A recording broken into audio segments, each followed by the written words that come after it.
सकते, महिला के लिए और सकते थे बढ़ावे कि महिलाओं की सुरक्षा हम कैसे कर सकते हैं.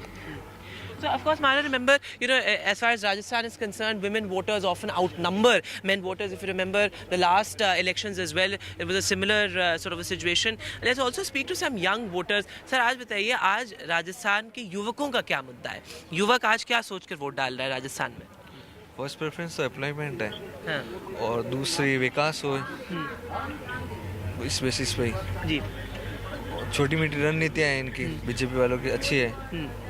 अब लेकिन विकास कहीं ना कहीं इम्पोर्टेंट मुद्दा है. आप जॉब एस्पिरेंट के उससे बात करिए. आप यहाँ पे चाहे वो आईटी प्रोफेशनल्स हो, जॉब एस्पिरेंट्स हो, वो क्या सोच के वोट डाल रहे हैं कि भविष्य में हमें एम्प्लॉयमेंट भी मिले और आगे बढ़ने का अपॉर्चुनिटी मिले, जो कांग्रेस के टाइम पे थोड़ी कम मिली थी.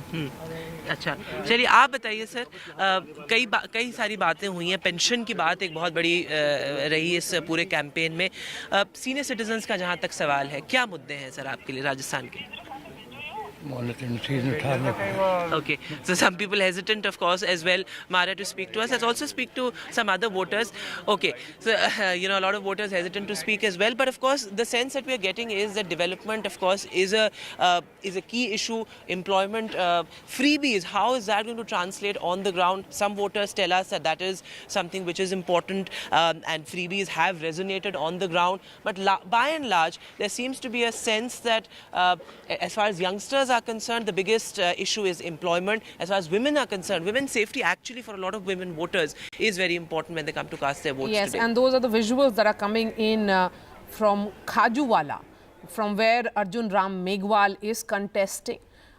Union Minister, he's among the 7 MPs that have been fielded by the BJP, sent from New Delhi to their respective state, in fact, to the state of Rajasthan to contest. So that heavyweight presence that we keep talking about, be it in Madhya Pradesh and now in Rajasthan, is being witnessed.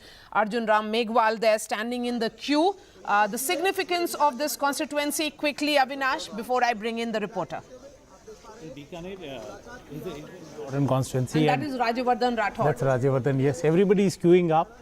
So we were talking about Bikaner, Maria. An interesting factor that happened was that it's not Arjun Ram Meghwal. It is the candidate from BJP is Anshuman Singh, and he's the grandson of Mr. Bhati. He's a rebel, Devi Singh Bhati. So that is one big thing. BJP tried all ends to pacify Mr. Bhati, and last moment patch up, he came in and there was a rift between him and Arjun Ram Meghwal, which is now settled. So BJP looks confident in that seat. Otherwise, the rivalry between Arjun Ram Meghwal and Devi Singh Bhati is legendary, but now both are in fray and supporting each other for the seat. Okay. Let me bring in Ravish Taylor now, who's joining me from Tonk. That is Sachin Pilot's constituency. There is another rivalry and a legendary one again that is there on the Congress side. The Congress House as divided as we have seen in the past, but there have been efforts that have been made of putting out those imageries, if you remember, that came out from Ashok Gehlot's Twitter handle, where it was seen as, Sachin Pilot, Ashok Gehlot and other senior party functionaries of the Congress having a conversation. Has that really translated into something substantive? Or was it just great optics which the Congress ensured came out? Ravish Taylor के पास अब हम जाएंगे. रवि जी, कहाँ है सचिन पायलट और बहुत सारे नेता तो अभी लाइन में खड़े हो गए हैं, वो खुद कहाँ हैं? जी मारिया, सचिन पायलट अपना वोट कास्ट करने के बाद जयपुर से टोंक के लिए निकले हैं, ये हमारे पास जानकारी है. वहीं महत्वपूर्ण जानकारी है कि सचिन पायलट को लेकर भारतीय जनता पार्टी के जो प्रत्याशी हैं अजीत सिंह मेहता, उन्होंने टोंक में हमला बोला है कि जो अपनी पार्टी का नहीं हुआ वो हमारी जनता का क्या होगा. आप जो मेरे पीछे जो नज़ारे देख रहे हैं कि सचिन पायलट और अजीत सिंह मेहता के चुनाव लड़ने वाली जो है सीट है, ये हॉट सीट है, खुद दोनों नेता कहते हैं, और लोगों की जो है कतार लगना शुरू हो चुकी है. कलरफुल ड्रेस पे जो है महिलाएं यहाँ पहुंच रही है लगातार, जो है क्योंकि 1 घंटा हो चुका है. उस सूरत में जो है मतदान का अब जो है प्रतिशत बढ़ने की संभावना है. पहले घंटे में कितना मतदान हुआ देखने वाली बात ही होगी. लेकिन महत्वपूर्ण बात यह है कि सचिन पायलट जिस सीट से चुनाव लड़ रहे हैं वो सीट है जहां से आज तक कोई भी कांग्रेस का प्रत्याशी लगातार दूसरा चुनाव नहीं जीता है. जब इस बारे में सचिन पायलट से बात की जाती है तो सचिन पायलट बोलते हैं कि कोई ऐसा प्रत्याशी भी टोंक के इतिहास में नहीं आया जिसने 54,000 से ज्यादा वोटों से जीत हासिल की हो। अभी सुबह सुबह देखिए महिलाएं निकली हुई हैं और कतार में खड़ी भी हैं। उन लोगों से जरा बात करें और समझने की कोशिश करें कि किन मुद्दों पर वो वोट दे रही हैं। आप पहला वोट डाल रहे हैं? नहीं, तीसरी बार। जब महिलाओं की क्या समस्याएं, क्या मुद्दे होने चाहिए सरकार ये आगे शर्मा रही हैं महिलाओं को जो है, आप कतार में आई हैं, सुबह क्या संदेश देंगे, किस तरह जो है सरकार को महिलाओं के लिए क्या करना चाहिए? पता नहीं मेरे को तो उनको। आप पहली बार वोट कर रहे हैं? हाँ, कैसा लग रहा है पहली बार वोट? मुझे बहुत अच्छा फील हो रहा है। बहुत अच्छा फील हो रहा है जी। तो आप क्या अपील करेंगे कि जो है युवाओं को आगे आना चाहिए वोट परसेंटेज और लोकतंत्र के पर्व में भाग? बिल्कुल युवाओं को आगे आना चाहिए और हमें स्पेशली बीजेपी को वोट दीजिए, मैं चाहूंगी। बताइए सरकारों को जो है युवाओं के लिए क्या करना चाहिए? युवाओं के लिए सबसे मोस्टली जो उनके एजुकेशन फील्ड में उनकी हेल्प होनी चाहिए, सबसे इम्पोर्टेंट थिंग। आप एक चीज देख सकते हैं कि किस तरह जोश बढ़ रहा है। एक माताजी जो है, बुजुर्ग हैं, वो बैठी हुई हैं। आप कब से बैठी हुई हैं? वोट करने आई हैं? Yes please go ahead. Vote दे पाई जो बच्ची दे बगई बैठी थी उसके लाइन में लगे हुए हैं लेकिन आप वोट करके जाएंगे?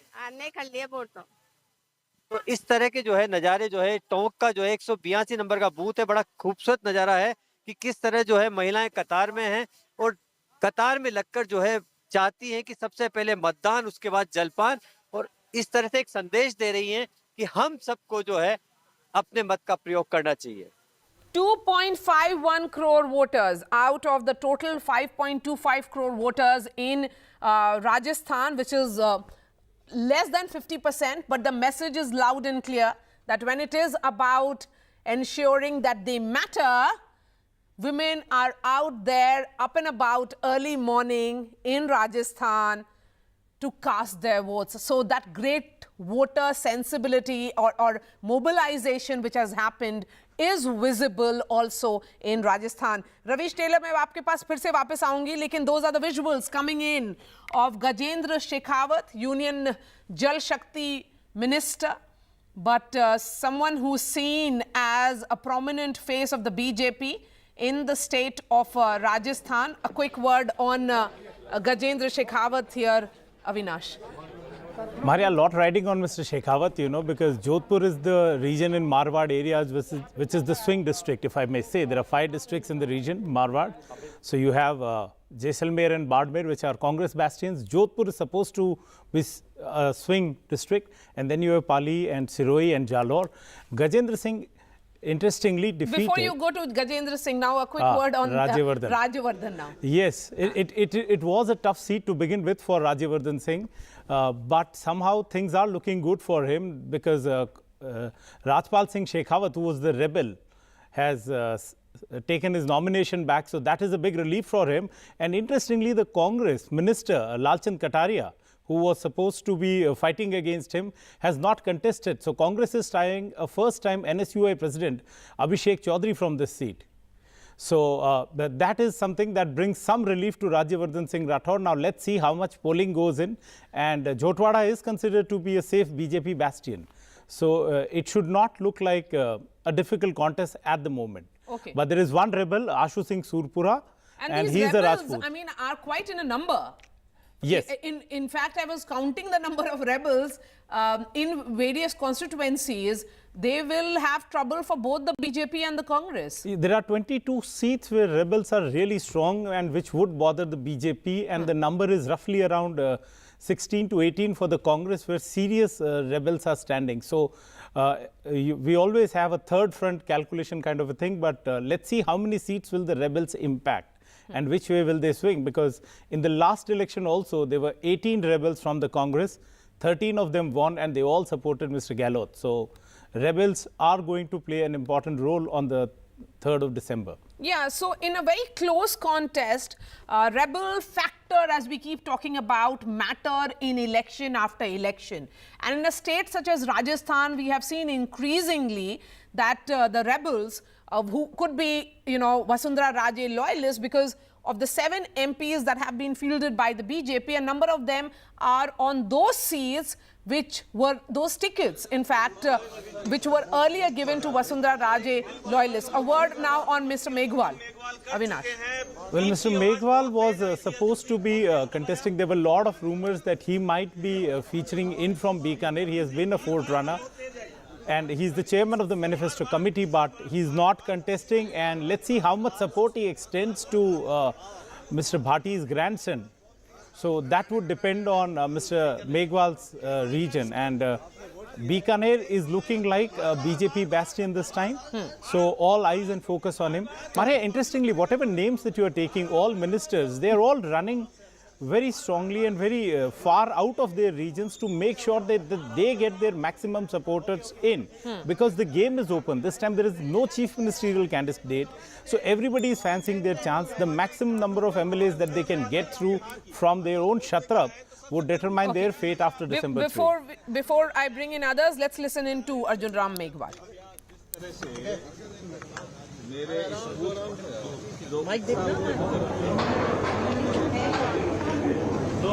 सर माइक थोड़ा सा नीचे कर लीजिए सभी।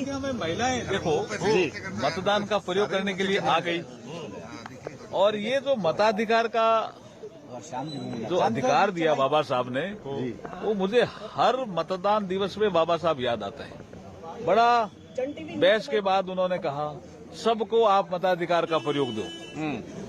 क्यों अपन इंग्लैंड और यूएस का उदाहरण देते हैं कि महिलाओं को संघर्ष करना पड़ा यूके में, 110 साल बाद यूके में मताधिकार मिला, और यूएस में भी लेट मिला। हम जब अब आजाद हो गए और हमारे जस्ट बाद बहुत से देश एशिया और अफ्रीका के आजाद होने वाले हैं, तो भारत को कुछ नवाचार करना चाहिए, भारत को कोई दिशा दिखानी चाहिए। तो जो बहस का रुख उन्होंने मोड़ा संविधान सभा में, और फिर संविधान सभा के सभी सदस्य सहमत हुए कि अडल्ट फ्रेंचाइज को हमें तुरंत स्वीकार करना चाहिए। इसलिए सबको मताधिकार का प्रयोग हमारी संविधान सभा के सदस्यों ने दिया। मैं इस अवसर पर संविधान सभा के सभी सदस्यों को, विशेष करके ड्राफ्टिंग कमेटी के सदस्यों को और ड्राफ्टिंग कमेटी के चेयरमैन बाबा साहब डॉक्टर भीमराव अंबेडकर जी का आभार प्रकट करता हूं कि आज जब मैं मेरे बूथ पे जब देखता हूं कि अभी 7 बजे या महिलाएं वोट देने के लिए आ गई, इसका मतलब मताधिकार हमारा हक है। अच्छा सर, हम उसका प्रयोग करेंगे सर, और हमारे मत से ही सरकार चुनी जाती है। ये भाव महिलाओं में भी आया है। प्रतिशत बढ़ता है, वोट प्रतिशत बढ़ता है। आप खुद कह रहे हैं कि सुबह 7 बजे से कतारें लगी हुई है, इसका फायदा करंट है उनका।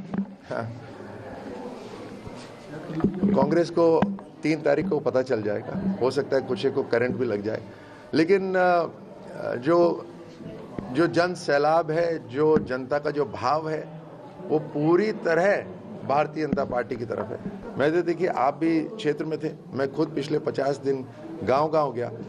जिस तरह से महिलाओं का खास तौर से आशीर्वाद प्रधानमंत्री मोदी जी पर, भारतीय जनता पार्टी पे, हमारे जो संकल्प है, हमारी जो विचारधारा है, उसके लिए है, मैंने ऐसा आज तक नहीं देखा। और महिलाएं मुखर होकर बोलती हैं, मैं उसके लिए आपके माध्यम से मातृशक्ति को धन्यवाद देना चाहता हूँ। युवा शक्ति, मातृशक्ति बदलाव का बहुत बड़ा कारण राजस्थान में। मोदी के नाम वो वोट तो हो गया, लेकिन मुख्यमंत्री कौन बनेगा? देखिए, वो तो आपको कह चुके हैं ना कि ये पार्टी ऐसी है जिसमें पार्टी का कोई भी कार्यकर्ता, उसको छोटी बड़ी जिम्मेदारी मिल सकती है और खुशी से वो स्वीकार होती है। आपके सामने इतना शानदार उदाहरण है कि पूरा कैबिनेट हटाने के बाद प्रचंड जीत आती है। अब ये देखिए कि कांग्रेस ऐसा बिल्कुल नहीं कर सकती, वो एक तरह से खुद ही बंदी बन गई है। कांग्रेस पार्टी खुद ही की बंदी बन गई है। अशोक गहलोत साहब ने कांग्रेस की लीडरशिप को बंदी बना लिया है, और जो एमएलएज हैं उन्होंने गहलोत साहब को बंदी बना लिया है। कोई किसी को नहीं हिला सकता, सब दृढ़ है अपने। गहलोत जी का कहना है 200 सीट पर हमारे चेहरे पर ही चुनाव हो रहा है। हाँ, वो सही है, उनके चेहरे पर बाकी कुछ नहीं है, और उन्होंने केवल अपनी ब्रांड बनाई है। बट एनीवे, अशोक गहलोत साहब को छोड़िए, उनका समय भी खत्म हुआ है अभी। लेकिन मैं धन्यवाद देना चाहता हूं आप सभी के माध्यम से राजस्थान के मतदाताओं को, और राजस्थान की मीडिया को, राजस्थान की सोशल मीडिया को, कि आप सब ने प्रधानमंत्री मोदी जी की जो गारंटी है, प्रधानमंत्री मोदी जी का जो काम है, भारतीय जनता पार्टी का जो विश्वास है, वो पूरे राजस्थान में जगाया। आप सभी तुरंत अपने घर से निकलिए और मतदान करिए। वोटिंग परसेंटेज शानदार रूप से इस बार राजस्थान उदाहरण दे दे पूरे देश को कि वोटिंग परसेंटेज के अंदर यहाँ हर मतदाता यहाँ का योद्धा है जो देश के लिए खड़ा है और अपना मतदान करता है। कांग्रेस की स्ट्रैटेजी अभी कई जगह ऐसी है कि वोटिंग परसेंटेज गिराओ, ये कांग्रेस की स्ट्रैटेजी है। अलग अलग जगह पे हुड़दंग मचाने की कोशिश करेंगे, दंगा फसाद करने की कोशिश करेंगे, जो नागरिक कानून व्यवस्था को मानते हैं उन्हें डराने की कोशिश करेंगे। यही उनकी स्ट्रैटेजी आप सोच सकते हैं। परसेंटेज गिराना ये कांग्रेस की स्ट्रैटेजी है और हम चाहते हैं कि हर वोटर जाए और जिसको वोट देना है, आपके मन में जो पार्टी है दीजिए। तो आप फर्क यहीं देख लीजिए। हम चाहते हैं कि हर मतदाता वोट करे, वो चाहते हैं कि आप सब घर से बाहर ना निकले। सर, सचिन पायलट कह रहे हैं बजरंग बली भाजपा की मदद नहीं करने वाले। बजरंग बली, अगर सचिन पायलट जी शरण में आएंगे तो बजरंग बली सभी को आशीर्वाद देते हैं। सर, अगर ये जानना चाहें कि ग्रामीण अंचल और शहरी अंचल, let's bring in Harsha Kumari Singh, Manisha Priyam and also Arun Sharma of the Congress. But Harsha, beginning with you, you know, in the last few days before the campaigning actually came to an end, we did see some visuals of great bonhomie between the central leadership of the BJP and Vasundhara Raje. Well, we are here actually, Maria, at Jhalawar, which is Vasundhara Raje's polling booth, and she's going to come here and vote very soon. So people are already lining up to meet her. Lots of media crews here as well. But yes, I think the BJP definitely, not just towards the end, but I think midway into this election, especially after they announced those 7 MP seats who were going to fight MLAs, I think after that the BJP realized that Vasundhara Raje is a mass leader. She has a hold in Rajasthan and you can't fight this election without her. So they definitely took her on board. She's done as many as 50 sabhas across the state. I mean, she's been crisscrossing the state. So she's done as many as 50 sabhas across the length and breadth of Rajasthan. She may not be the chief ministerial candidate, but she definitely has her grip on the party and the people. And that is a political reality that the BJP has accepted. It's also a reality that perhaps Vasundhara Raje has accepted because she has, campaigned wholeheartedly for the party. Now, how many people will be her MLAs in the second list and the third list? She did have her way. But in the last list, that was the last 19 names, she couldn't get a ticket for, say, someone like Ashok Parnami. So how many loyalists will actually, be hers? How many may not be hers? That kind of, and people also, they're shifting loyalties in politics. So that kind of arithmetic we'll do later. But yes, you're absolutely right that, somewhere the fact that the BJP realized they have to take Vasundhara Raje on board. And when she did have her way in the second and the third list, she also actually campaigned very extensively for the party. Sure, if you could get me some voices of women who have all lined up early morning because, be it Vedant or another reporter of ours, Ravish, all of them have been getting us visuals and we can see early morning, particularly that enthusiasm which are among the 2.51 crore voters, women voters of Rajasthan. Absolutely. So here are women voters at Vasundhara Raje's booth, and now remember this is a pink booth. ये जो booth है ये pink booth है और आप pink पहन के आए हैं. yes, इसीलिए. और पिंक ही रहेगा, कमल का फूल भी पिंक है, तो खिलेगा बहुत अच्छे से. तो आप पूरे राजस्थान में आप लोग उसी बूथ पे वोट डालते हैं जहाँ वसुंधरा जी आती है? जी हमेशा. पहले मैडम उधर थी तो मैं उधर थी. अच्छा. महारानी साहब के साथ. अच्छा. आप लोग बताइए क्या सोच के वोट डालते हैं? विकास. आपने डाल दिया अपना वोट? अभी नहीं, अब डालेंगे जी. एक ही मुद्दा है, विकास. अच्छा. वसुंधरा राजे जिंदाबाद. अच्छा, बहुत बढ़िया है. And then we have some two very very pretty ladies here also, जो एकदम ट्रेडिशनल ड्रेस में आई हैं. बहुत सुंदर लग रही है आप आज. Thank you so much. आपने अपना वोट डाल दिया? नहीं, अभी नहीं है, अब जाऊंगी. अच्छा. तो क्या सोच के वोट देंगे आप लोग सब? मैं विकास और महिला सशक्तिकरण और ये पेपर लीक एक बहुत बड़ा मुद्दा है, क्योंकि बच्चे पूरे साल मेहनत करते हैं, फिर एंड में जाके जब रिजल्ट आता है उसके बाद पता चलता है पेपर लीक हो गया, तो बहुत बच्चे डिप्रेशन में चले जाते हैं। ये मेन है। So interesting to know that that paper leak has become an issue, and remember the BJP has said that they'll set up a special investigating team to get to the bottom of it if they come to power. Definitely that's part of the political narrative, as is women's security and of course development. And those visuals of women coming out to cast their vote, certainly, and Harsha, you're also bright and happy. If I may ask, where is your voting booth, Harsha? Well, this time the Election Commission has made arrangements for people like us who are always out on the field to do a postal ballot. So that's a good step. This is the first time it's happened actually that journalists have also been allowed to vote beforehand. My booth, of course, is in Jaipur. All right, Harsha, we'll keep coming back to you. Thank you so much. And we are slipping into a short break. After that, we'll go to our panelists, Charu Pragya of the BJP joining us. We have Arun Sharma from the Congress, Manisha Priyam, good morning to you. Avinash here in the studio. A quick break and then we go to the panelists and try and understand what does it actually mean for Rajasthan and for politics going ahead in 2024.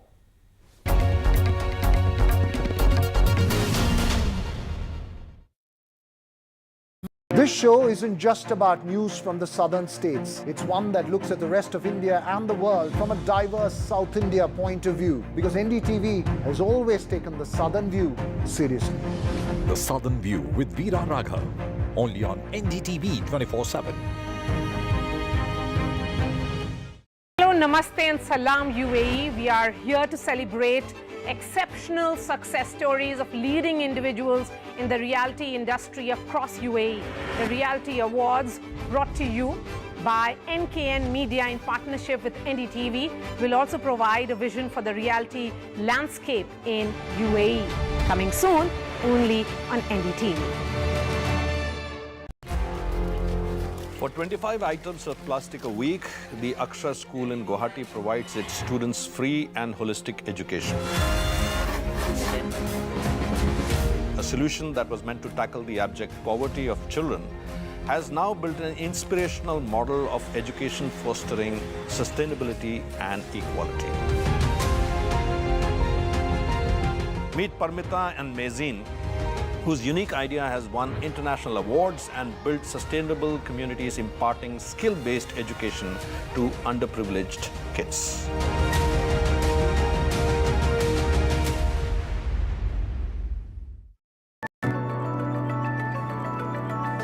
Right now, everything has got a flavor of AI. So, AI is everywhere. Every B2B SaaS company is now integrating elements of AI into their platform, into their offering. Simply because AI makes things work better, work smarter. Would this same group look at replicating Ashoka? The same group would not, but we want to be copied. हमको एक चीज समझ में आ गई थी बहुत जल्दी. We understood one thing early on, that if something works in India, it gets copied. Yeah. So the government created 5 IITs. Now there are 3,000 or 4,000 engineering colleges. Yeah. The government created 3 IIMs. Now there are 3,000 management schools. Yeah. If it works, it gets copied. So we knew if we make one work, others will join.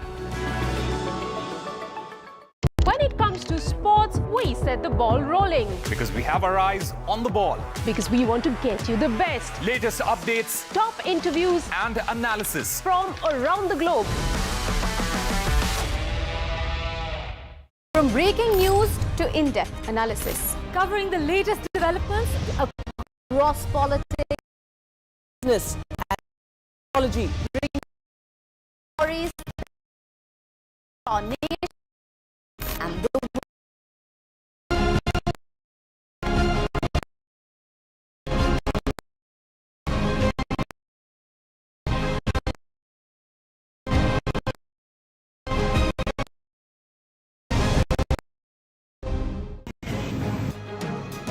लगभग 50 metre का ये मलबा वहाँ पे landslide हुआ था। जितना बाहर निकालते हैं मलबा उतना ही गिर जाता है। उस पाइप से ये हमको जानकारी मिली कि 40 के 40 सुरक्षित।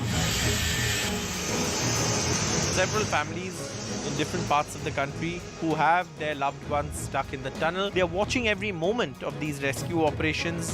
The survivability of the group of 41 is, I would say, fairly high at this particular time. 9 दिन बाद बड़ा ब्रेक थ्रू मिला है। सूरज की पहली किरण से पहला breakthrough. Major breakthroughs have been achieved, be it the first video contact or resumption of horizontal auger drilling. The NDRF, the SDRF, central agencies and officials from state and the central government are monitoring the situation. There are 41 workers still trapped inside. जो सबसे पहले जरूरतमंद है, पहले बीमार देखेंगे, कोई बीमार है तो उसको पहले निकाला जाएगा। बहुत हम लोग बिल्कुल पास पहुंच गए हैं। Finally seems to be light at the end of the tunnel for the trapped labourers inside the Uttarkashi tunnel.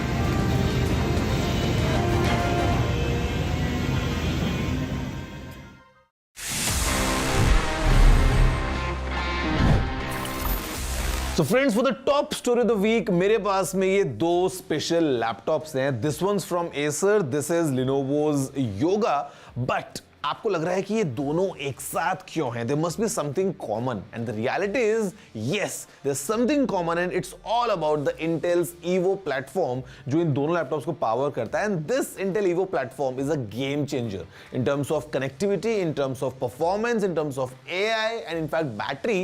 आपको जो features मिलते हैं लैपटॉप्स में, they are truly remarkable, and I mean the experience would be really different. And while using these laptops, you'll have all sorts of enjoyment plus some work as well. तो यहाँ पे एक बार हम देखते हैं कि what is this Intel Evo all about, and for these two laptops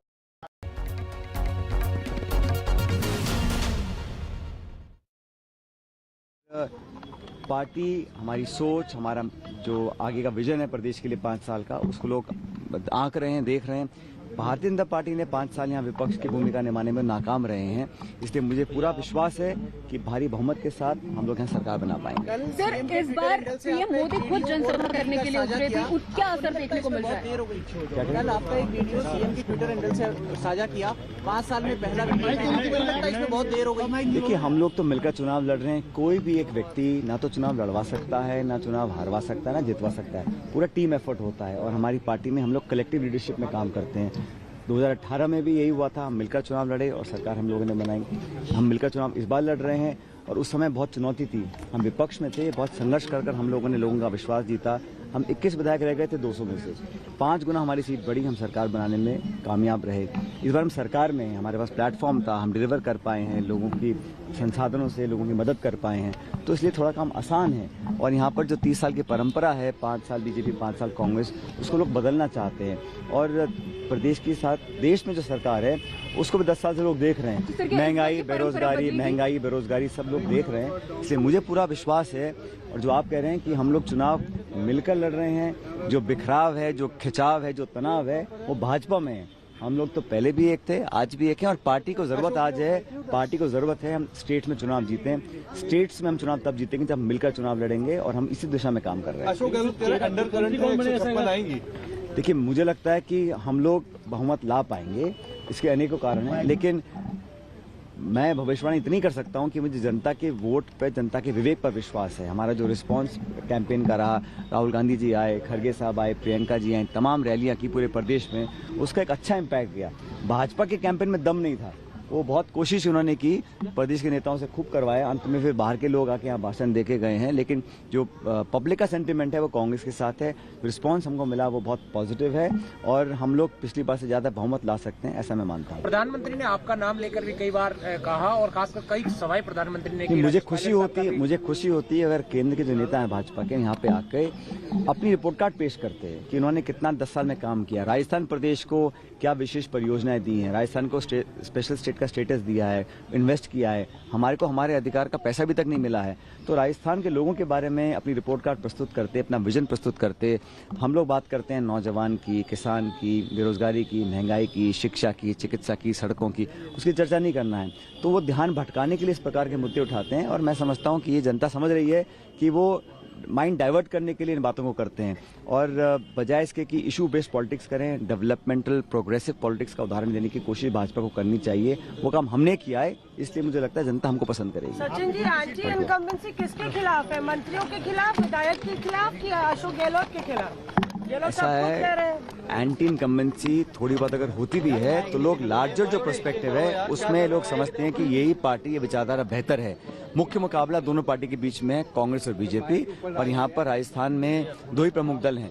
लेकिन जो एंटी इनकम्बेंसी है वो भाजपा, क्योंकि 10 साल से केंद्र में है, उनकी भी कार्यशैली को लोग देख रहे हैं। आज जो कमर तोड़ महंगाई हो गई है, जो शिक्षित बेरोजगार घूम रहे हैं, वो सब कहीं ना कहीं तो ब्लेम करेंगे ना केंद्र सरकार को कि 2 करोड़ का आपने रोजगार देने का वादा किया था। इसलिए मुझे लग रहा है कि सारे फैक्टर्स जनता आकलन कर रही है और मूल्यांकन करने के बाद हमारे पक्ष में मतदान आज होगा, ऐसा मैं मानता हूँ। दोनों तरफ से रिबेल बहुत सारे मैदान में, नहीं, हम कोई 2, 4, 5 जगह लोग खड़े हैं, लेकिन अंत में हम लोग कंफर्टेबल मेजोरिटी लेकर आएंगे।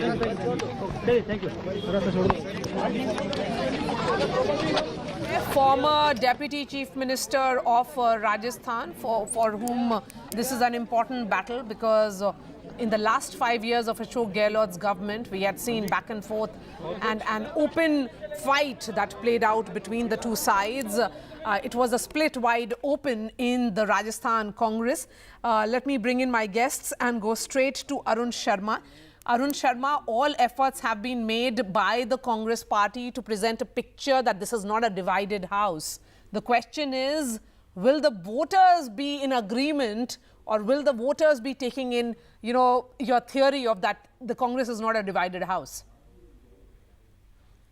Morning, Maria, and morning, Avinash, fellow panelists. Rajasthan have already woke up to this important morning, as you are showing this in your report. And it's a very crucial election, not only for Rajasthan, it will have implications on national elections also. That's right.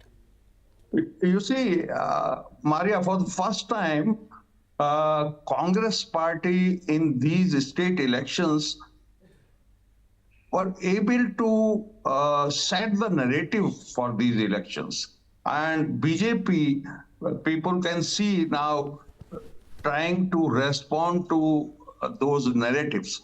For example, only 6 months back, Prime Minister was calling these Jan Kalyan programs as rivalries, free rivalries, freebies, and now they are responding. They are talking about the subsidized. Just hold on to your thoughts. You have another candidate of yours, Gaurav Ballabh, who's contesting from Udaipur, speaking. Let's listen. हमारे साथ ईश्वर का भी आशीर्वाद है।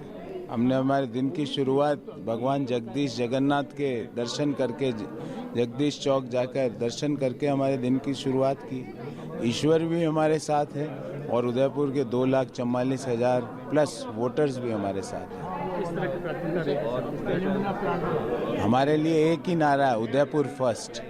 हर चीज़ में, भले युवाओं के रोजगार का सृजन हो, टूरिज्म इंडस्ट्री के फुटफॉल को डबल करना हो, माइनिंग इंडस्ट्री को और ताकत देकर नए रोजगार का सृजन करना हो, टाइम पास की जगह अंडरपास बनाना हो। 20 साल टाइम पास खूब हो गया, टाइम पास वालों का टाइम पास हो चुका है, अब अंडरपास का समय आ चुका है।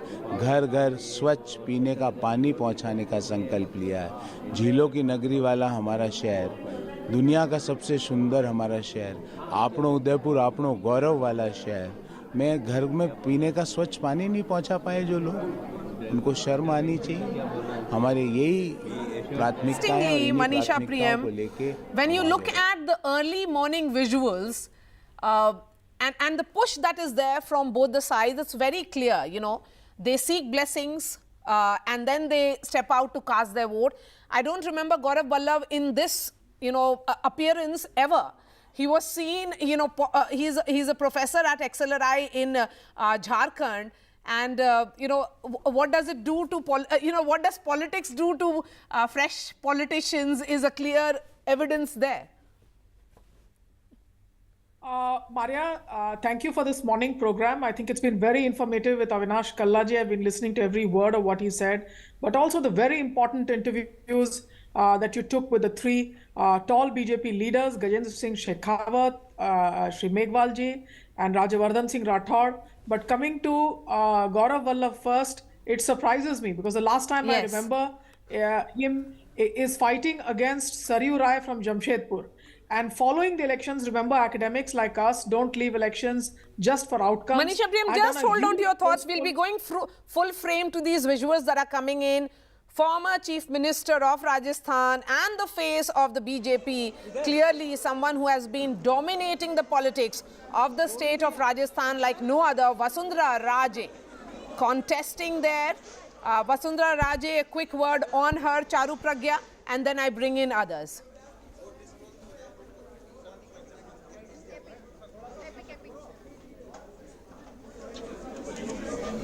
Charu, if you can hear me. Maria, good morning. Good morning. And let me begin by appealing to everyone in the state of Rajasthan to please go out and vote. Your vote is very important. This wonderful day comes once every 5 years. Don't miss the opportunity to choose your government and to make sure that the misgovernance of the last 5 years is not repeated in the state of Rajasthan. So Rajasthan has seen some terrible days in the last 5 years. In fact, I have woken up too many mornings than I care to count with some terrible news coming from the state of Rajasthan, and that needs to change, and that will change with your votes, people. And I can also see Vasundhara ji casting her vote. She's a tall leader, she's an important leader, she holds a lot of influence. And at the same time, in these elections and all the coverage that you're doing, Maria, it is nice to see what the leaders have to say, but it's been fun for me to watch the coverage of people who are voting this morning. You spoke to some old people, some young people. This one girl was casting her vote for the first time, and the excitement was evident in her eyes. And she just said to the camera so happily, do go out and vote for BJP. And I think that is what BJP is about. You know, we are a party which brings hope to the people, the young of the nation, and most of the nation is young. Look towards Prime Minister Modi as something which is going to be the best way forward for not just the state but for the country. A beautiful Lehariya sari, I would say, Manisha Priyam.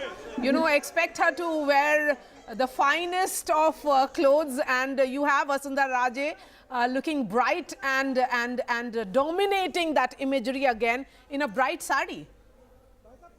It's not just the bright sari. I remember her in her very pastel tangails in the Lok Sabha with Honorable Shri Jaswant Singh ji, a woman carved out to be a leader of her own.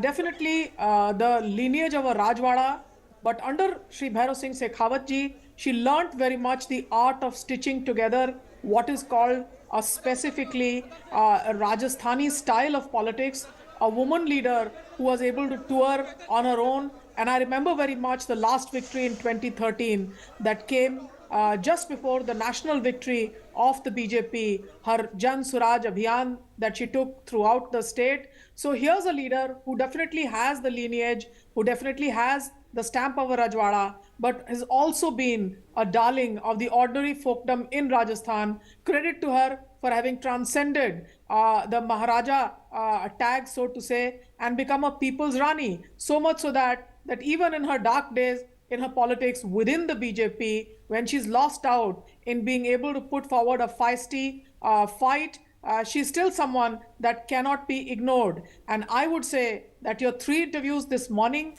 that came up, Rajavardhan Singh Rathod, Shri Meghwal and Gajen Singh Shekhawat, those interviews were very, very revealing for a political analyst. There couldn't have been a better moment than listening to those 3 interviews and Shri Avinash Kalla. What I gathered from those 3 interviews and now we are seeing the Mahila voters.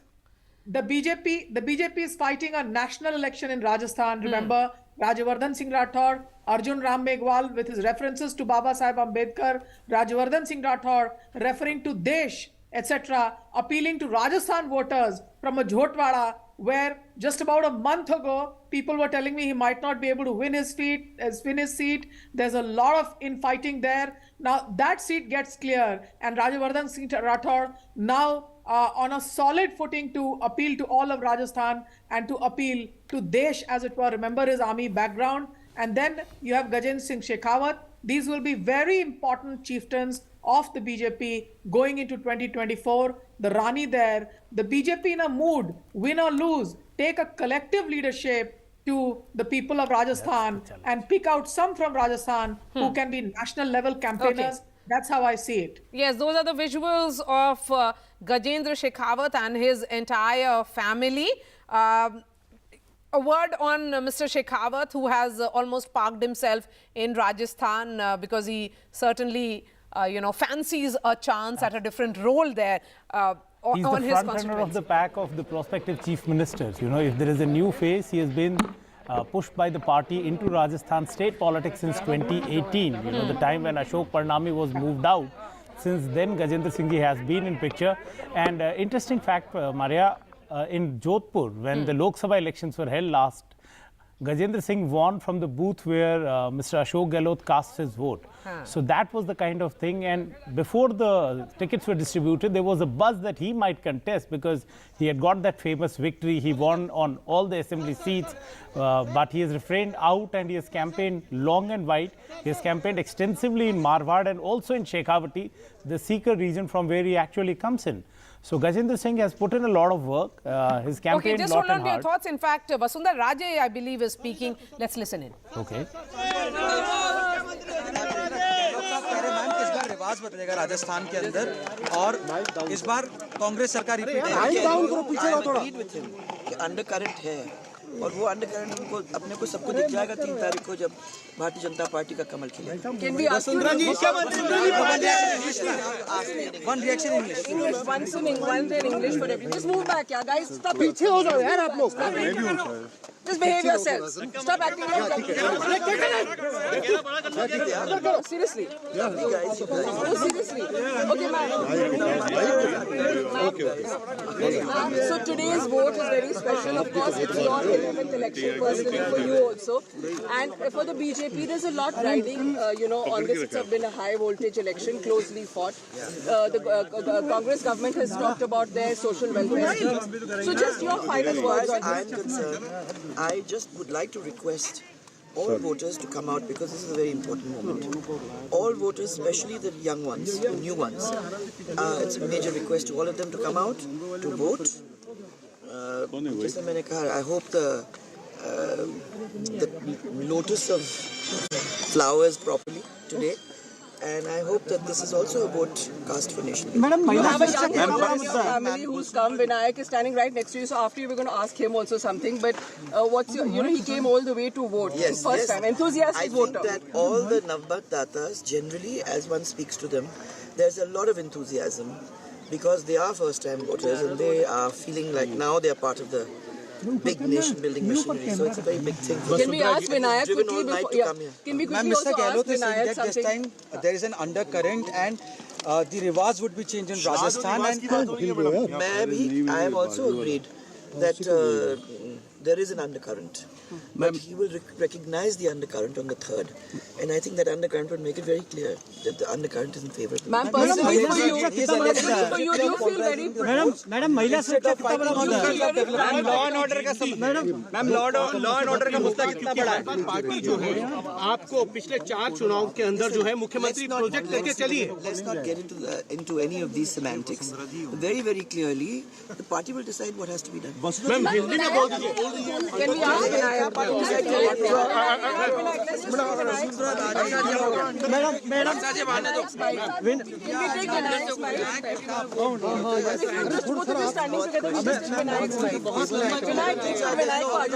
are youngsters, so let's not have.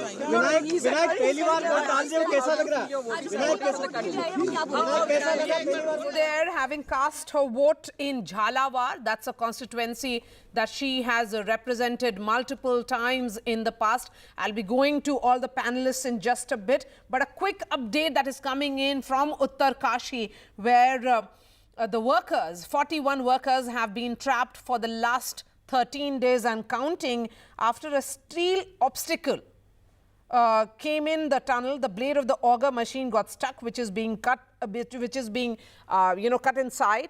and now the work has halted again. So certainly it seems to be not so good news early this morning coming in for those workers who are trapped inside. Efforts have been on to ensure that they are rescued at the earliest, but so the entire tunnel rescue operation halted again. Let me go straight to Neeta for a quick update. Neeta.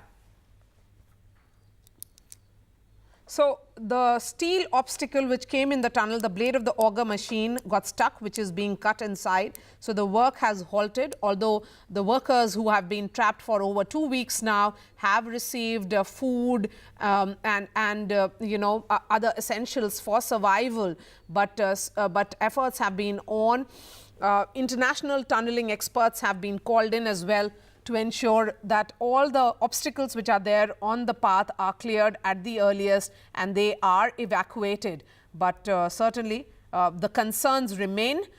When will that be? Because NDRF or the state disaster relief, which has been working on ground, there are multiple agencies which are at work in Uttarkashi, have not been able to give any timeline.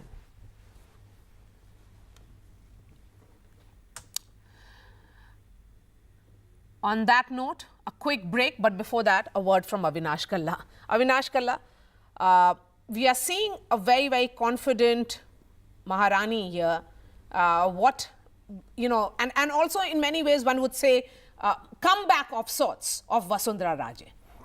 Yes, it's a comeback of sorts and a very strong one at that, Maria. I remember speaking to Vasundhara Raje on the eve of Ashok Gehlot swearing in. And that day, I remember it very clearly. I will fight and I'll fight back. And she has. Look at the confidence with which she's coming in. And ever since her people were given seats in the second list onwards, the mood has been buoyant. And over the last 3 days, she's absolutely in a very strong mood, very combative. And look at her body language. I think it says a lot. And a lot will depend on the seats where she has canvassed. Close to 50 seats where she has gone and canvassed, the highest by any BJP leader in the state. Yeah, so she has been crisscrossing the state of Rajasthan. You cannot ignore her, Charu Pragya. She is a woman of steel, certainly, in Rajasthan, and BJP is synonymous with Vasundhara Raje in Rajasthan. Yes, it is, and you are right, Maria, and I think she is one of the strongest leaders we have in the country. Doesn't matter male or female. The thing about the Bharatiya Janata Party is that once you are a part of this family, there is no leaving. The identity becomes merged into each other. And I am very certain that she is going to perform brilliantly as usual in these elections as well. At this point of time, though, there has been an understanding that the party is going to be bigger than individual leaders. And once the elections are done and BJP wins them, I'm very confident they will. That is when the party leadership is going to decide what is going to be best going forward for BJP's future in Rajasthan. All right. Thank you so much for your time. Charu Pragya, Manisha, Priyam, Avinash Kalla here in the studio. We are slipping into a short break. This remains our top focus. Polling is on in 199 seats in Rajasthan. A crucial battle which will also set the tone, tenor and also the narrative going ahead for 2024.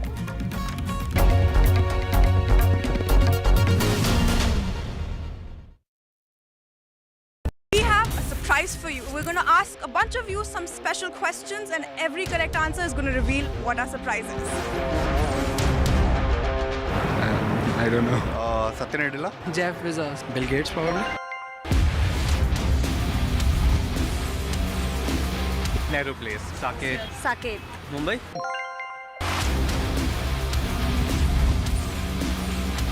Technical Guruji. Tech Guruji. Technical Guruji. Technical Guruji. चलिए शुरू करते हैं।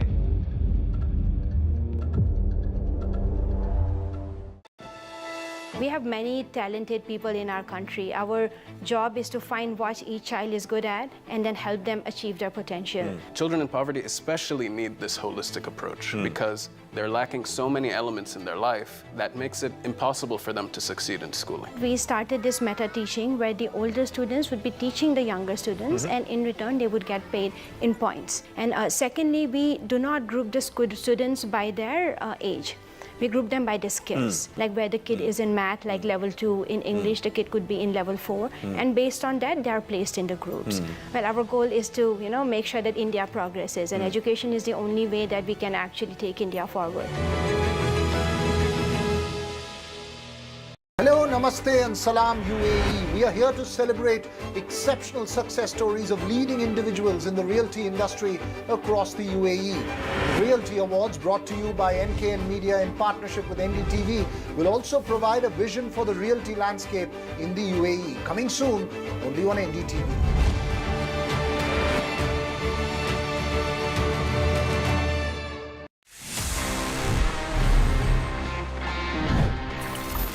But sometimes the experience is not really great, especially in the terms of printers. जब आपको एक important print निकालना होता है and you realize that the ink is over, the cartridge is finished. वो experience, I know, it's very painful because you have a printer lying next to you, but it's not usable. Now, I'll tell you what.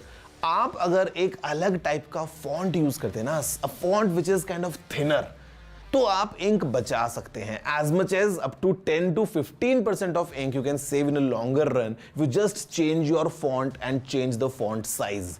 तो अगर आप अभी देखते हो कि आपको casually बहुत सारे prints निकालने हैं and you are using a thicker font, just change it so that आपको emergency में जो print निकालना पड़े तो आपकी ink खत्म ना हो, आप पैसे बचाएंगे और अपना जो काम है, you'll make sure that you'll not ruin that just because of a printout which you can't take.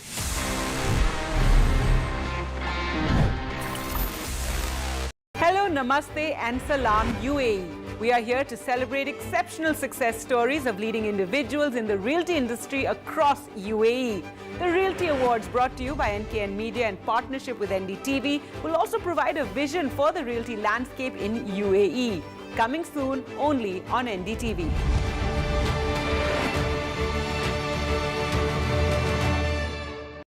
A debate has many facets. Perhaps no one right answer.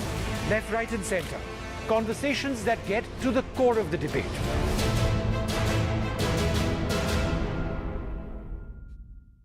And there's too much talking but very little being said. Too many voices but hardly any being heard. You turn to a show that puts you front and center. A show that headlines the stories of the people, by the people, for the people.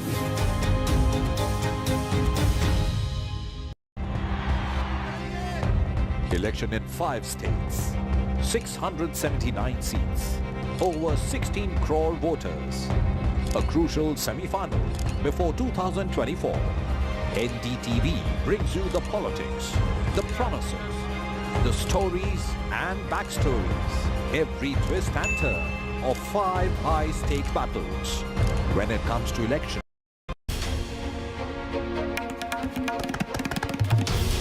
this is NDTV, and you're watching NDTV 24/7.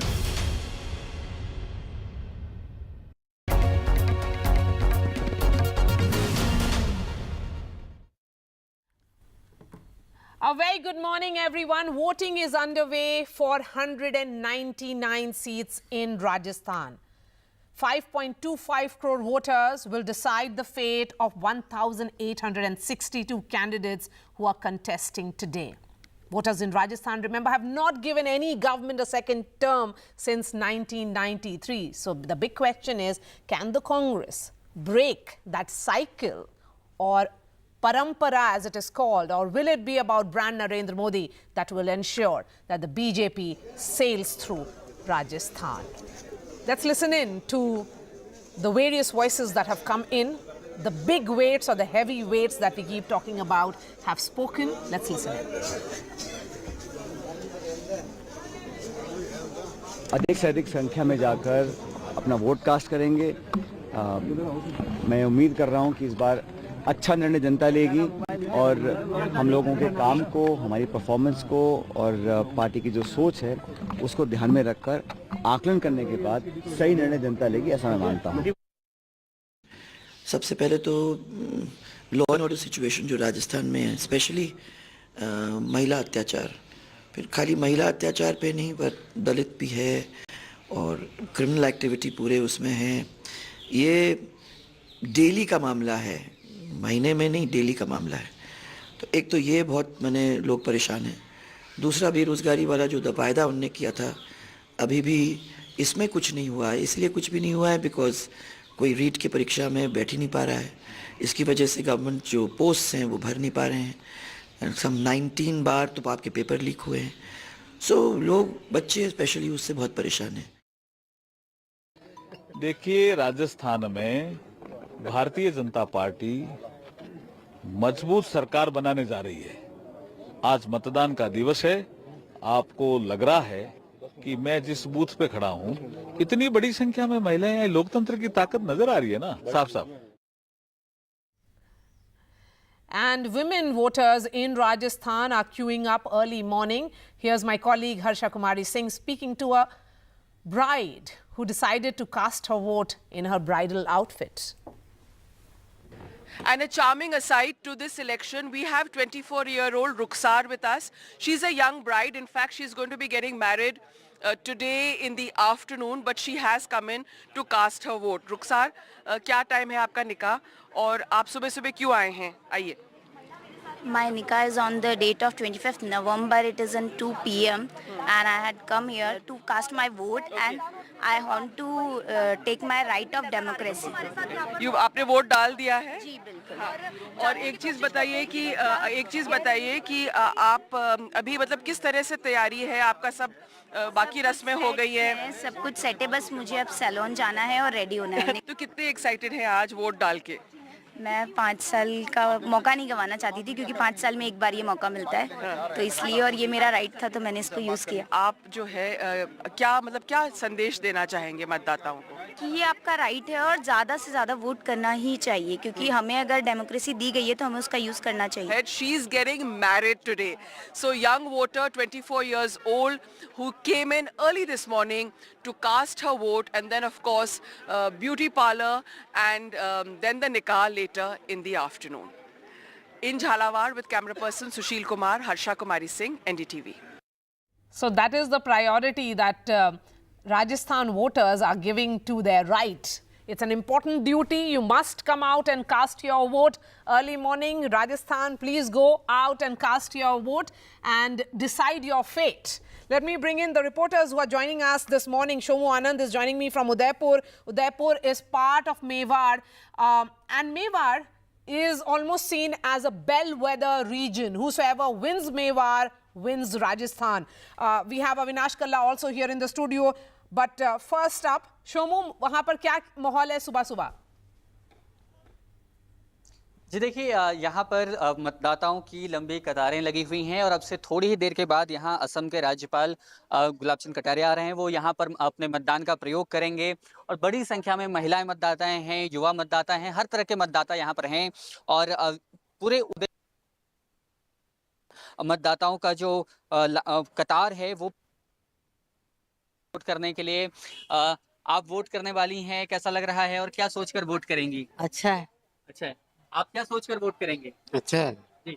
तो अब अभी देखिए, अभी यहाँ पर अब गुलाब चंद हैं, वे इससे पहले यहाँ से विधायक भी रहे थे, वे यहाँ पर पहुँच रहे हैं और इससे पहले जो उनके अधिकारी थे वो यहाँ पर आए और सारी सुरक्षा जांच की है और अब वे आएंगे यहाँ पर मतदान करेंगे। उनकी गाड़ियों का काफिला आ रहा है और क्योंकि इससे पहले वो यहाँ से इस सीट का प्रतिनिधित्व भी करते रहे हैं, वे यहाँ पर यहाँ के विधायक भी रहे हैं, तो अब वो यहाँ पर पहुँचे हैं और यहाँ पर वो वोट करेंगे। हम आपको ये दिखाना चाहते हैं, गुलाब चंद कटारिया यहाँ पर अब बस पहुँच ही रहे हैं। वे ऊपर की तरफ से वो राजस्थान आवासन मंडल जो है उसका वहाँ पर जो बूथ बना हुआ है वहाँ पर वे पहुँच रहे हैं और अपने मताधिकार का वे ये उदयपुर शहर सीट है और उदयपुर शहर सीट से भारतीय जनता पार्टी ने जहां ताराचंद जैन को उम्मीदवार बनाया है, वहीं गौरव वल्लभ जो कि कांग्रेस के राष्ट्रीय प्रवक्ता हैं वे उम्मीदवार हैं।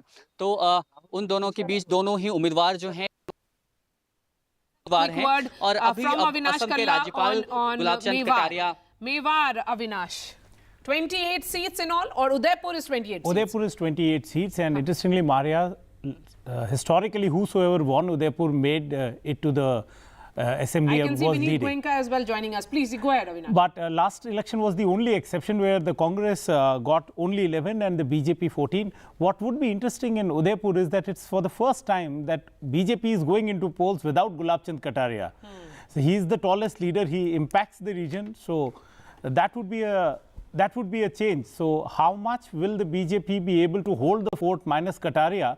And Kataria's fascination for Udaipur never went away even after becoming the Assam governor. He would always be seen here. He's still here, actively participating in all the things that he could as a governor. He's guiding people. He came, he met. So that's new for the BJP. अब मेवाड़ का महाराजा कौन होगा for BJP remains to be seen. And Gaurav Vallabh, who's contesting, is a loyalist of Mr. Khadge. He left his AICC post for his election and has been duly rewarded. And quite a steep rise for him, Maria. I remember in 2013-14 when the elections were there, he would still write articles and meet the third-rung leaders of the Congress party in the state, the pravaktas and all. And while they have all stayed there, he has gone up, and this is the second election he's contesting. I think he contested one election in Jharkhand as well. Gulab Singh Kataria was seen as close to Vasundhara camp. Well, it depends. You know, he was always close to the right camp. Yes, he's a RSS strongman. Yes. Let it be clear. And there was one point in time when he was a rebel against Vasundhara Raje. I clearly remember that in 2013 when the BJP was going into elections. He was the one who rebelled, and then he was pacified and made the Home Minister of Rajasthan. So you know, there are these calculations or permutation combination that BJP often does, where you ensure that you know, those who are seen as contenders or some kind of noisemakers, they are pushed to a different level, perhaps to Raj Bhavan. And there is one person who is playing an important role in these elections, and that is Gajendra Shekhawat, almost considered a front runner in case if the BJP forms a government on 3rd of December. Let's listen in to him because he has spoken to my colleague Vedant, and then I bring in Vineet Goenka. With us, sir सबसे पहले बताइए, आप अभी vote cast करके आए हैं, as a voter किन मुद्दों पर आपने आज वोट कास्ट किया? राजस्थान में पिछले 5 साल में हुए भ्रष्टाचार, राजस्थान में हुए तुष्टीकरण के तांडव, राजस्थान में हुए महिलाओं के ऊपर अपमान, राजस्थान में बढ़ी बेरोजगारी और महंगाई, राजस्थान में युवाओं के भविष्य के साथ हुए खिलवाड़, इन 6 प्रमुख विषयों पर मैंने मतदान किया और मैं ये मानता हूँ हर जागरूक व्यक्ति इन्हीं 6 विषयों को लेकर के राजस्थान में मतदान करेगा। एक सवाल सर ये कि सर फ्रीबीज, एक बहुत बैटल ऑफ फ्रीबीज कई लोग इसको कह रहे हैं, वेलफेयर स्कीम, तो आपको लगता है कि बीजेपी जो कहीं ना कहीं अपोज है फ्रीबीज से, यहाँ पर राजस्थान में क्या ऐसा हुआ कि आप मजबूर हुई बीजेपी की फ्रीबीज भी कहीं ना कहीं गारंटीज देने पर? मजबूर नहीं, भारतीय जनता पार्टी ने पिछले 5 साल के इस शासनकाल में जो हमने कहा वो किया, जो हमने नहीं कहा वो भी किया। अब माननीय मोदी जी अगर गरीब के सशक्तिकरण के लिए घर बनाते हैं, उसके घर बिजली का कनेक्शन देते हैं, उसको गैस का चूल्हा देते हैं, उसको बैंक का खाता देते हैं, उसके घर में शौचालय बनाते हैं, ये फ्रीबीज नहीं है, ये सशक्तिकरण है। और सशक्तिकरण संतुष्टिकरण के स्तर पर कि हर व्यक्ति को उसका लाभ मिले। हम 5 साल पहले सरकार में आने से पहले कि हम इस दिशा में काम करेंगे, ये एक संदेश जनता को है, हमारा विजन है आने वाली सरकार का। जबकि जाने वाली सरकार ये जानते हुए कि 4.5 साल तक हम डिलीवर नहीं कर पाए, जनता आक्रोशित है और हमारी धरती खिसक गई है, तब आनंद फानंद में आधार विहीन बिना तैयारी के घोषणाएं करें, वो फ्री बीज है। Shekhawat speaking exclusively to NDTV. In fact, his family has also just cast their vote. All right, Gajendra Singh Shekhawat casting his vote along with his family here. Comes from Jodhpur. And interestingly, the Chief Minister at present, Ashok Gehlot, is also from Jodhpur, Avinash. Yeah. Maria, you know, as you've been mentioning that Gajendra Singh Shekhawat is a front runner for the Chief Minister's post.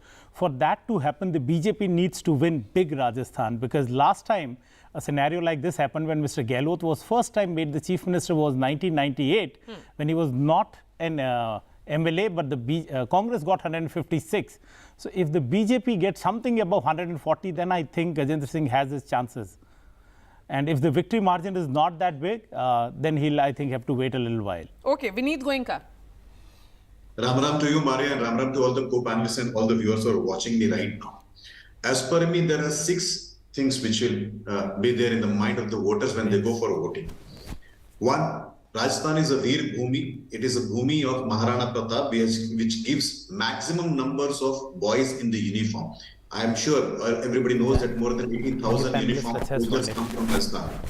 Now in this, when they see that Congress has been time again insulting army chief was insulted by Congress, they have been sliding Pakistan, China, all these things go against the Congress in this election. Whereas the scheme of Agniveer is a very good scheme where the Rajasthani youth see an opportunity to serve this nation. Number 2, Rajasthan has been a Bhumi of Padmavati, where the respect and the dignity of women has been always high. But here, in the last 5 years, the number of rape cases, number of insults, and the other kind of things which have happened to women has increased under the leadership of Mr. Gehlot. There is also third question which has been there is the shutting down of many mines industries and the factories, which has led to unemployment, and the word palayan, that is migration, has happened in the last 4 or 5 years. Youths have gone out of Rajasthan for jobs, whereas students have gone out of Rajasthan for education. Now, this is tremendous palayan which has happened in the last 4 years. Last point which I feel is the Hindu Virodhi rant which is going on in Rajasthan. The killing of the tailor which happened there, like an ISIS style, which has also been seen as to be a nail in the coffin of the Congress government which is there right now. Whereas the road network which has come up under the NHI or the toilets been built under Swachh Bharat. Because we are seeing women queue up early morning. So Neeti Jain is joining me, and also Aditi Fadnis. Aditi Fadnis, coming to you first before I bring in Neeti, who's looking bright and happy on a Saturday morning. And so are the voters in Rajasthan. And you know, Aditi, we are seeing women being wooed in the way they have been, like no other, in Rajasthan in particular. Madhya Pradesh, Rajasthan, Chhattisgarh, Telangana, everywhere it's about the women voter.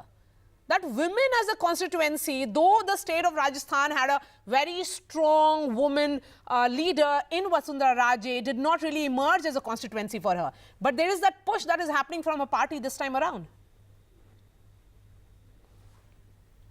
Well, I'm not sure if Vasundhara Raje seriously or I mean, she took it for granted that because she was a woman, women would feel empathy for her and vote for her. So I'm not sure if she targeted women as a specific constituency. But that said, you're absolutely right. Mr. Gehlot has done announced a lot of schemes for women, particularly abandoned women and women who have no recourse to income, who are above a certain age, are getting money in their account directly. This is a big support because as Vineet ji and others said, palayan or migration is a big problem in Rajasthan, and there are households where women are left behind, because the men are all out to work. So this creates a lot of difficulties for women in their Okay, Neeti, because there seems to be some problem with that line. Neeti, take that thought ahead. Women voters in particular, the emphasis has been on it. Irrespective of the party that you come from, we are also seeing a massive push come in from the Congress. Maria, I think historically and just very generally speaking, I think women have been ignored as a vote bank because people always thought let's talk to the men and the household would follow.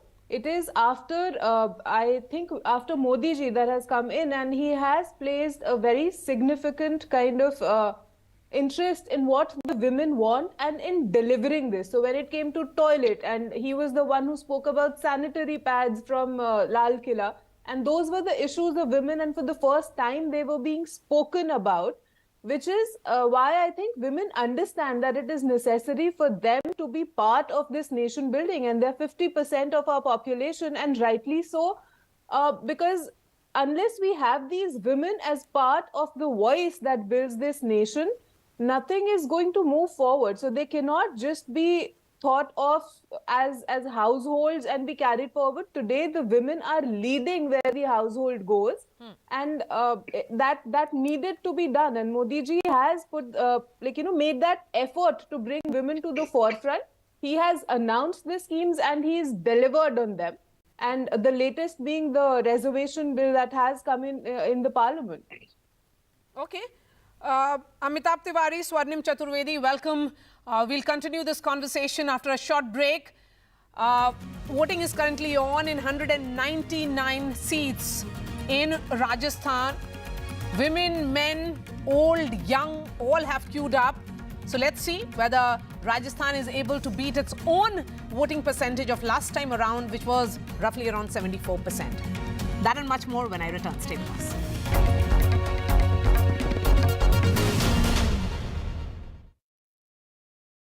Hello, Namaste and Salam UAE.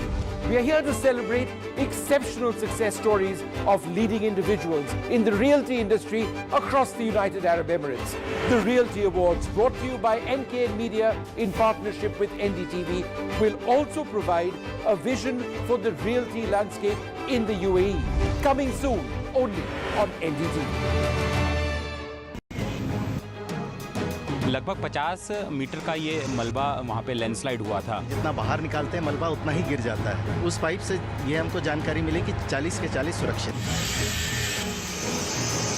Several families in different parts of the country who have their loved ones stuck in the tunnel. They are watching every moment of these rescue operations. The survivability of the group of 41 is, I would say, fairly high at this particular time.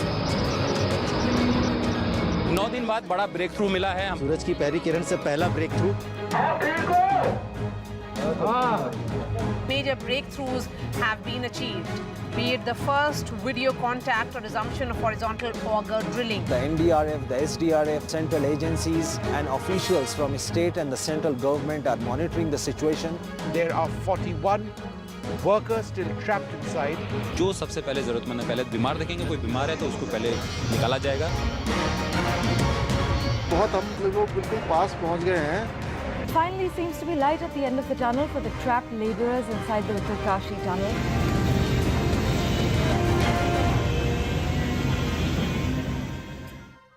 NDTV for news you can trust. No sensationalism, no ugly debate, no agenda.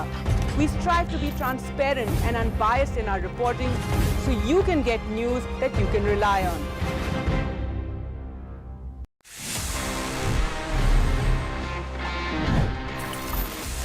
No internet is better than slow internet. मतलब आप सभी शायद इस बात से agree करेंगे, because we all are used to using the internet, and sometimes when the connection is slow it's very very very painful. हम हमारा कोई काम नहीं कर पाते हैं और लगता है कि हम कहाँ फंस गए हैं। इससे बेटर अगर इंटरनेट ना हो तो शायद हम हमारी लाइफ को ऑफलाइन वर्ल्ड में बेटर एंजॉय कर पाएं।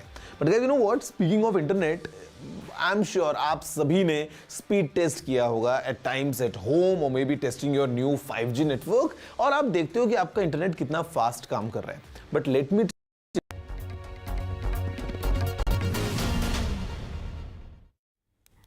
And the incumbent Chief Minister of Rajasthan, Ashok Gehlot, did speak this morning before he went to cast his vote. Let's listen in. प्रधानमंत्री जी वो कोई जमाना था, एक मीटिंग या 2 मीटिंग करते थे राज्यों में। गांव-गांव में मैसेज चला जाता था कि आज प्रधानमंत्री ने ये बात कही है, उसका विश्लेषण होता गांव-गांव में, घर-घर के अंदर। अब प्रधानमंत्री जी को 30-30 मीटिंग करनी पड़ती है। कल तक आए वो एक मीटिंग करने के लिए राजस्थान, मैसेज देने के लिए। तो आप सोच सकते हो कि वो जो भाषा का हम ले रहे थे वो सिर्फ इसलिए ले रहा, बार बार पूछ रहे मुझे आप पे अटैक कर रहे थे, इसलिए करते थे उनके दिल में दर्द है, तो सरकार मैंने गिरा दी मध्य प्रदेश, कर्नाटक, महाराष्ट्र की। राजस्थान गवर्नमेंट गिरा नहीं पाए हम लोग। Amitav Tiwari, here is the Chief Minister of Rajasthan who's saying and emphasizing on the number of rallies he clocked a day. The emphasis certainly is on how the Congress party perhaps is piggy riding on him. He has been the face of this campaign, and there has been that particular emphasis not as much on the party but on him in these elections. Yes, see, so in Rajasthan, there are many competing and parallel themes at play which make it complex. Gehlot is popular, but there is not much vote on same face which happens in the state like Rajasthan. Last time it was only 4% as per CSDs. MLAs are unpopular, but they have not been denied tickets as in other state or as expected. Now, realizing this, Gehlot has tried to convert this election into a presidential style election, pitching himself against Modi. But what he has done in this is that he's also alienated a significant other player, who is Sachin Pilot. So what has happened is that this has perhaps caused some discontent among the influential Gujar community in the eastern Rajasthan, which accounts for 6-7% of voting population and has an influence on 30-35 seats. Last time, the Gujars had backed the Congress party along with the Meenas despite their traditional rivalry, and the Congress party had won the elections. So he has attempted to make it presidential, but if he has made it presidential, he cannot be complaining about the fact that the Prime Minister is holding a lot of rallies, because Prime Minister is the face or the super CM of the campaign in a way, because the BJP has not declared a CM face. In opposition, it rarely has a CM face, and the party is seeking votes in his name. So it's a battle of delivery of state government versus delivery of central government, battle versus beneficiaries of state government schemes versus beneficiaries of central government schemes, and a battle of both the promises made by both these parties. However, three key voting segments: Yuva, Kisan, Mahila.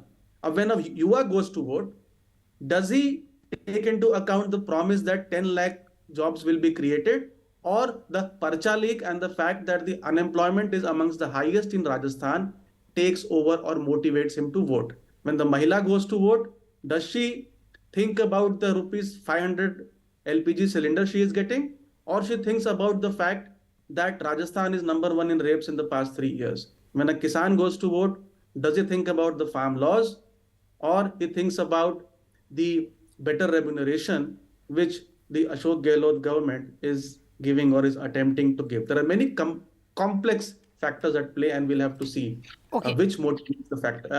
Neeti Jain wants to come in. Neeti, a quick response, and then I bring in Swarnim. So I think what Amitabhji, the point he is making, it's very relevant. And if you listen to the voters today or on your channel and across channels, they have been raising the point. Every woman that you go to has been talking about security. And this goes back to the entire Maslow's hierarchy. You cannot be talking about development and vision when their security is still being threatened in the state. So the law and order and the security, a man stands on the street today while he votes, and he's like, every time you walk out on the street, there is a crime happening. So it is still Swarnim Chaturvedi, that the question matter of survival that people are still fighting for that. Okay, Swarnim Chaturvedi, a response from you? Because there is only one issue in Rajasthan, that people are comparing central government and Rajasthan government to the one government that is responsible for the hardship due to price rise and unemployment. That is central government, and one government, that is Rajasthan government, providing with relief and giving minimum income guarantee. People in Rajasthan will vote on these issues. People in Rajasthan will vote for OPS. The government employees will vote for OPS. Women will vote for rupees 500 cylinder. Farmers will vote for their Karj Maafi, and 2,000 units we are providing them free electricity. People in Rajasthan will vote for the 7 guarantees we have given when we will form the government. And I know whatever they think BJP spokesperson is telling, or BJP leaders are spreading just lies and nothing else. People know the truth. They will vote for the Congress. We will win with comfortable margin, because the price rise and inflation is the biggest issue that we people are facing. So people will vote for, youth will vote for the 300 government jobs that we have already given, and 4 lakh jobs we have promised. So they will definitely vote for the Congress party. From the constituency. Can I respond here, This is Maria? at best being delusional. Okay. Can I come in, please? Okay, Neeti, you wanted to No, come we have already implemented the schemes. Maria, BJP has just Sir, given you promises. may have announced the schemes, they have not been implemented, and We if have you're not saying announced, that the we women have don't care already about implemented. the deaths that are happening, I think you're delusional at best. Okay. You are talking about let me jobs go now that you're making, but the Jodhpur, paper leaks issues, the you're just constituency ignoring them. where the incumbent Chief Minister Ashok Gehlot will cast his vote. Ashok Gehlot has been winning from this constituency almost 9 times. That's an important battle for him. Because there is an emerging leadership also in the state of Rajasthan, which we saw in Sachin Pilot. Arun Harsh is outside the Chief Minister's residence. Arun ji, क्या माहौल है वहाँ पर? Chief Minister कहाँ हैं? वो monitor कर रहे हैं या पहले अपना वोट देने अब जाएंगे? देखिए, मुख्यमंत्री अब से कुछ ही देर बाद यहाँ आने वाले हैं। हम उनके घर के बाहर खड़े हैं, जहाँ उनकी मकान है वो खड़े हैं, और तमाम मीडिया यहाँ इंतजार कर रही है। लेकिन कह सकते हैं मुख्यमंत्री अब से कुछ ही देर बाद पहुँचने वाले हैं। उसके बाद में जो है वो वोट करने के लिए जाएंगे। बांधे से बात करते सर, मुख्यमंत्री जी कब तक आने की संभावना है यहाँ पर? सीएम साहब 2:30 बजे आएगी करीब। यहाँ आने के बाद में पितरों के दर्शन करेंगे, आशीर्वाद देंगे क्या? मंदिर में दर्शन करके घर पे जो होता है, उसके बाद में वोट बस्ती के लिए जाएंगे, और उसके बाद वापस ही। यानी कि कह सकते हैं मुख्यमंत्री अब से कुछ देर बाद आएंगे, यहाँ अपने जो पेरेंटियर्स है, पूर्वज है, उनके वहाँ दर्शन करेंगे, उसका आशीर्वाद देने के बाद में वोट करने जाएंगे। लेकिन साथ ही साथ आप देखिए तमाम जो है लोग यहाँ इंतजार कर रहे हैं। लगातार मुख्यमंत्री का चुनाव प्रचार संभालने वाले राजेंद्र सोलंकी राज्य मंत्री जो है, हम उनसे भी बात करने का प्रयास करते हैं कि क्या वो जो है सोच रहे हैं इस बात, और किस खुद का वैसे समाज का मन है। आज मीटिंग जैसे हमारे अपने आज तक जो प्राइम मिनिस्टर ये तो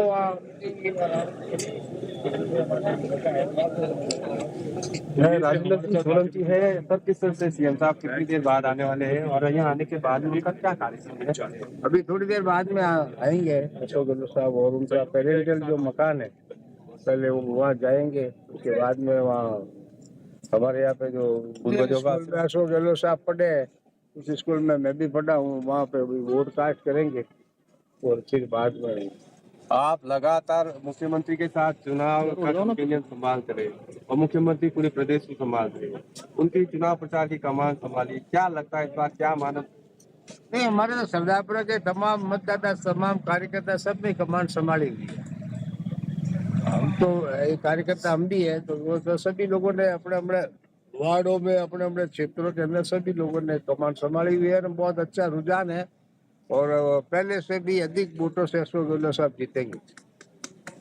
क्या लगता है सर, कुछ लोग जो अशोक गहलोत के बहुत करीबी थे, जिसमें बात करें पूर्व महापौर रामेश्वर दादी छोड़ के चले गए, सुनील परियार है जो सिवाना में बागी खड़े हो गए, इस लोगों का भी कोई असर पड़ेगा आप लोगों के? कुछ नहीं पड़ेगा, कोई असर नहीं पड़ेगा।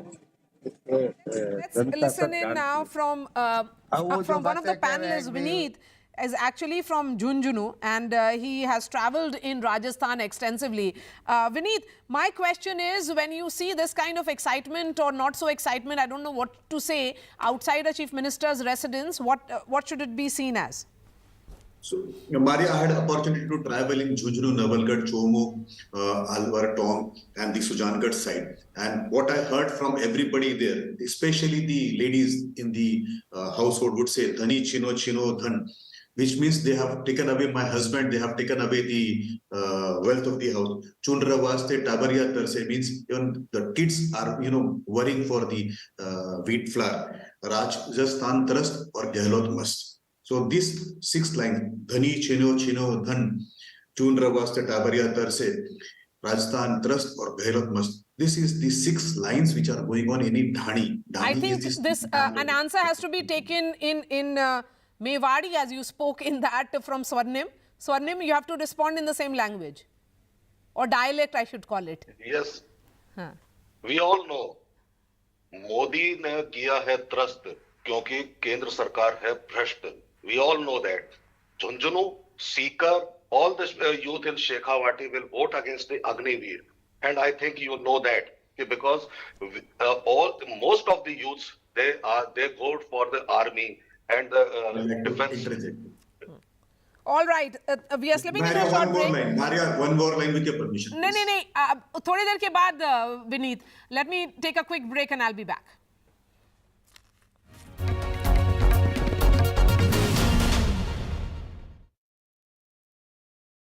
This show isn't just about news from the southern states. It's one that looks at the rest of India and the world from a diverse South India point of view, because NDTV has always taken the southern view seriously.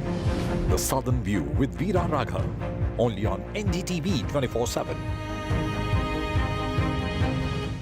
Hello, Namaste and Salam UAE. We are here to celebrate exceptional success stories of leading individuals in the reality industry across UAE.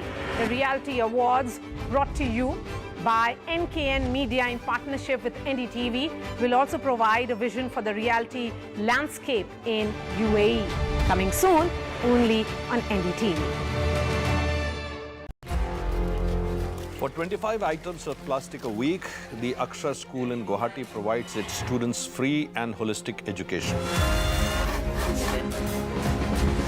A solution that was meant to tackle the abject poverty of children has now built an inspirational model of education fostering sustainability and equality. Meet Parmita and Mezin, whose unique idea has won international awards and built sustainable communities imparting skill-based education to underprivileged kids.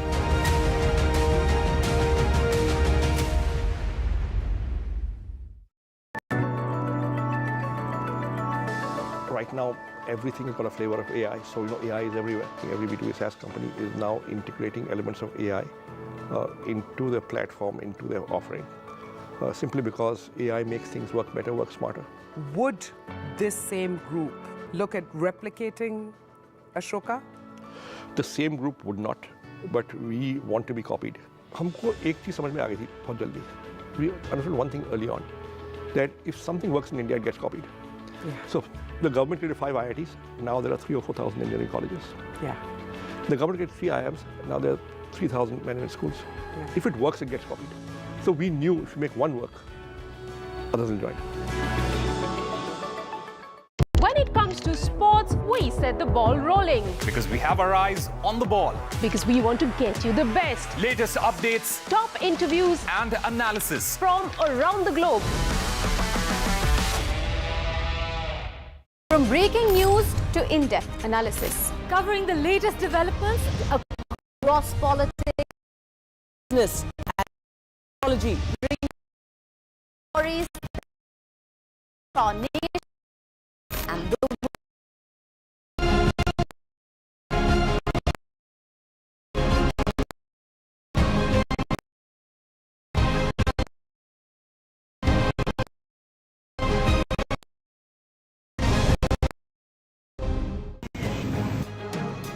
लगभग 50 metre का ये मलबा वहाँ पे landslide हुआ था. जितना बाहर निकालते हैं मलबा उतना ही गिर जाता है. उस पाइप से ये हमको जानकारी मिली कि 40 के 40 सुरक्षित. Several families in different parts of the country who have their loved ones stuck in the tunnel. They are watching every moment of these rescue operations. The survivability of the group of 41 is, I would say, fairly high at this particular time. 9 दिन बाद बड़ा break through मिला है. सूरज की पहली किरण से पहला breakthrough. Major breakthroughs have been achieved, be it the first video contact or resumption of horizontal auger.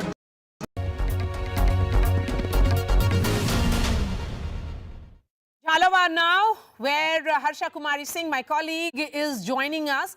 She has cast her vote and she exercised a new method. This was being given an option perhaps by the Election Commission, which was of postal ballot. So we did see the Maharani, exercise her right. And Harsha, what are you seeing this morning in terms of the queue? And, we, as journalists, we often read the body language of a politician. Maharani did look very, very confident this morning. Well, yes, she went first thing in the morning to Radike Balaji, where she offers prayers. It's usually done before her nomination, election, and on, of course, when the results come in, there is Tripura Sindhuri and Radike Balaji in Jhalawar. After that, she did come here to cast her vote with her grandson, Vinayak, who's voting first time. So I asked him lightheartedly, are you voting for Dadi? And he said, I'm voting for country. So obviously, he's training up to be a seasoned politician himself. He gave all the right answers. Now Vasundhara Raje is going from booth to booth in her constituency to see the voting, to see that everything is in order. Of course, a high-stakes electoral battle for her. Remember, she's not been the chief ministerial face this time. We asked her that, in fact, when she came out of voting, and she said, let's not get into this kind of semantics right now. She said, let the party decide. So somewhere, this, like what you were saying earlier, definitely Vasundhara Raje has realized that her better interests are also to be with the party. The party has also realized, vice versa, that they need her expertise, her popularity in Rajasthan, the fact that she knows across the length and breadth of Rajasthan, she knows people by name. So it's in that sense it's a win-win convergence for both the party and for Vasundhara Raje. What will happen on the 3rd of December is still something that is being speculated upon. But as of now, Vasundhara Raje fighting her 11th election in Jhalawar. And it's interesting because she has cast her vote, and all the other people, Gajendra Singh Shekhawat, Arjun Ram Begwal, all the big politicians of Rajasthan have cast their vote. And now, as it will happen, they will all step out and go into far-off polling booths, go into their constituencies to see that everything is in order. And if there's any kind of a problem, they are supposed to report to the Election Commission. Yes. Okay. Harsha, again, a quick word. You have tracked Vasundhara Raje in particular very closely. Over the last few weeks, we did see that push that came from her, where she campaigned in 50 seats. What is the significance of these 50 seats? Well, in Vasundhara Raje actually campaigned, like you said, in 50 seats across the length and breadth of Rajasthan. Also, if you see all her campaigns, they were chosen in such a way that if she went and campaigned in one seat, the impact would be felt across the seats. So it was, very much planned by the party that she would go into areas where, she's required most. So we saw that she went very targeted campaign in Ganganagar, North Rajasthan, Northwest Rajasthan, West Rajasthan, South Rajasthan, also Bhilwara, Hindi places like Bhilwara where the party is on a difficult wicket. So her going into a constituency or into one area also impacts the seats around, like it happens with any big leader.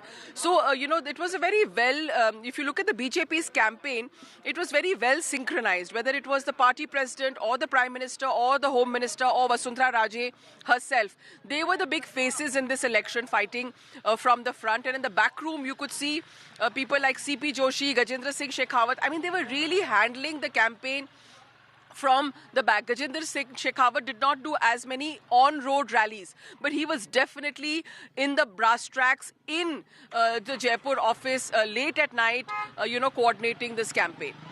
All right, I'm going to come back to you in just a bit. Harsha Kumari Singh there, getting us the mood from Jhalawar in Rajasthan. We were talking about 50 seats where Vasundhara Raje has campaigned extensively. Remember, in this 200-member assembly of Rajasthan, it's these 59 seats which actually tilt the balance of power. 59 seats where the margin of victory is less than 5%. 59 seats which is closely contested between the BJP and the Congress. So a rebel here can actually change the game completely. And these are the 59 seats, as we say, are almost like bellwether seats which will decide who will form the government. And within these 59 seats, there are 35 in which the margin of victory historically in the last 3 assembly elections have been less than 2.5%. And in around 24 of these, the margin of victory has been less than 5%. So it's a very, very close contest. And clearly, Aditi Fadnis, let me take that question to you, and also Amitabh Tiwari, because if it's such a close contest and these seats are so important, then Amitabh Tiwari, what will you say about the rebel factor? Because, you know, that cannot be ignored. A high rebel fielded by both the BJP and the Congress. Yeah, so essentially, since the contest is very close, as you mentioned, and even in 2018 last time, the vote share of both the parties was almost identical. Then in these cases, the role of the rebels, both parties have almost similar number of rebels. The role of smaller parties like the BSPs, the RLPs, the BTPs, etc., and the role of dummy candidates come into prominence. So we'll have to see which parties are able to keep the flock together and win these close contests, because ultimately, you've mentioned about the close contest, there are some 44 bellwether seats, which means the seats which have always voted for the same party, which ultimately goes to win the election. That's number one. Number two, there are 52 swing seats, meaning they voted for Congress, BJP, Congress in the last 3 elections. So we have to see whether the trend of these swing seats continues as well or not. It's a fairly close election, and the role of rebels, independents become very important. Historically, they have had a very high vote share, almost 20% plus, and they have been winning 20 plus seats in Rajasthan on an average in the past 3 decades. It's also a regional election because it's a 5-in-1 election. And whether parties are able to, whichever party is able to win 3 or 4 out of the big 5 regions is likely to ultimately go on and win the election. Yes, and you know, a popular gossip there in the political circles, Aditi, in Rajasthan has been that there are a number of rebels that have been fielded by both Vasundhara Raje and also, you know, who has fielded her loyalists who were denied ticket, and also those who have been, you know, from also Ashok Gehlot camp, because they want to hold that key to power, and that is the reason why they are very keen on it. Before I show these graphics that you can see on your television screens, a word from Aditi Fadnis first. I just think that as in the past, now in the future as well, extra political things like reaching out to rebel candidates who may win, looking after their interests, and generally being humble in forming a coalition is going to be a very important element in this election. It's not for nothing that a person like Bhaino Singh Shekhawat, who used to form governments purely on the basis of support from independents, and therefore had actually developed a vested interest in ensuring that there were independents, because that was the route to his claim to the top job. These things become then very important. And I think if you're going to be, this is not going to be an election like Vasundhara Raje, who delivered, 152 seats in one election, I think it was. It's not going to be that kind of an election. So going forward, it seems that the capacity to influence friends, influence people and make friends is going to be a very important element in the chief minister. Now I'm going to go to Vedant, who's joining us live. Vedant, coming to you, what is the mood like? The voting, of course, began 2.5 hours ago. That's right, Mara. I come to you from Sardarpura. Right outside is the paternal residence of Chief Minister Ashok Gehlot, where he will be arriving in just a short while from now before he casts his vote. The polling booth here is very close, and he will be offering prayers here, meeting people of his constituency before he casts his vote. And of course, in Sardarpura, Mara, interestingly, you know, the sort of the saying is that even BJP supporters vote for Ashok Gehlot. That is a popular saying here in Sardarpura, and it has remained a very strong home turf for Chief Minister Ashok Gehlot. In fact, let's get in a sense from some people here who are from Sardarpura. Sir, सबसे पहले अपना नाम बताइए. मेरा नाम नैन सिंह गहलोत, पूर्व पार्षद. ये बताइए सर, यहाँ पर सरदारपुरा में राजनीति को एक साइड में रख के सरदारपुरा के क्या मसले हैं, क्या मुद्दे हैं जिस पर आज वोट करेंगे यहाँ के लोग? यहाँ सरदारपुरा का तो क्या पूरा राजस्थान का मुद्दा है कि ये जो जन कल्याणकारी का जो किया ना अशोक जी ने, तो कोई नहीं कर सकते. जन कल्याण का क्या मतलब? जन कल्याण का ये मतलब है बीमा है, जो रोजगारी है, कई चीजें ऐसी है जो गारंटी है. गारंटीज बहुत कहीं ना कहीं पॉपुलर रही है इस पूरे कैंपेन में, चाहे बीजेपी की गारंटी हो, मोदी गारंटी हो, या फिर गहलोत की गारंटीज हो. तमाम फ्रीबीज जिसको कहते हैं वो भी प्रॉमिस किए गए. आप युवक हैं, युवकों का क्या मुद्दा है सरदारपुरा में? युवक का ये है, सबसे पहले तो शिक्षा का मुद्दा है. शिक्षा में अशोक जी ने बहुत लाभ किया हमारे लिए. हमें फ्री लैपटॉप, फ्री शिक्षा, इंग्लिश मीडियम स्कूल, जो कि आजकल सबसे पॉपुलर है English medium school. Government school अगर प्राइवेट जाके इंग्लिश मीडियम बचेगा, इससे अच्छा तो गवर्नमेंट में इंग्लिश मीडियम पढ़ेगा ना बच्चा. इसलिए साहब शिक्षा का बहुत महत्व है अशोक जी की राज में.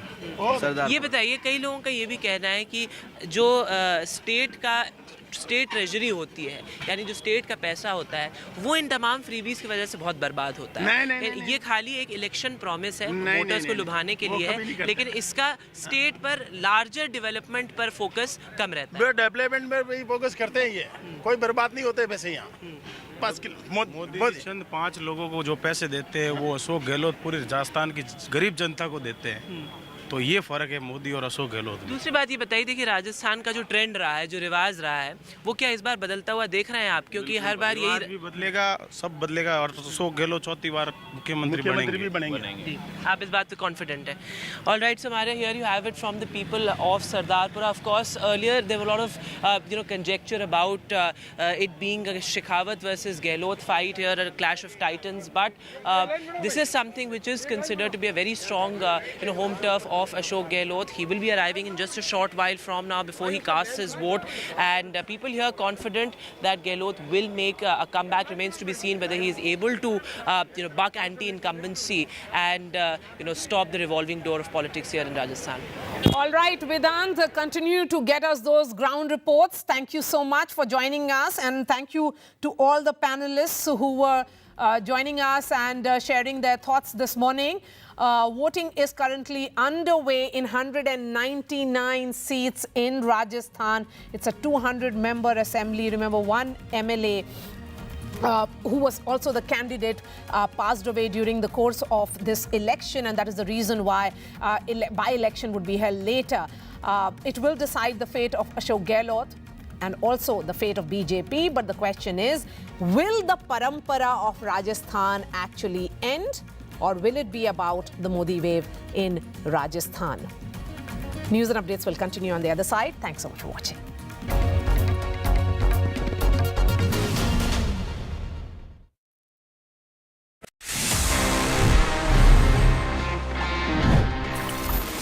So friends, for the top story of the week, मेरे पास में ये 2 स्पेशल लैपटॉप्स हैं. This one's from Acer, this is Lenovo's Yoga, but आपको लग रहा है कि ये दोनों एक साथ क्यों हैं? There must be something common, and the reality is, yes, there's something common, and it's all about the Intel's Evo platform, जो इन दोनों लैपटॉप्स को पावर करता है. And this Intel Evo platform is a game changer in terms of connectivity, in terms of performance, in terms of AI, and in fact battery.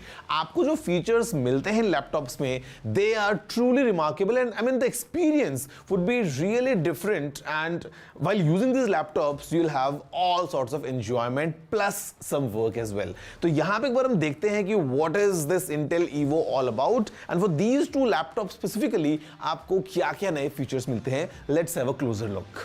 Intel का Evo platform एक premium tier है for laptops that come with Intel hardware. Intel calls these premium devices as fast-paced, lifestyle-focused devices. और एक laptop के लिए Evo platform badging के लिए eligible होने के लिए it needs to offer great performance whilst being lightweight and managing great battery life, which means Evo platform current generation of workforce की lifestyle demands को ध्यान रख के डिजाइन किया गया है. The platform comes integrated with advanced features like Unison, which is an aptly named app since it brings in unison all your devices. आपका Evo certified laptop natively आपके Android and iOS phones के साथ connect हो जाता है, so your laptop mirrors your phone's notifications and you can use your laptop for calls and messages.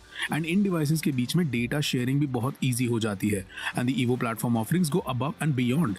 AI-powered capabilities get integrated across platforms. ये आपको calls में noise suppression and video calls में background blur, lighting correction जैसे features offer करता है. The Intel Evo badging on any laptop means that it has Intel's seal of approval, and Intel pushes these machines through more than 75 rigorous tests, which not only include size, weight and design adherences. इनमें portable powerhouse performance की capability requirements हैं, fast charging capabilities over the universally compatible USB Type-C port होनी चाहिए, and other really nice to have features जैसे कि instant wake from sleep. Acer's Swift Go 14 comes with all the goodness you expect from an Evo certified device. Despite being built around a crisp 14-inch OLED screen, ये सिर्फ 1.25 kgs भारी है. And since it is powered by 13th Gen Intel Core H series processors paired to 16 GB of LPDDR5 RAM और एक base storage SSD 512 GB का with a keyboard integrated twin air cooling system, ये एक बहुत ही capable pick and carry performer है. Bend the Yoga 7i to your will and ये अपने tablet-like form factor में भी एक Evo certified device है. The 2.8K OLED display supports DCI P3 color space with Dolby Vision, and the speaker setup ये Dolby Atmos optimized है. Intel Core i7 processors paired with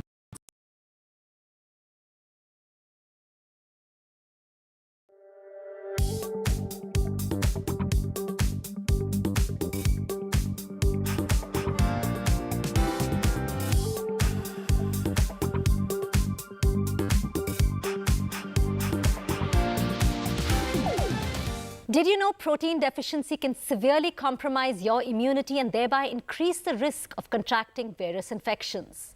Hello, I'm Ambika Singh Kama. A very warm welcome to Protein X Protein Abhiyan, where we talk to doctors, dietitians, wellness coaches to learn why protein is an essential element for maintaining a healthy lifestyle.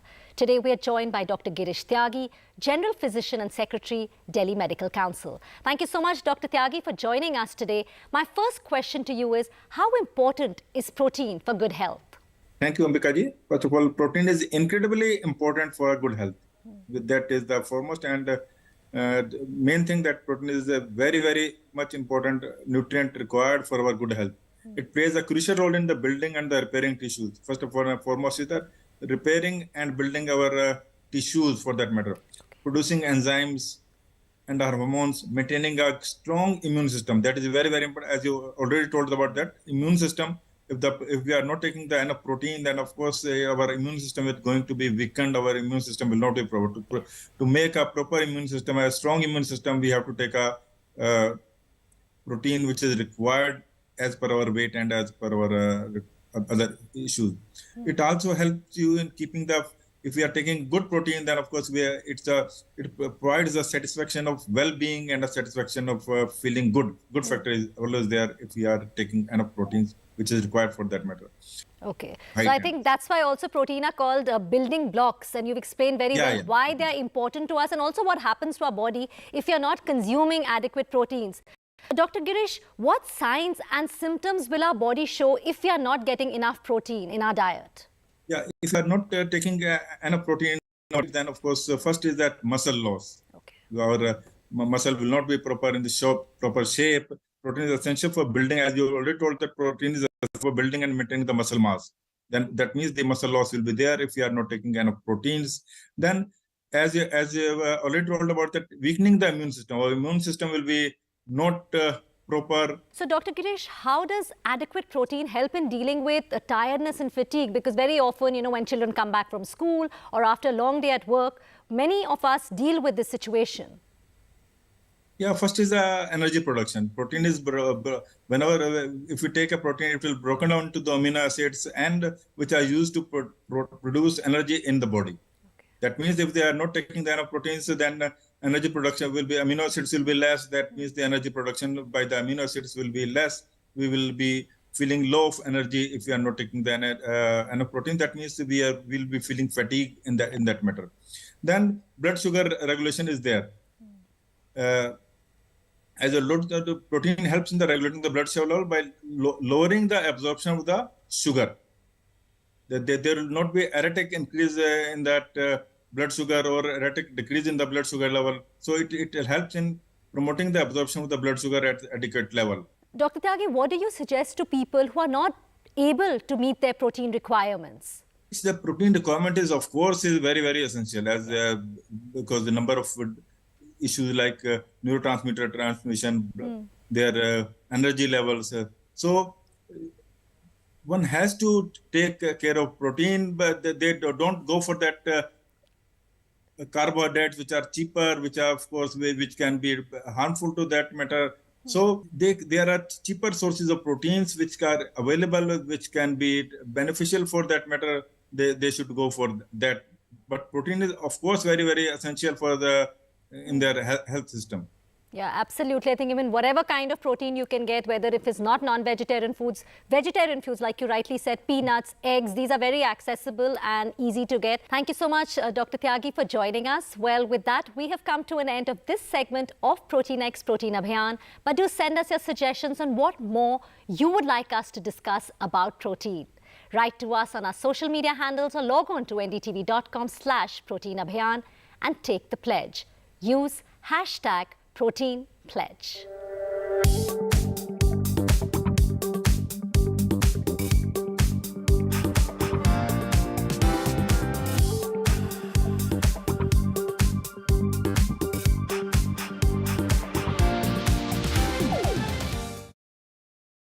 We have a surprise for you. We're going to ask a bunch of you some special questions, and every correct answer is going to reveal what our surprise is. I don't know. Satya Nadella? Jeff Bezos. Bill Gates, probably. Nehru Place. Saket. Saket. Mumbai?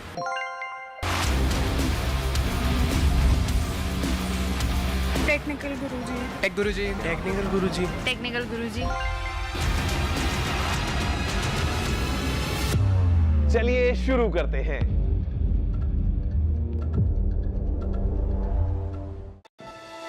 We have many talented people in our country. Our job is to find what each child is good at and then help them achieve their potential. Children in poverty especially need this holistic approach because they're lacking so many elements in their life that makes it impossible for them to succeed in schooling. We started this meta teaching where the older students would be teaching the younger students and in return they would get paid in points. And secondly, we do not group the students by their age.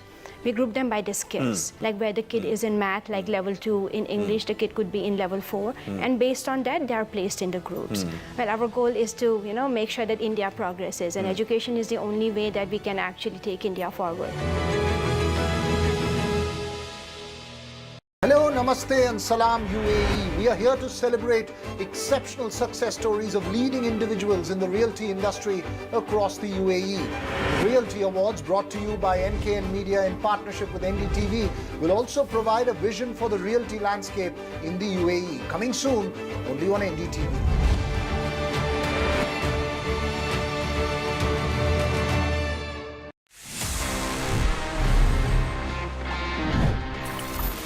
But sometimes the experience is not really great, especially in the terms of printers. जब आपको एक important print निकालना होता है and you realize that the ink is over, the cartridge is finished. वो experience, I know, it's very painful because you have a printer lying next to you, but it's not usable. Now, I'll tell you what. आप अगर एक अलग type का font use करते हैं ना, a font which is kind of thinner, तो आप इंक बचा सकते हैं. As much as up to 10 to 15% of ink you can save in a longer run if you just change your font and change the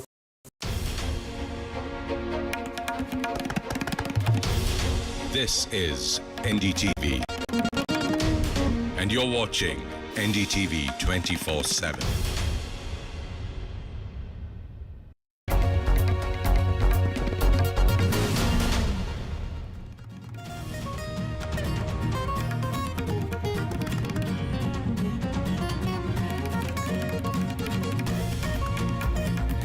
Voting underway for 199 seats in Rajasthan. 5.25 crore voters will decide the fate of 1,862. This is the candidates.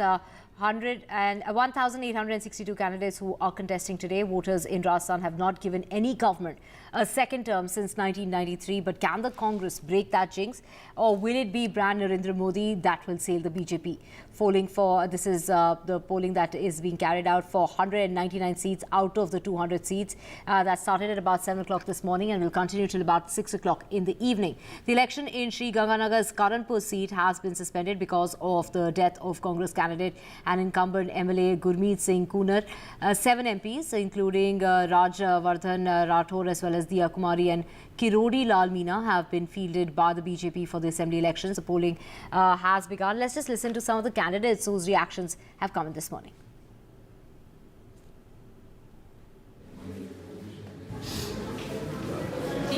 एक बार इधर देखना sir उंगली उंगली sir उंगली दिखा हाथ Thank you, sir. That started at 7 a.m. this morning. Will continue till about 6 o'clock. Will the Ashok Gehlot government get a second term, knowing that there hasn't been a second term for any government since 1993, or will the popularity of the Modi government manage to come to par this time around in the state of Rajasthan? Do remember, they haven't declared their chief ministerial candidate as yet, but Vasundhara Raje is their tallest leader and it seems that she will be the one.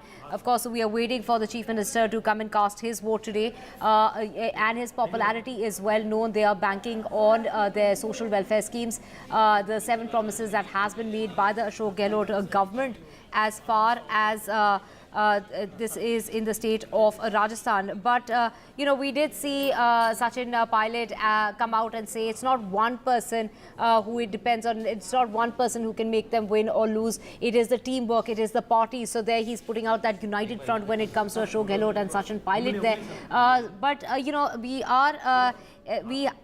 It is, just the beginning of the polling. Let's just get you some of the reactions coming in and what is being said by Vasundhara Raje as well, on this very day of polling in the state of Rajasthan. मेरा तो आग्रह होगा सब voters से, specially नव मतदाताओं से, कि वो आएं और अपना वोट अवश्य कास्ट करें आज. ये वोट उनके राष्ट्र के लिए, ये वोट हमारे प्रधानमंत्री जी के लिए, और ये वोट आने वाले नेशन बिल्डिंग के हिसाब से बहुत ही इम्पोर्टेंट होगा. I feel very happy that I got this opportunity to vote. I'm very grateful, to the country, because we have such a nice way, democracy is a good thing. how democracy works. देखिए, लोकतंत्र का महापर्व है और इस दिन प्रत्येक मतदाता को अपने मत का प्रयोग करना चाहिए, क्योंकि आपका एक मत सत्य, न्याय और सद्भाव का प्रतीक होता है, सुशासन और प्रगति का प्रतीक होता है. और इसी वोट की पैठी से सुशासन भी आता है और आतंकवाद भी आता है. इसी वोट की पैठी से सत्य भी आता है, असत्य भी आता है, न्याय भी आता है, अन्याय भी आता है. वैसे में हर व्यक्ति को अपने मत का प्रयोग करना चाहिए. And this is, you can see early birds there out there to cast their vote. Rajasthan is voting on 199 seats out of 200, and this is the voting in Rajasthan that's underway with eyes on key constituency and candidates. The voting that began at 7 o'clock this morning. Lots depending on the Ashok Gehlot government and his popularity there. There you can see Sachin Pilot talking about a united front when it comes to the Congress party, saying it's not one person that can make the party win. It is a team effort. You can see Well, also Ashok Gehlot there talking about his popularities, especially when it comes to his constituency. Will he become the Chief Minister the 4th time round, or will Vasundhara Raje? We do not have a chief ministerial candidate when it comes to the BJP, but she is their tallest leader. And if it is Vasundhara Raje, will she be making a comeback is the big question. Of course, you know, when we talk about Sardarpura, it is, you know, where the Chief Minister Ashok Gehlot will be casting his vote there. He has been winning his seat from there since 1998. We have Vasundhara Raje contesting again from the seat that she had been winning since 2003.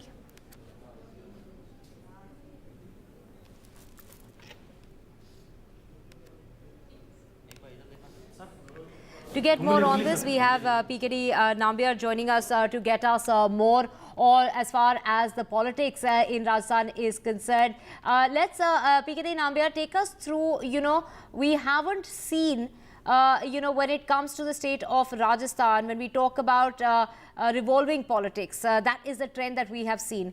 Voters in Rajasthan have not given any government a second term since 1993. But, you know, we just heard Sachin Pilot talk about, like, the mood of the people is changing, the trend is changing as far as alternating the government is concerned. Do you feel that the jinx can be broken this time around? Maybe this time around, I don't think so. This time around, again, the government is going to change. There is a lot of anti-incumbency against the current government. Yes, you said right that if a government is doing well, then generally people wanted to re-elect that. That is the norm these days. Even in Kerala, we have seen that generally always the government keep on changing after 5 years. But this time around, the last time around, it did not change. And in fact, they had given another opportunity for the communist government. But in the case of Rajasthan, there are a couple of things with this existing government. One is huge infighting between two factions. We know that Sachin Pilot and this thing, it was a public spat. And we have even seen that same Sachin Pilot. One second, let's just get you, you know, the very latest from Rajasthan, where we can see Ashok Gehlot going there to cast his vote from his constituency, Sardarpura. There we can see the Chief Minister. Of course, you know, a lot riding on Chief Minister Ashok Gehlot today. Will he be able, you know, he is called the magician. Those 7 guarantees and promises that he has made, will he be able to, you know, bring about his magic yet again? Is there going to be a change as far as the revolving politics in the state is concerned? There you can see Ashok Gehlot there eyeing that second term while the BJP is aiming to break the Congress bastion. Rajasthan has seen a trend of revolving door when it comes to the government for the last 25 years, since 1993, where the ruling party has always been voted out every 5 years. Polling that started at 7 o'clock in the morning. There we can see Ashok Gehlot there going to cast his vote. Of course, that major ticket, when we talk about, you know, the government in Rajasthan and the key promises that have been made by the government there as far as the Congress party is concerned, trying to woo the women voters, especially promising 10,000 rupees to the women head in households. You know, one of the major attacks by the BJP has been about crime against women. It is a very big issue when it comes to the state of Rajasthan. And of course, Ashok Gehlot there promising, making all those promises, those guarantees, those 7 guarantees that we have spoken about in the past as well, as far as the manifesto is concerned. They feel that this time around these issues will be tackled. Not much of a change when it comes to the guarantees there, just a sort of a layering when it comes for me. Ashok Gehlot obviously went on to say, I am Rajasthani, vote for me. He is, you know, banking on the fact that he is from Rajasthan, that he is Rajasthani. Ashok Gehlot there making his way to cast his vote today in the state of Rajasthan. He says he's very confident. He hopes for another term when it comes to the state of Rajasthan.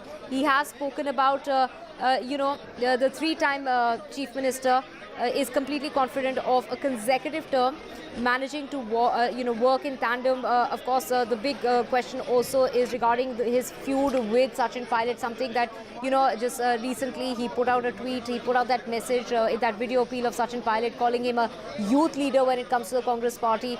Will the feud between Ashok Gehlot and Sachin Pilot make a difference to the voters is, you know, to be seen. Of course, the counting will take place on the 3rd of December. The voting taking place today in the course of the day till about 6 o'clock in the evening. He is seen as, you know, a political landscape. He is called a magician. He is, you know, Ashok Gehlot is someone who has a lot of popularity, but when it comes to the BJP, they're riding on the popularity of the Prime Minister, and it is the Prime Minister's face, on which they are banking on, which is why they haven't declared their candidate so far.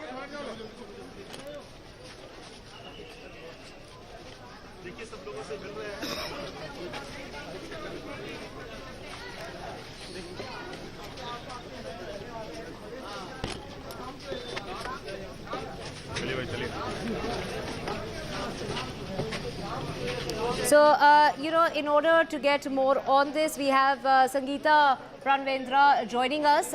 Sangeeta, wooing the women voters is their big ticket as far as the Congress party is concerned, but something the BJP is also heavily investing in. Will these schemes work, help gain in the women voters? Which way will they sway, given that crime against women is their biggest issue? See, women in Rajasthan vote in large numbers. Women are, very consistent when it comes to voting. And Rajasthan has persistently seen that women voters are on the rise.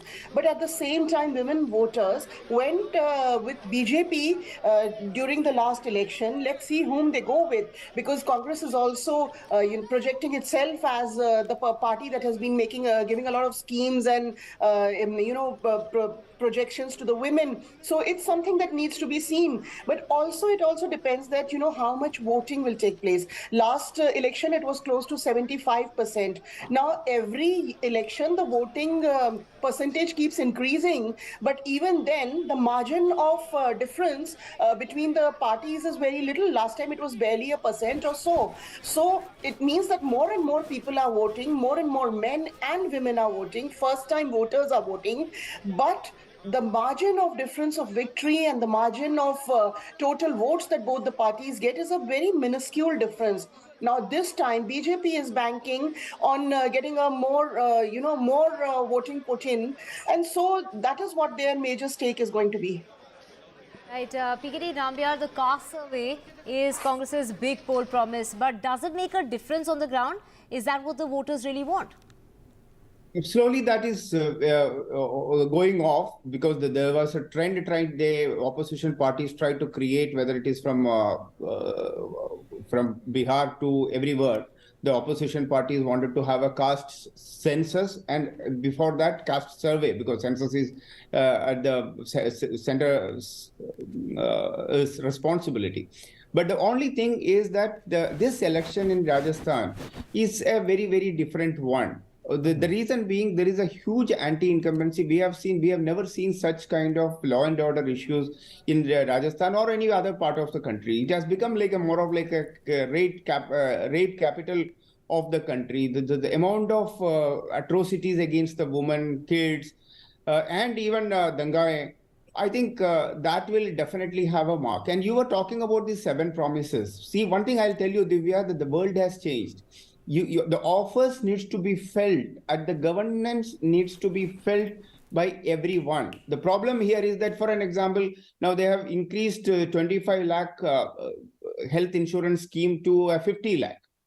Now, let me ask you this, or maybe through you to the people, is there a single person who has got 25 lakh rupees of insurance from that scheme? So it's all basically to create a hawa, and then so unless and until whatever you promise is being delivered or experienced by the citizens, it will not convert. For an example, in Madhya Pradesh, the Ladli Behna scheme, I have gone multiple places in Madhya Pradesh. The women voters have got that money in their hand. So they've experienced the governance. In the case of this place, it's more of Jumla than this is one of the finest example is this 25 lakhs to 50 lakhs. Is how many people are going to get out of it? Hold that thought. We have Siddharth Yadav, spokesperson of the BJP, also joining us. Sir, if you could, elaborate on the fact that the BJP is obviously banking on that feud between Ashok Gehlot and Sachin Pilot. Do you think, that will it really make a difference when it comes to the voters as far as that feud is concerned? No, I think the feud between Ashok Gehlot ji and Sachin Pilot ji is something that worries Ashok Gehlot ji more than anybody else. And it is not a matter just for this election. It is a matter for the last 5 years. We have never seen a government in which the cabinet ministers of the state are coming out and saying that there's a Lal diary with corruption. The deputy chief minister had to be removed. One of the very popular leaders, Sachin Pilot ji, had to do a yatra, had to sit on a dharna because of the corrupt practices of his own government. He had to come out saying that the paper leak has impacted the youth. And all of that is something that worries Ashok Gehlot ji more than anybody else. But I think when the voters will be going to vote today, a lot of things are going to be mattering to them. For the youth, I think paper leak has been one of the biggest issues. 19 paper examination papers were leaked. 70 lakh students from Rajasthan were sitting in those exams. So 70 lakh students have faced that brunt. They have faced the misgovernance of the government, the corrupt practices of the government, and they had to come down to the corrupt practices of Ashok Gehlot ji and his administration. I think the women issue is also going to be one of the biggest issues. 35,000 rapes in 5 years, 15,000 with small children, small girls, 22% of the country's share of women crimes happening in Rajasthan. That's going to be a very big issue that people are going to keep in mind when they vote. Appeasement is going to be another issue. PFI gets a free hold. They get to hold a rally, but Ram Navami processions are banned. Kanhaiya Lal, Ratan Lal Sori, everything is going to be remembered when people vote today. And I think it is the collective conscience of the people together for all such issues. The petrol diesel prices being high from any other neighboring state like Rajasthan, and that to 15 like Haryana, Uttar Pradesh, and that to 15-20 rupees higher than these states. I think all these issues collectively will determine what the people are going to vote for. We are expecting a very high voter percentage. People are coming out and voting for a change. People are coming out and voting for the development. People are going to come out and vote for Sushashan, which is promised by the Bharatiya Janata Party.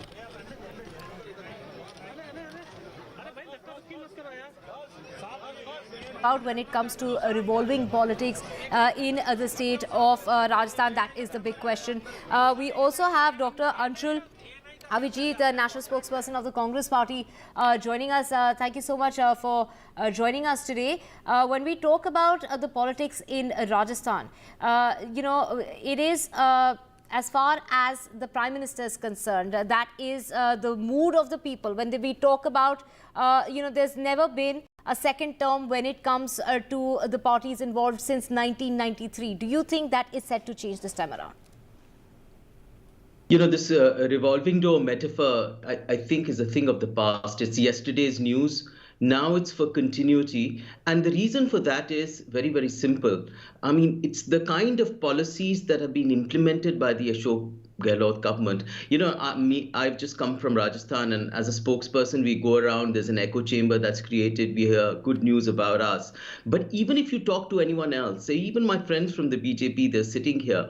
I mean, the Chiranjeevi scheme in Rajasthan is an extraordinary health scheme. I mean, there is 25 lakhs which have been guaranteed. My friend here said that no money has been given. 2,000 crores have already been disbursed as a part of this health insurance scheme. There's nothing like it in the entire country. There are 1,500 procedures that are covered by this particular scheme. I think it's quite extraordinary. And this is just one of the schemes that have been implemented by the Ashok Gehlot government. And it wasn't some, people say that it's a Chunavi thing, it's a Chunavi Jumla, whatever. It's instrumentalism, it's there for catching votes. This was done a year back. Do you have an urban... When we talk about the contest, it's very, very close. If you could elaborate on the rebel factor, how important is that? No, I mean, things neutralize each other. I don't think that will be a factor at all. And if there is, then you have to talk about the rebel factor in BJP as well. I don't think that will play a determining role in the outcome of the election. We will cross, our vote percentage will cross 40%.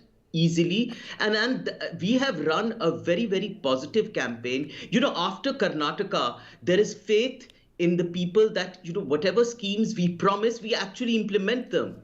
There is no difference in what we say and what we do.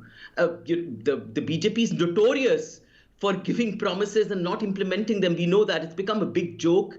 This has become a national joke, and that is a national issue which people are confronting the BJP with. The BJP has come to these elections staring at defeat, and one reason for that is they always bring religion into it. So instead of politics, Rajasthan has become a playground for their religious sort of polarization, their rhetoric. The words become sharp. That is what they always do. They always sully the atmosphere over here. We are running a positive campaign. We've done it in Chhattisgarh. We've done it in Telangana, where we see a resurgent Congress again. We've done it in Madhya Pradesh. We are doing it here on the back of solid policies that we have delivered upon. I mean, urban MNREGA, right? That's an astonishing thing to give some relief to unemployed youth. The unemployment is caused by the policies, the bad policies of the central government. Right, there is price rise. So to protect people from price rise, we have promised to give women a certain amount of money every single month, like we've done in Karnataka. We've done it in Chhattisgarh. We promised English medium schools. That's an aspirational kind of educational quality. A number of policies have been followed, and that is essentially to protect the people of the state from bad central policies. Rise in excise duty on petrol and fuel have increased price rise in this entire country, and people need to be protected from that. So bad economic policies, the BJP manifesto is nothing but a cut and paste job. We promised a KG to PG free education in Chhattisgarh. And now what is happening is that they've done the same thing in Rajasthan. They've increased gas prices to 1,100 rupees and suddenly say, no, in every state we'll give it to 400 rupees. I mean, why haven't you done it up till now in 10 other states? I keep wondering that. You are in power in many states in this country. Why haven't you reduced gas cylinder prices? Right. It's a mystery. Dr. Anshul Avijit, sorry to interrupt you there, but we're completely out of time. Thank you so much to all our panelists for joining us this morning on the broadcast. We will keep covering what's happening on the ground as far as Rajasthan is concerned, but for now, we're slipping into a very short break.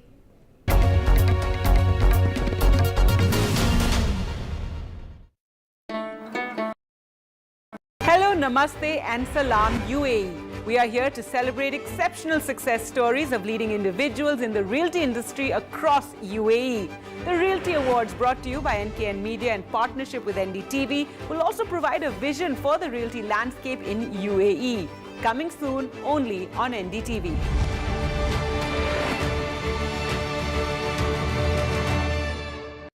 A debate has many facets, perhaps no one right answer. Left, right and center.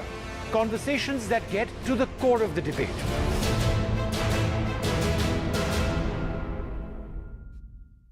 And there's too much talking but very little being said. Too many voices but hardly any being heard. You turn to a show that puts you front and center. A show that headlines the stories of the people, by the people, for the people.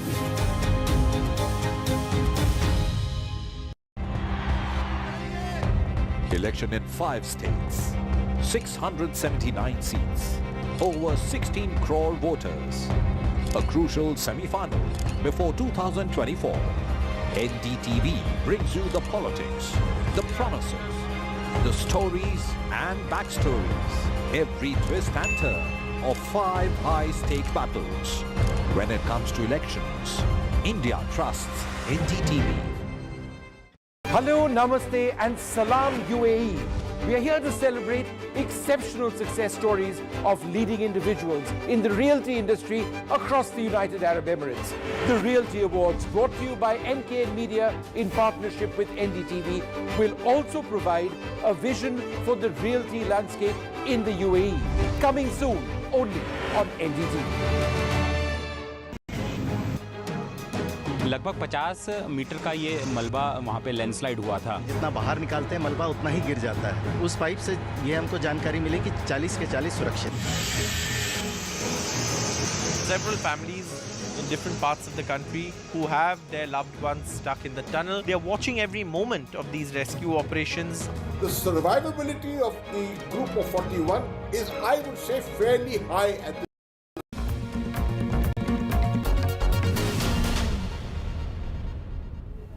Welcome back. Let's get you the latest from Uttarakhand and the rescue operations to save 41 workers who have been trapped in that collapsed tunnel now for 2 weeks have faced another hurdle as far as Friday evening is concerned, as drilling was halted once more.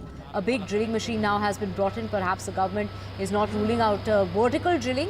Remember that only 10 to 12 meters of drilling is left in order to reach the rescuers, in order to get them out on stretchers.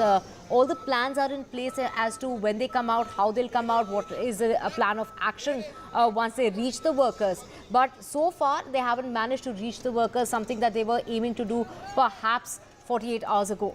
Now, fresh hurdles have been emerging, and they, as far as the ongoing rescue operations are concerned, they have been halted. This is the second time around. The efforts are being made now manually in order to inch closer to the ones who are trapped inside. It's been 14 days since the workers, when that tunnel collapsed on the 12th of November, but authorities are not giving any sort of time frame because they've been facing these hurdles. There was again a metallic rod which they hit that metallic rod yesterday, which is when the auger machine stopped working again. Now they have got a new machine. To get details of that, let's go across to my colleague Ghazali, who takes us through how different is this machine and how different is this going to be. Are they going to go through vertically, because so far they've been drilling horizontally? So what you see behind me is one of the bigger drilling machine which will go towards the top of the tunnel, and that was plan B, the vertical drilling. Now the diameter with which it will drill on the vertical top of the tunnel is 1 meter. So this big machine suggests that perhaps the government has not dropped out all the other plans while the drilling inside the tunnel, horizontal drilling, is suspended since last night due to the auger machine developing yet another technical snag, hitting yet another metallic object, some iron rods, and that is why this plan has also come into action. And what you see here is this big drilling machine brought from Rishikesh in Uttarakhand, here near the Silkyara tunnel, will go towards the top of the tunnel, and that is the route, that is the ramp which was prepared through which this machine will go on top of the tunnel. Perhaps it will take some time, and you see how the rescue workers, the police and other officials of NDRF and other agencies which are involved in this rescue operation are trying to ensure that this machine, this big drilling machine, safely reaches on top of the tunnel. Now we'll have to see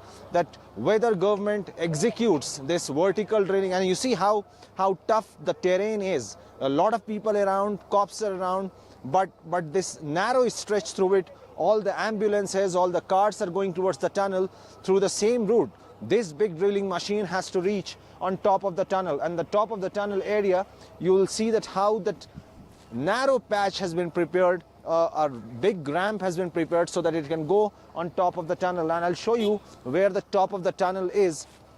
This is where we are hinting that vertical top, from where the vertical drilling will happen. So it appears now that the government has got or swung into action, thinking that for the last 2-3 days the horizontal drilling is hitting a rough patch, is hitting some metallic object inside the tunnel, due to which the drilling has been suspended since last night. It has also damaged the auger machine. It also damaged the pipes through which the trapped construction workers are supposed to come out of the tunnel on a wheeled stretcher.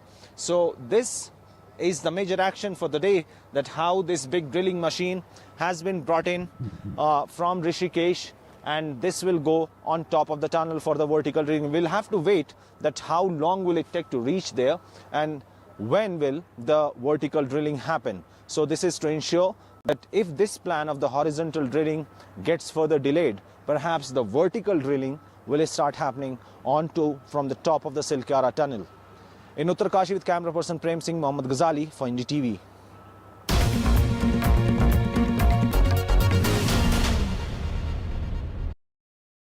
NDTV for news you can trust. No sensationalism, no ugly debates, no agenda. We strive to be transparent and unbiased in our reporting so you can get news that you can rely on.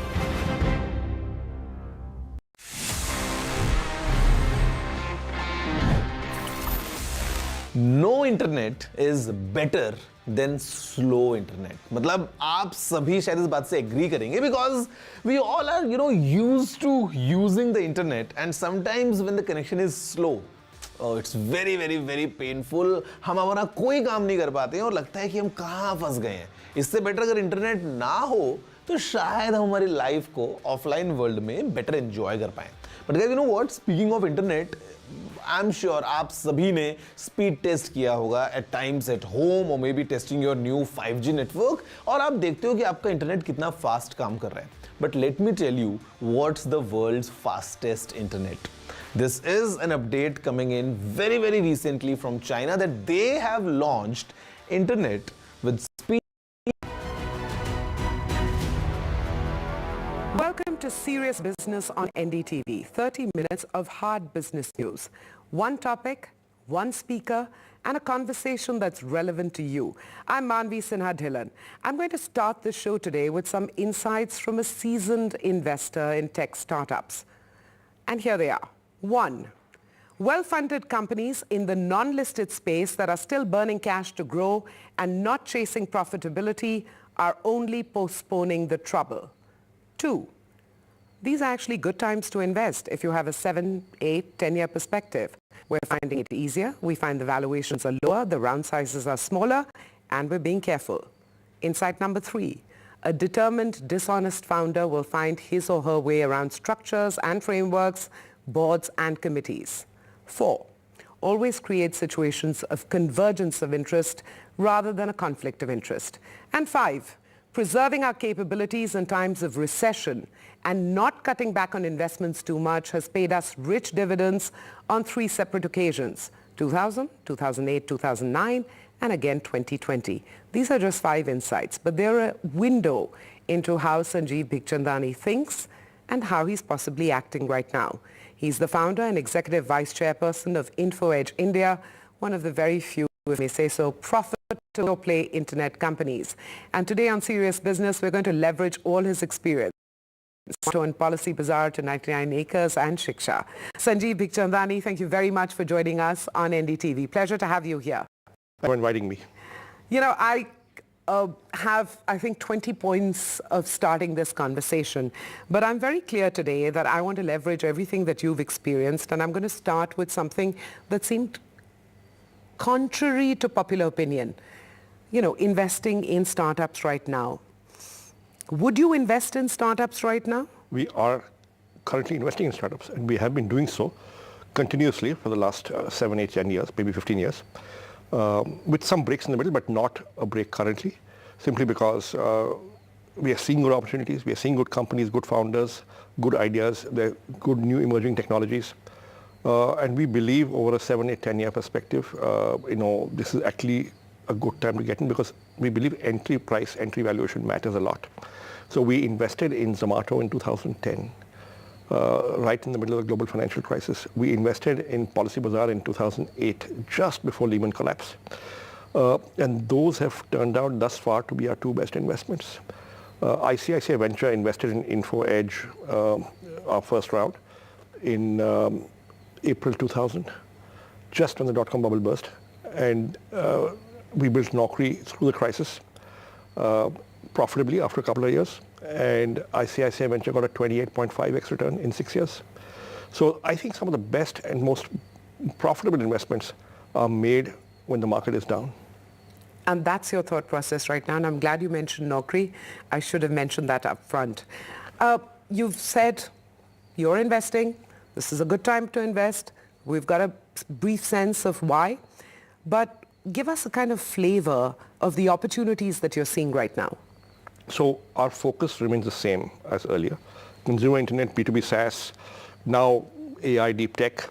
But right now, everything has got a flavor of AI. So, AI is everywhere.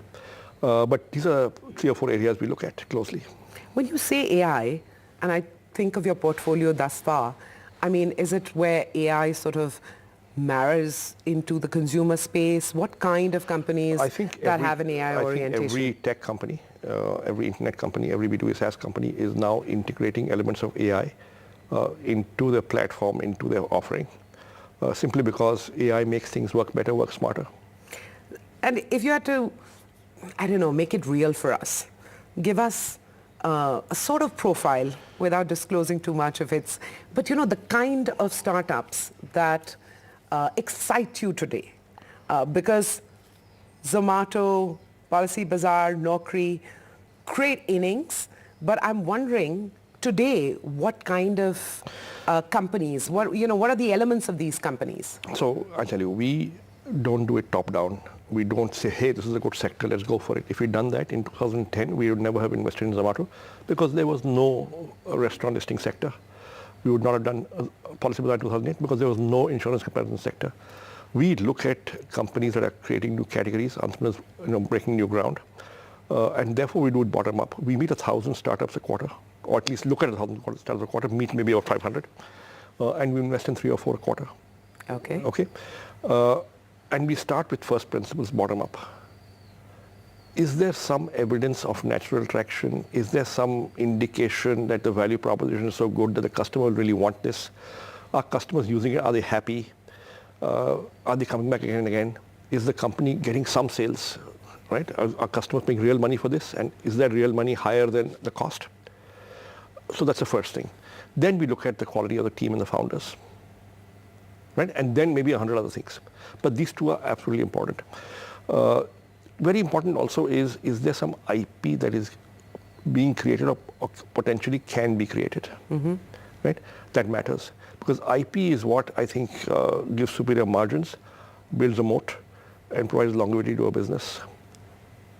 Right?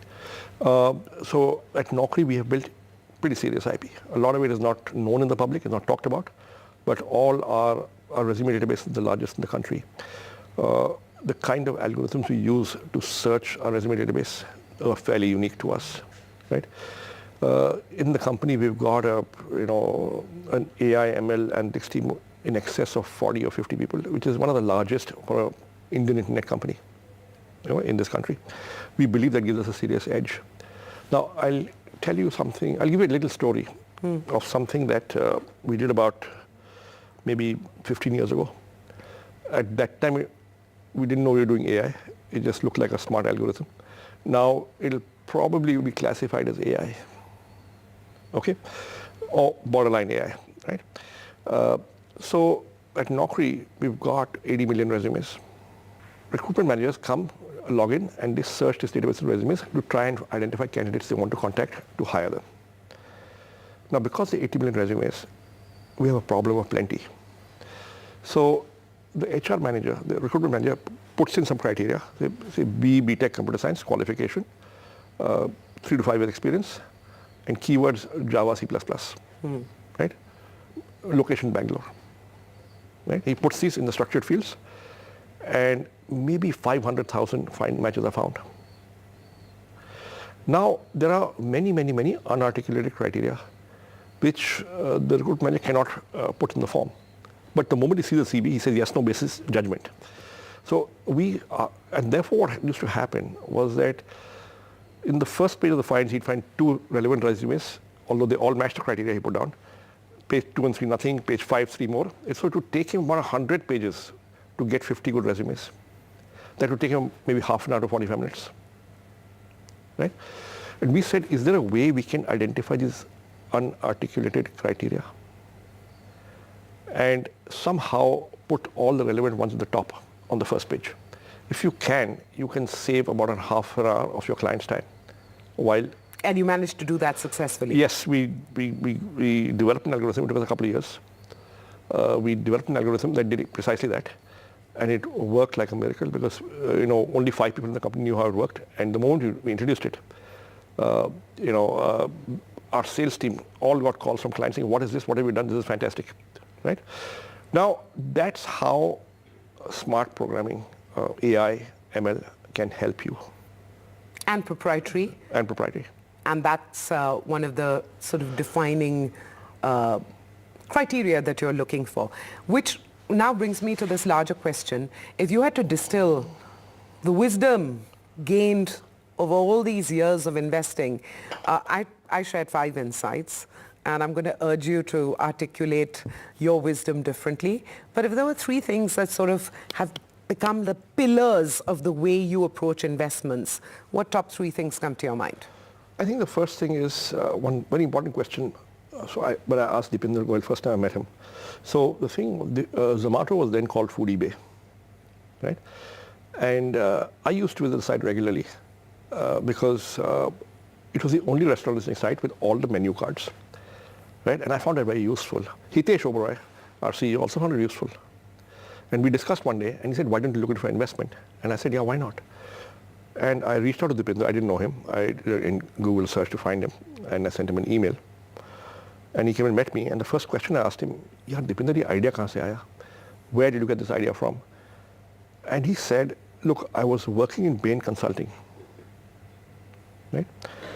And it was in Gurgaon. It was an office with maybe 50 or 60 people, mostly young, mostly single, mostly male, many living away from their hometowns. What it meant was they wouldn't get food from home for lunch. And consulting hours were long, so you ended up, maybe having 2 meals in the office, lunch and dinner. And office had a cafeteria which would not serve food, but you could get your own food and eat it. So to make life easy for the employees, the admin team had collated menu cards of all restaurants that deliver there.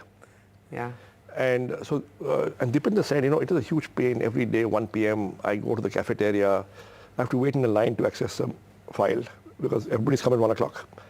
And then I get it for 3.5 minutes, then I got to decide very quickly, I ring up the restaurant, I place my order, and then I come back after 45 minutes when it's delivered, and then I pay and I eat. Huge pain.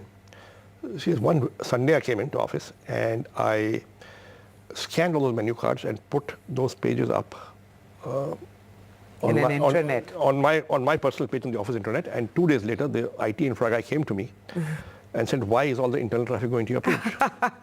and that's when the penny dropped, and I realized that aggregation of menu cards has got value. Yeah. And that is what gave him the idea for doing what he did. Now to me, this is a big deal that he has built his fundamental value proposition on what we call a deep customer insight, right? And I think that makes a big difference. That's a very important question we ask. Another important question we ask is, okay, so we are very often the first check into the company. Yes. And so the guy has not been taking salary for a while, right? He's probably qualified, probably wasn't a good job sometimes, could have been earning a lot more. His batchmates earning a lot more, and he's been out of salary for maybe a year or 2. Yes. So then we ask him or her, what kind of salary would you like to pay yourself after we invest? Now, we are not interested in the specific answer, right?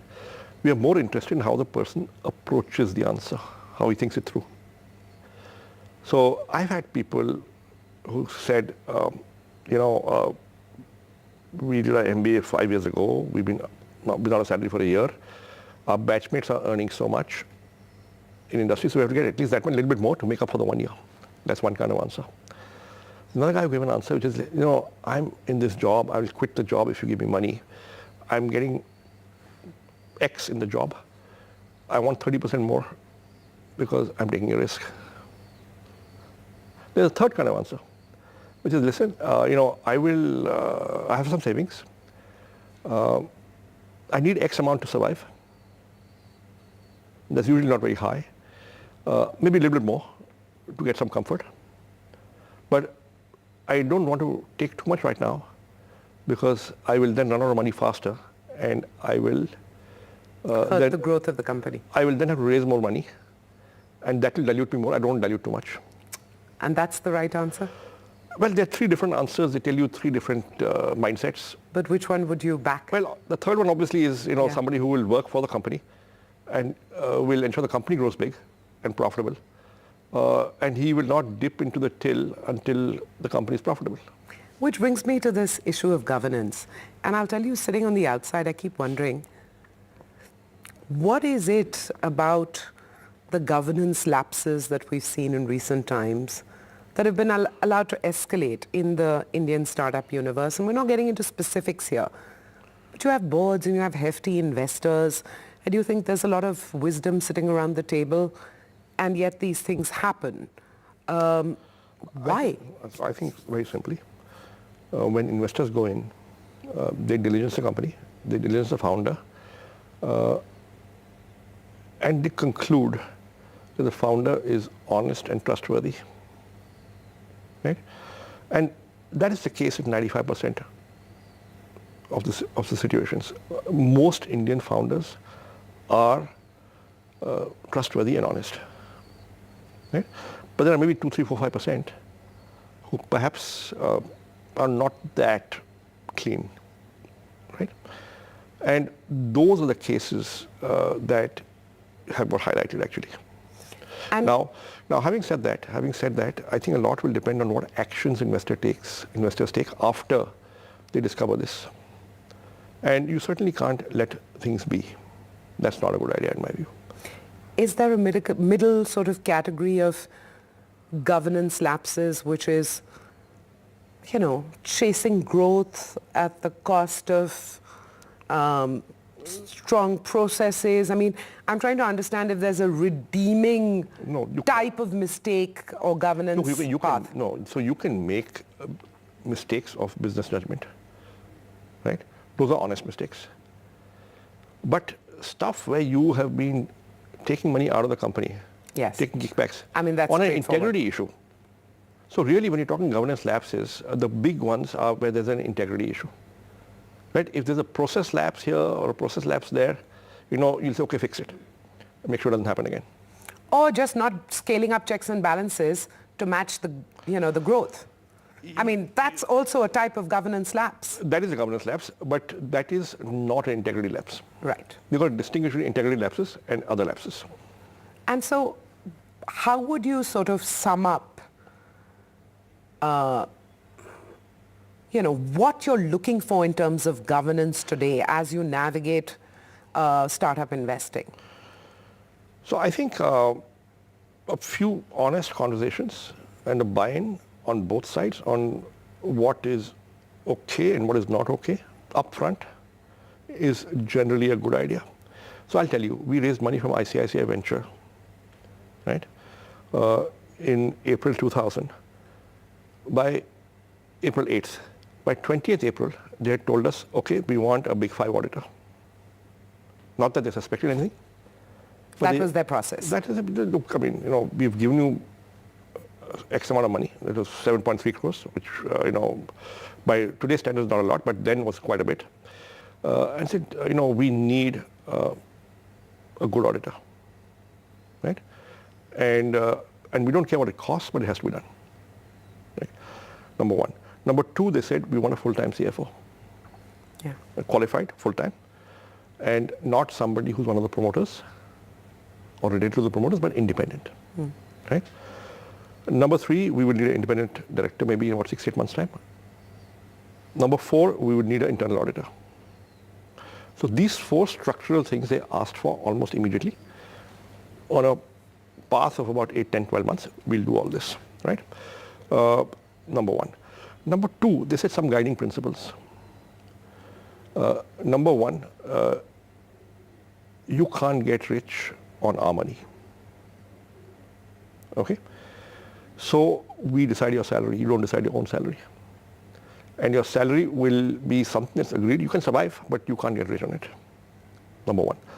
Number two, they said, you can't get rich till we get rich. Okay.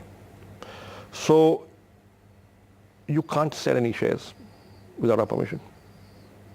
Because the valuation you've got is not real. The valuation you've got is based on some future prospect of company performance. If the company does not deliver to that expectation, then the valuation is too high. But therefore you can't sell at a valuation right now. Okay. You have to deliver. Then we all sell together if you want. Okay. So these are some... And they're very interesting insights that you're sharing out here, because you can distill them into the kind of approach that always makes sense. It did back then, and it makes sense now when you're navigating investing in the startup environment in India or anywhere else. We're taking a break on Serious Business. Back in a moment with Sanjeev Bikhchandani of InfoEdge.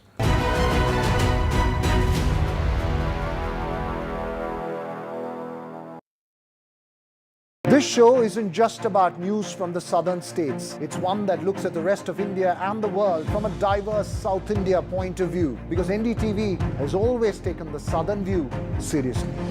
The Southern View with Veera Raghav, only on NDTV 24/7.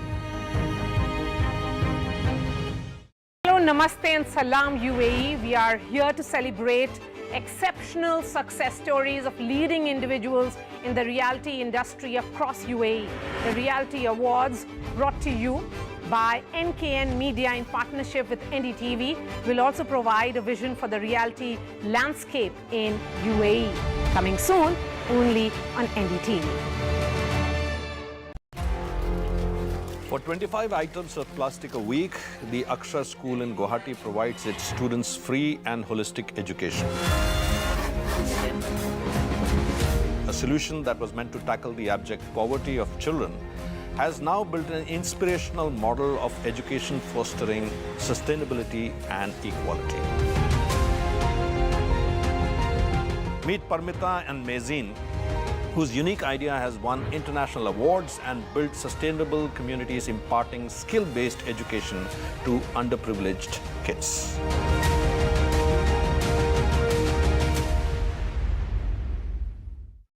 When it comes to sports, we set the ball rolling. Because we have our eyes on the ball. Because we want to get you the best. Latest updates, Top interviews, and analysis from around the globe. From breaking news to in-depth analysis, covering the latest developments across politics, business, and technology. bringing stories of our nation and the world.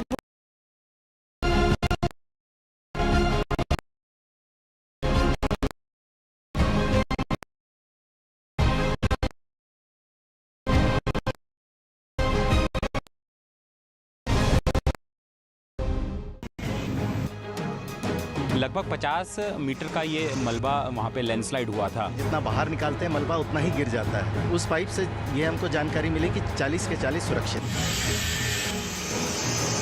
Several families. Welcome back to Serious Business on NDTV. We're in conversation today with Sanjeev Bhikchandani, founder and executive vice chairperson of InfoEdge India, that took an early bet on companies like Zomato and nurtured Policy Bazaar. Thanks very much again for being on NDTV. But today, our focus now on higher education, because perhaps not enough people know of the critical role that you played in the creation of Ashoka University. And I want to talk a little bit about higher education in India, because Ashoka University, certainly, most or all will agree that it's been a success. So if you look at the ingredients of that success, what worked? It was a new bet in a sense. So I think we started with a few sort of guiding principles, the group of us who came together. And we said first thing is we will do liberal arts and sciences and not typically engineering or management first, because those are solved problems. We want to do a model and attack a problem which needs solving. And we felt liberal arts and sciences had not been addressed by private higher education institutions adequately. So one was, that's a focus area, because there's a gap there, a need gap. Second, we said we will not follow the UK system, which is prevalent in India, which is you choose a subject and you study it. That's it. However, the US system, where in your first 2 years you do breadth and width, which is you study many subjects, and then you declare a major at the end of second year. You know, in India, our subjects and major are decided by our class 12 marks. Indeed. And not by what we want to do. Exactly. Right? And we said we want to change that. So that's the second thing that is changing. Right? The third is we said we'll do collective philanthropy. It will not be one person's or one family's or one business house's university. Because if you have so no matter how much a person donates, he or she or that business house will only have one seat on the board. So I could donate 25 times what the smallest donor has given, but we'll both have the same single seat on the board. Because we felt that that is what will ensure the independence of the university and the academicians and the program, and it will not be sort of subject to the decisions of just one person. And that is what ensures the university's independence, and that is what ensures academic freedom and independence at Ashoka, that there isn't one person who decides. And would you? I use the word success. I have children who are college going, so I know what the demand for Ashoka University is. But do you consider it a success? Have you been able to achieve what you set out to achieve? I think very substantially. Not wholly, but very substantially. But there's always room for improvement. And so where are the gaps? I think the gaps are in, first of all, we wanted to do a 4-year program, but we were not, initially, the UGC said that you can't do a 4-year BA, it has to be a 3-year BA. So we had to tweak the program. Now, we are doing a 4-year program because now it's been permitted. So I think we overcome that bit, right? I think to some extent, look, we are pioneers in Rajiv Gandhi EduCity at Konli, right, in Sonipat district. Yes. So we're kind of away from the city. So we've got to be this self-contained kind of operation where everything is inside the 4 walls of Ashoka, and you have to provide options to students. And to teachers, because you want to attract the best. Yes, teachers, but enough teachers live in Delhi and commute. But yes, you're right. I mean, we want to actually have more and more teachers staying on campus 24/7. We also want it to be, but we've done a few things right. We've insisted on fully residential. There are no day scholars. It's a 100% immersive experience, right? We've provided a lot of width, a large number of extracurricular activities. We've provided a decent campus, and now we started with 25 acres. Now we've got close to 100 acres, and we're expanding there, right? We have diversified into science, added science, which was always the plan, and the School of Entrepreneurship, which was there from the beginning, but has now expanded substantially. And what about the social and demographic diversity? Roughly 60% of Ashoka students are on some form of financial aid or the other, from 25% to maybe 100%, right? And that enables us to be more financially inclusive. One final question. Would this same group look at replicating Ashoka? The same group would not, but we want to be copied. You see, one of the earlier aspirations, when I said 7, 8, 10 guiding principles, one of them was, see in India, India's got 1.4 billion people, right? India can do with 100 Ashokas. Absolutely, which is why I asked that question. Yes, so we said we'll do one, we'll make it work. If we make it work, we will get copied. And we will encourage others to copy us. So we will open our doors to being copied, right? So you're mentoring anyone who asks? Anyone who asks, we tell them what we're doing and how we do it, and we give them a guided tour. So, so there are several sort of universities which have either launched or have launched liberal arts programs, and they've spoken to us before launching, and we have been open. Some of them have taken our faculty also, right? And that's fine, because you see, हमको एक चीज समझ में आ गई थी बहुत जल्दी. We understood one thing early on, that if something works in India, it gets copied. Yeah. So the government created 5 IITs. Now there are 3,000 or 4,000 engineering colleges. Yeah. The government created 3 IIMs. Now there are 3,000 management schools. Yeah. If it works, it gets copied. So we knew if we make one work, others will join, and that's fine. So the concept of Ashoka will scale. Ashoka will scale to maybe 7,000, 8,000 students, but not 80,000 students. Well, when I started this conversation, I said there are 20 starting points. Now that I'm ending this conversation, I will tell you honestly, Sanjeev Bikhchandani, I feel like I could touch another 10 topics with you. We're going to have to leave it for another time, and I hope you make that time for us. Absolutely. Thank you so much. Thank you for joining us on NDTV. Thank you.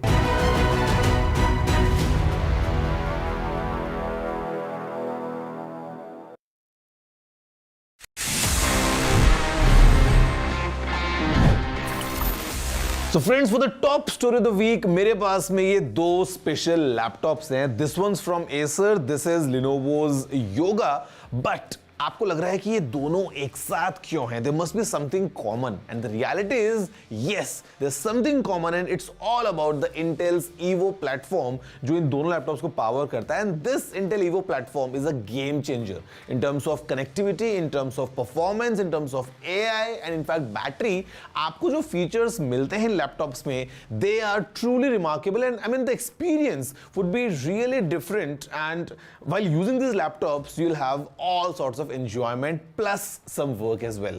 तो यहाँ पे एक बार हम देखते हैं कि what is this Intel Evo all about, and for these two laptops specifically आपको क्या-क्या नए features मिलते हैं. Let's have a closer look. Intel का Evo platform एक premium tier है for laptops that come with Intel hardware. Intel calls these premium devices as fast-paced, lifestyle-focused devices. और एक laptop के लिए Evo platform badging के लिए eligible होने के लिए it needs to offer great performance whilst being lightweight and managing great battery life, which means Evo platform current generation of workforce की lifestyle demands को ध्यान रख के डिजाइन किया गया है. The platform comes integrated with advanced features like Unison, which is an application.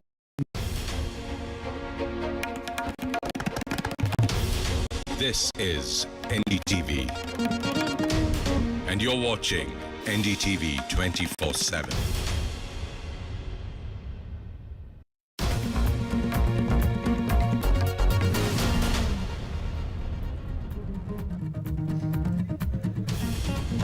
Uttarkashi tunnel rescue mission, another roadblock as the big auger machine hit a metal block. Now another big drilling machine has been brought in and officials are scrambling for more options to bring out the 41 trapped workers. In the battle royale underway as far as Rajasthan is concerned, a direct contest unfolds between Congress and the BJP, polling underway in 199 seats. Election Commission allows KCR's government in Telangana to disperse aids to farmers. This despite the silent period which is in place ahead of the elections later this month. After nearly 2 months of war, 24 hostages have been released by Hamas. 13 are Israelis, 10 Thai and 1 Filipino hostage has been released after Israel has Hamas agreed on a prison swap deal. 39 Palestinian prisoners have been released in exchange for the hostages.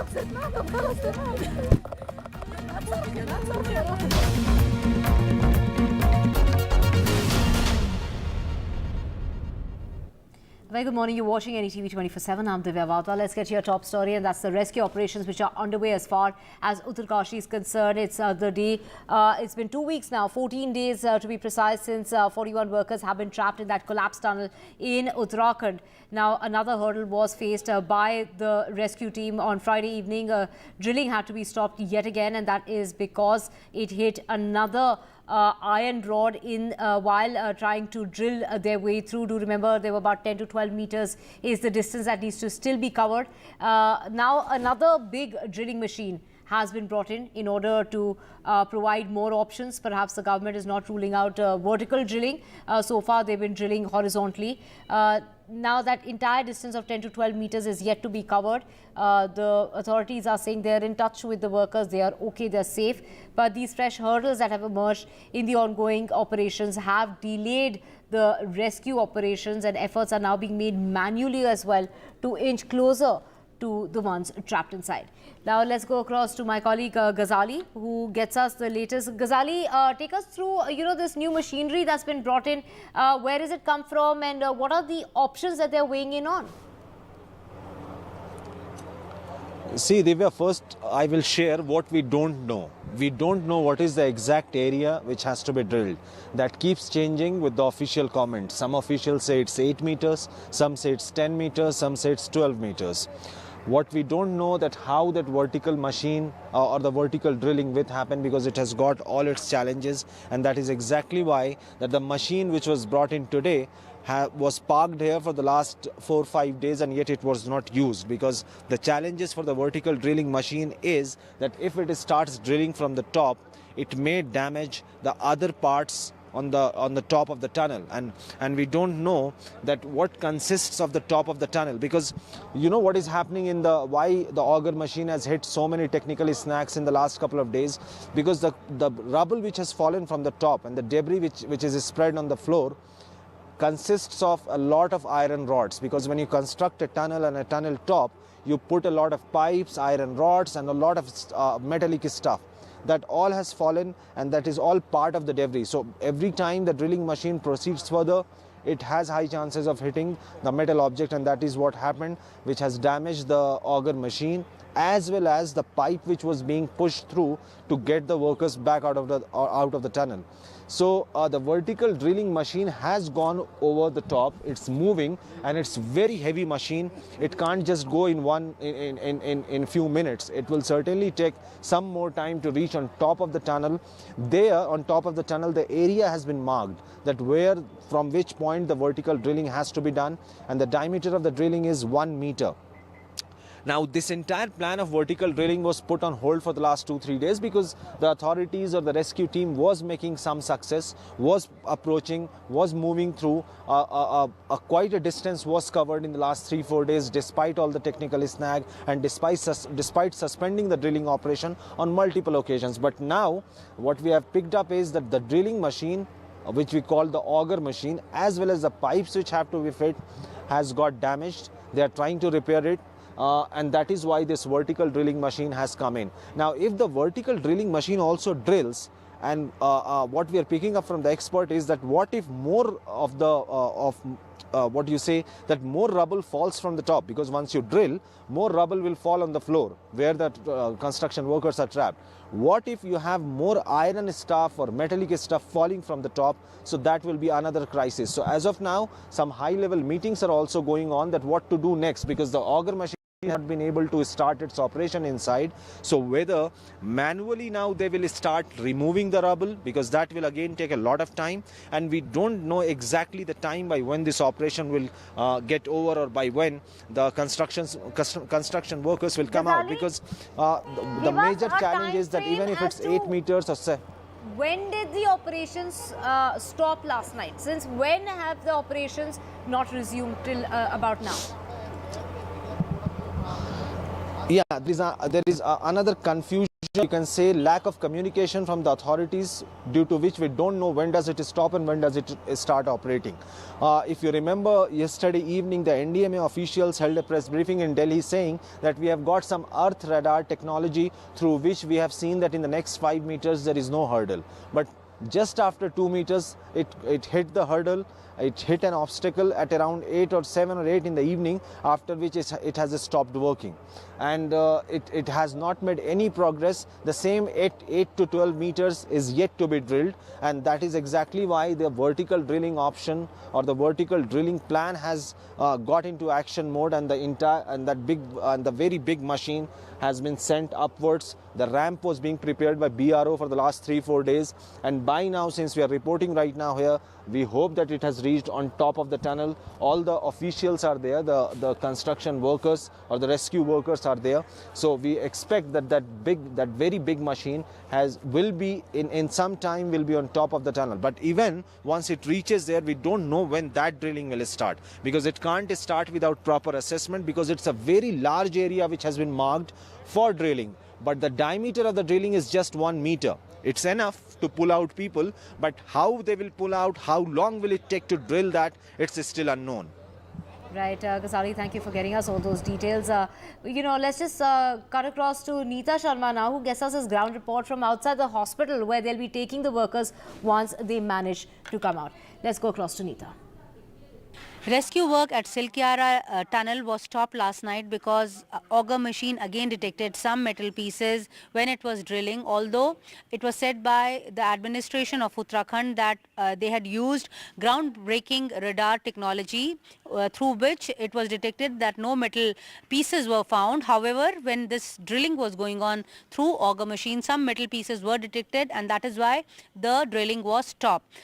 Mantling and dismantling auger machine takes few hours, and that is why the work was stopped at night. Now the work is going on manually. I spoke to senior officers who are there in Silkyara.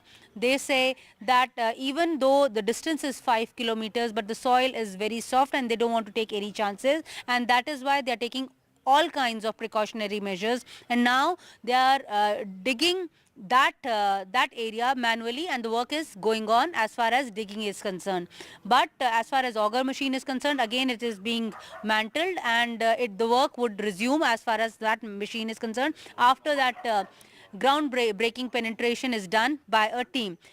Right now I'm standing outside Chiliani Sod Hospital. This is the local hospital in Uttarakhand, in this district.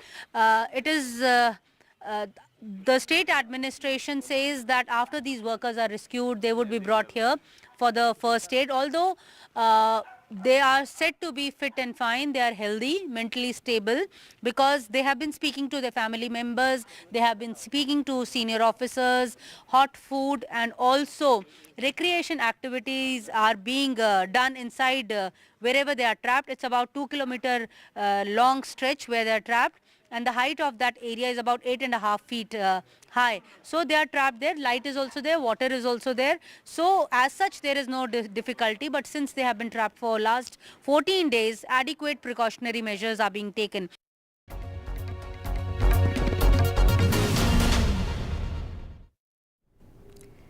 Moving on now to Telangana, the Election Commission has allowed the KCR government to disperse DBT to farmers from today during the silence period and the poll day.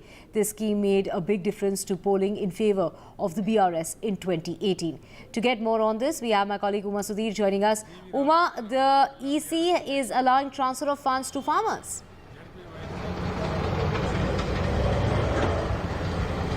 Yes, indeed. The Election Commission's decision to allow the BRS government to put in the Raitu Bandhu funds. They in fact give about 5,000 rupees per acre per season to every farmer, which means about 10,000 rupees in a year per acre to every farmer, and they cover about 66 lakh farmers across the state, and therefore this money that's coming on the eve of the election is expected to, in a sense, at least the Congress leaders and the BJP as well, they claim, are worried that this could, in a sense, influence the voters in favor of the BRS. What the Election Commission has said is that this DBT transfer, the direct benefit transfer, can happen not just from the 24th evening, but it will go on even during the silent period, which means after the end of campaigning and even on polling day. One of the very senior Congress leaders who I spoke to, Komatreddy Venkat Reddy, he said that last time round 2, even as people were going into the poll booth to put in their votes, their phones were showing that they were getting the money from the BRS government, and that they feel is an undue and unfair advantage that the BRS is getting from this decision of the Election Commission. Of course, the BRS government is arguing that this is something that they give seasonally to every farmer as an input benefit scheme or an input assistance scheme, and therefore that is not going to be something that they want to stop, or they would not. In fact, they are likely to target the Congress in case they decide to say that this is not to be given at this time. But the Congress leaders are arguing that this should have been done, say, about 10 days before the election time and stopped at that time, so that there is no unfair advantage that can accrue to the BRS, the ruling party here. But I must just give the larger picture. We are going to be having Prime Minister Narendra Modi, in fact, coming in here today. He'll be campaigning in multiple constituencies. He'll be staying tonight here in Hyderabad itself. Tomorrow also campaigning, and on Monday there's going to be a massive roadshow, and 1 hour roadshow that he will be doing in Hyderabad city itself, GHMC, an area where the BJP sees for itself better electoral prospects, having also done as many as 48 out of the 150 wards in the GHMC elections that happened in December 2020. Back to you. Thank you so much, Uma, for joining us with all those details. We will also get you the very latest as far as the Gaza Strip and day one of the ceasefire between Hamas and Israel. That and a whole lot more on the other side.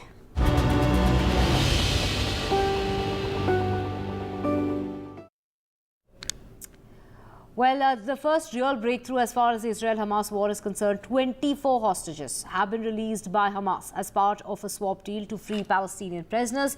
13 of them were Israelis, 10 Thai and 1 Filipino hostage in exchange for 39 Palestinian prisoners who have been released by Israel. It's part of a deal that was mediated by Qatar, by Egypt as well as the United States, and it includes a 4-day pause in the fighting between Israel and Hamas in Gaza. Now, the President of the United States has gone on to say that this is just a start and that he is very hopeful and he thinks that there are real chances for an extension as far as the truce is concerned. Let's just listen to what the doctors and the families of the ones who have been released, how are they reacting, and also let's listen in to the President of the United States.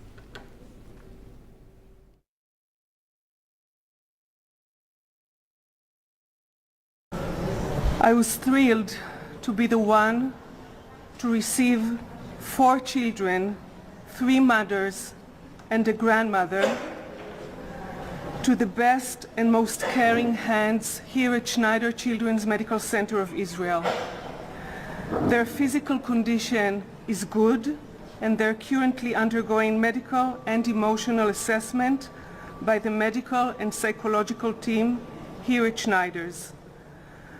We designated a special area that is very private, and there is also a team from our neighbor Beilinson Hospital that is assisting us in taking care of the women. حريتنا لم تكتمل إلا لتحرير آخر أسير بسجون الاحتلال. مشاعر الفرح مغلفة بالحزن على المجزرة التي يرتكبها الكيان الإسرائيلي بحق شعبنا بقطاع غزة. بنوجه تحية الوفاء والنصر لأهلنا بقطاع غزة. فاليوم نقدر نحكي إنه إحنا حطمنا السلاسل وأغلقت زنزانة التحقيق. As I said, today's release are the start of a process.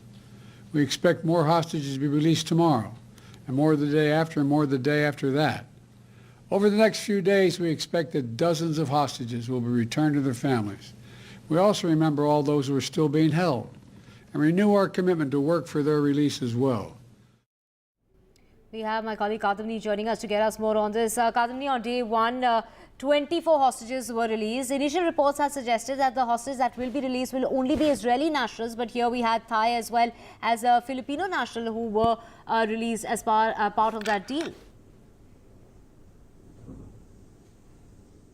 Well, the first thing is there is a sense of relief, there is a sense of hope that other hostages will also come back. Now, the first batch of hostages have come back, and 13 of them are Israelis, children, elderly and women who have come back.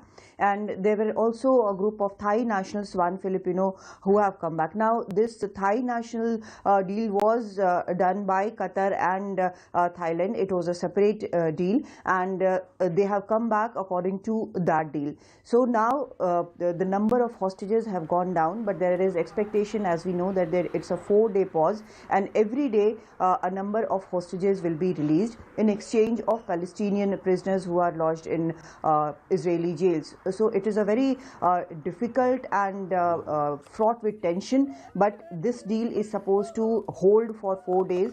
You wouldn't be seeing any firing, you wouldn't be seeing any air raids, you wouldn't be seeing any rocket barrage. The aid trucks are rolling in, continuously rolling in. 130,000 litre of diesel is rolling in every day. So there is a hope now, as we have also heard other world leaders, they are saying that there is now, after this ceasefire, there is a hope that it will hold and there will be some solution which will be coming out of it. Now all eyes are on this deal to go through smoothly, the 4-day pause to go smoothly, and also whether there would be an extension of the ceasefire if Hamas releases 10 hostages per day in exchange of 1 more day of pause. And if that happens, there might be a pause of more than 4 days, and the effort is to extend this ceasefire by the world leaders, but also whether Israel would be accepting this kind of ceasefire, because the pressure is quite a lot to bring back all the hostages. Every time there has been a press conference, there has been a statement by Benjamin Netanyahu,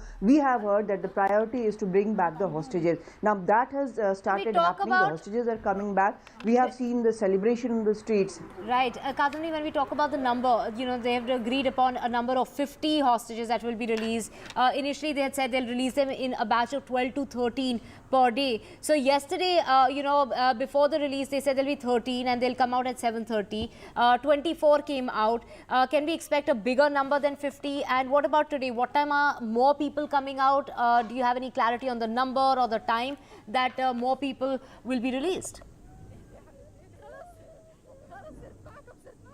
Well, yes, this is a 4-day deal and a 4-day pause, and every day a bunch of hostages would be released. Now, it would be decided by Hamas who are the people who are going to be released, and Israel has been saying that children should not be held captive. So children, more than 30 children are captive. Some have been released yesterday, some would be released today. The same process which went on yesterday, it would be followed today as well. But at the moment, we do not know if other nations are also in talks with for a deal for their nationals to be released, because there are not only Israeli citizens but also those who are holding dual nationality and other nationality as well, who were kidnapped on 7th of October. So let's see what happens today. But of course, it is a very... Just cut across to Amit Shah right now, who's speaking. We'll be back. We'll get all the very latest from Israel. But right now, let's just cut across to the Home Minister. वहाँ दंगे बंद हुए हैं, बड़े नहीं. Vote आप मोदी को देंगे वो फाइनली जाएगा बीआरएस के पास. जैसा आप कांग्रेस के ऊपर आरोप लगा रहे, सेम वही बात उन्होंने भी बोली कि कोई सवाल ही नहीं खड़ा होता. मैं सार्वजनिक रूप से स्पष्ट करना चाहता हूं, भारतीय जनता पार्टी और बीआरएस से कभी सैद्धांतिक रूप से समझौता नहीं हो सकता. ना पॉलिटिकल अलायंस हो सकता है, ना टैक्टिकल अलायंस हो सकता है. सर, दिस इज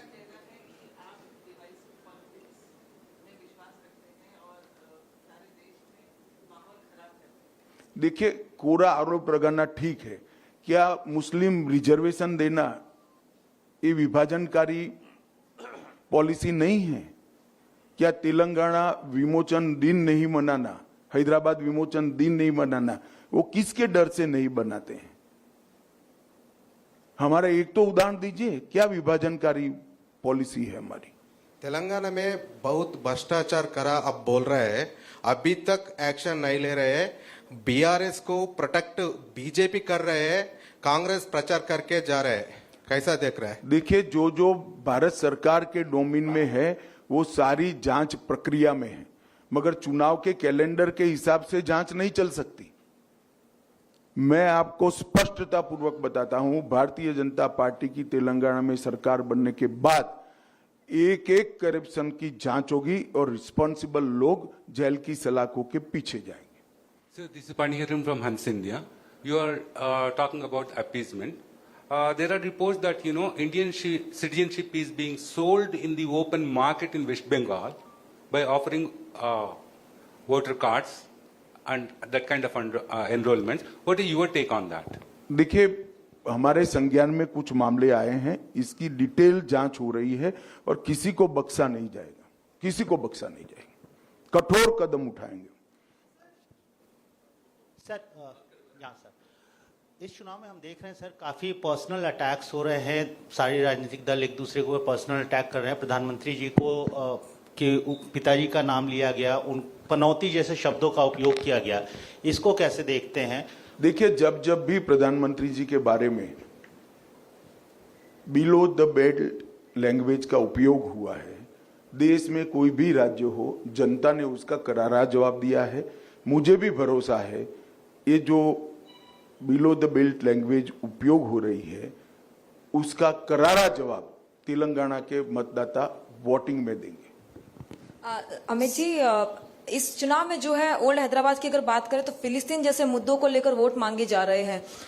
जो लोकल मुद्दे उसे ना उठाकर फिलिस्तीन जैसे मुद्दों पर जो वोट मांगे जा रहे हैं, उसे आप किस तरह से देखते हैं? अब मैं तो, आप अपेक्षा ओवैसी की पार्टी से और क्या अपेक्षा कर सकते हैं? यही अपेक्षा कर सकते हैं. मुझे कुछ आश्चर्य नहीं है उसमें.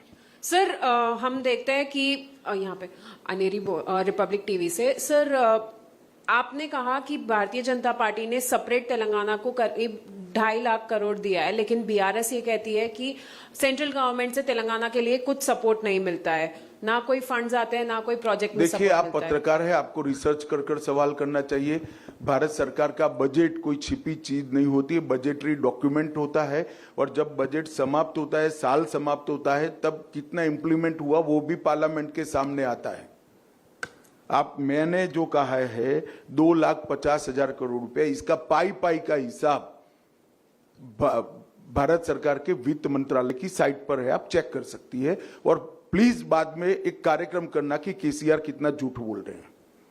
सर, आपने मडिगा आरक्षण की बात की, सर उसका आगे रास्ता क्या होगा? कमेटी कब तक बनेगी, कैसे रहेगा ये प्रोसेस? मैं स्पष्टता करना चाहता हूं, कमेटी मडिगा वर्टिकल रिजर्वेशन में वर्टिकल कोटा देने के लिए कमेटी नहीं है, इसको स्पीड अप करने के लिए है। हमने इन प्रिंसिपल निर्णय कर दिया है कि मडिगा को वर्टिकल कोटा दिया जाएगा।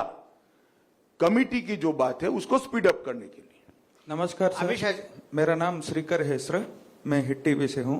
पिछली बार जब आप यहाँ हैदराबाद नगर चुनाव पालिका में आए, नगर पालिका में चुनाव के समय आए थे, आपने बोला था कि यहाँ रोहिंग्या है, राज्य सरकार मुझे एक चिट्ठी भेजकर मुझे लिफाफा दीजिए, मैं इनको यहाँ से। Home Minister there in Telangana, which goes to pose on the 30th of this month. We'll keep tracking the election news for you on the other side of a very quick break.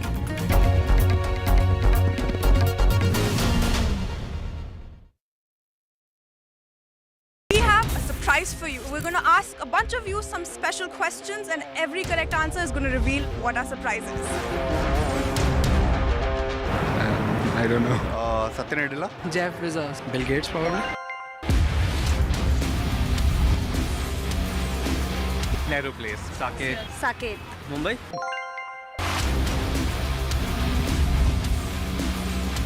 Technical Guruji. Tech Guruji. Technical Guruji. Technical Guruji. चलिए शुरू करते हैं।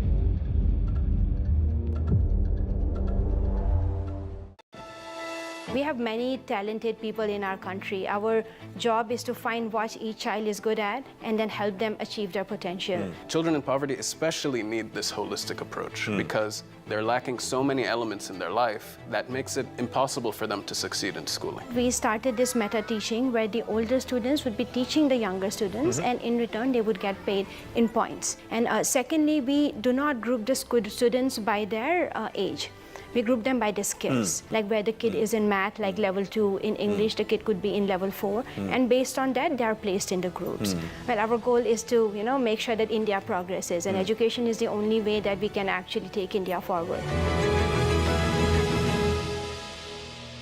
Hello, Namaste and Salam UAE. We are here to celebrate exceptional success stories of leading individuals in the realty industry across the UAE.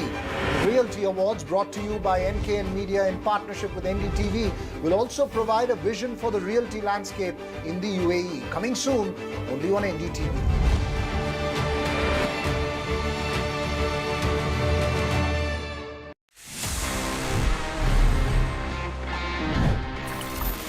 But sometimes the experience is not really great, especially in the terms of printers. जब आपको एक important print निकालना होता है and you realize that the ink is over, the cartridge is finished. वो experience I know it's very painful because you have a printer lying next to you but it's not usable. Now I'll tell you what.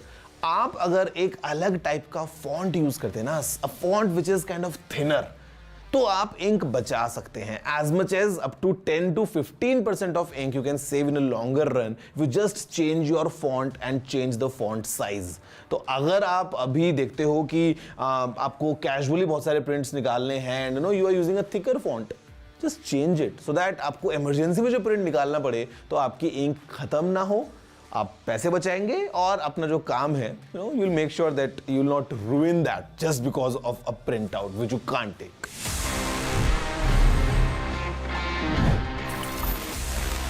Hello, Namaste and Salam UAE. We are here to celebrate exceptional success stories of leading individuals in the realty industry across UAE.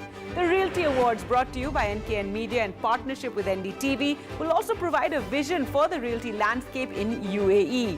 Coming soon only on NDTV.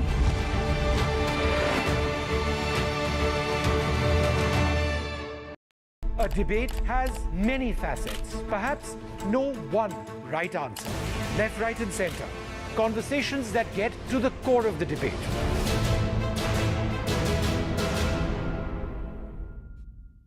And there's too much talking but very little being said. Too many voices but hardly any being heard. You turn to a show that puts you front and center. A show that headlines the stories of the people, by the people, for the people.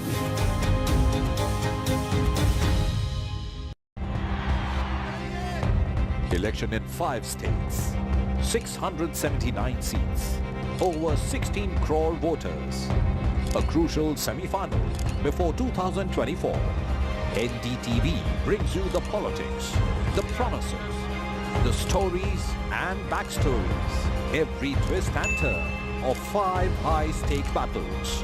When it comes to elections, India trusts NDTV. Hello, Namaste and Salam UAE. We are here to celebrate exceptional success stories of leading individuals in the realty industry across the United Arab Emirates. The Realty Awards, brought to you by NKN Media in partnership with NDTV, will also provide a vision for the realty landscape in the UAE. Coming soon only on NDTV. लगभग 50 metre का ये मलबा वहाँ पे landslide हुआ था। जितना बाहर निकालते हैं मलबा उतना ही गिर जाता है। उस पाइप से ये हमको जानकारी मिली कि 40 के 40 सुरक्षित। Several families in different parts.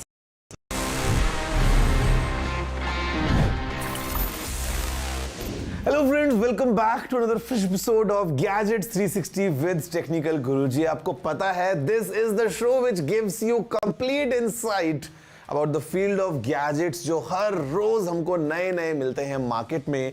आज भी इस एपिसोड में I've got something new for you, something really powerful, something really compact. I've got 2 different gadgets, 2 different domains और बहुत सारी इंटरेस्टिंग बातें, all from the field of gadgets. जल्दी से आगे बढ़ते हैं और देखते हैं कैसा है ये episode. Hello everyone, my name is Gaurav aka Technical Guruji. Let's move ahead. चलिए शुरू करते हैं.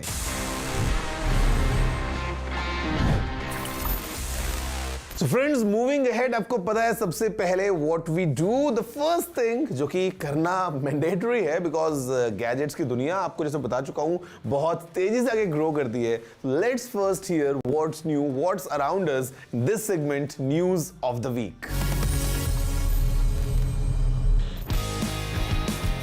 Oppo ने इंट्रोड्यूस किया updates to the Reno series, the Reno 11 and the Reno 11 Pro.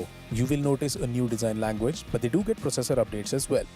Reno 11 run करता है एक Dimensity 8200 प्रोसेसर पे and the Snapdragon 8 Plus Gen 1 chipset powers the Reno 11 Pro.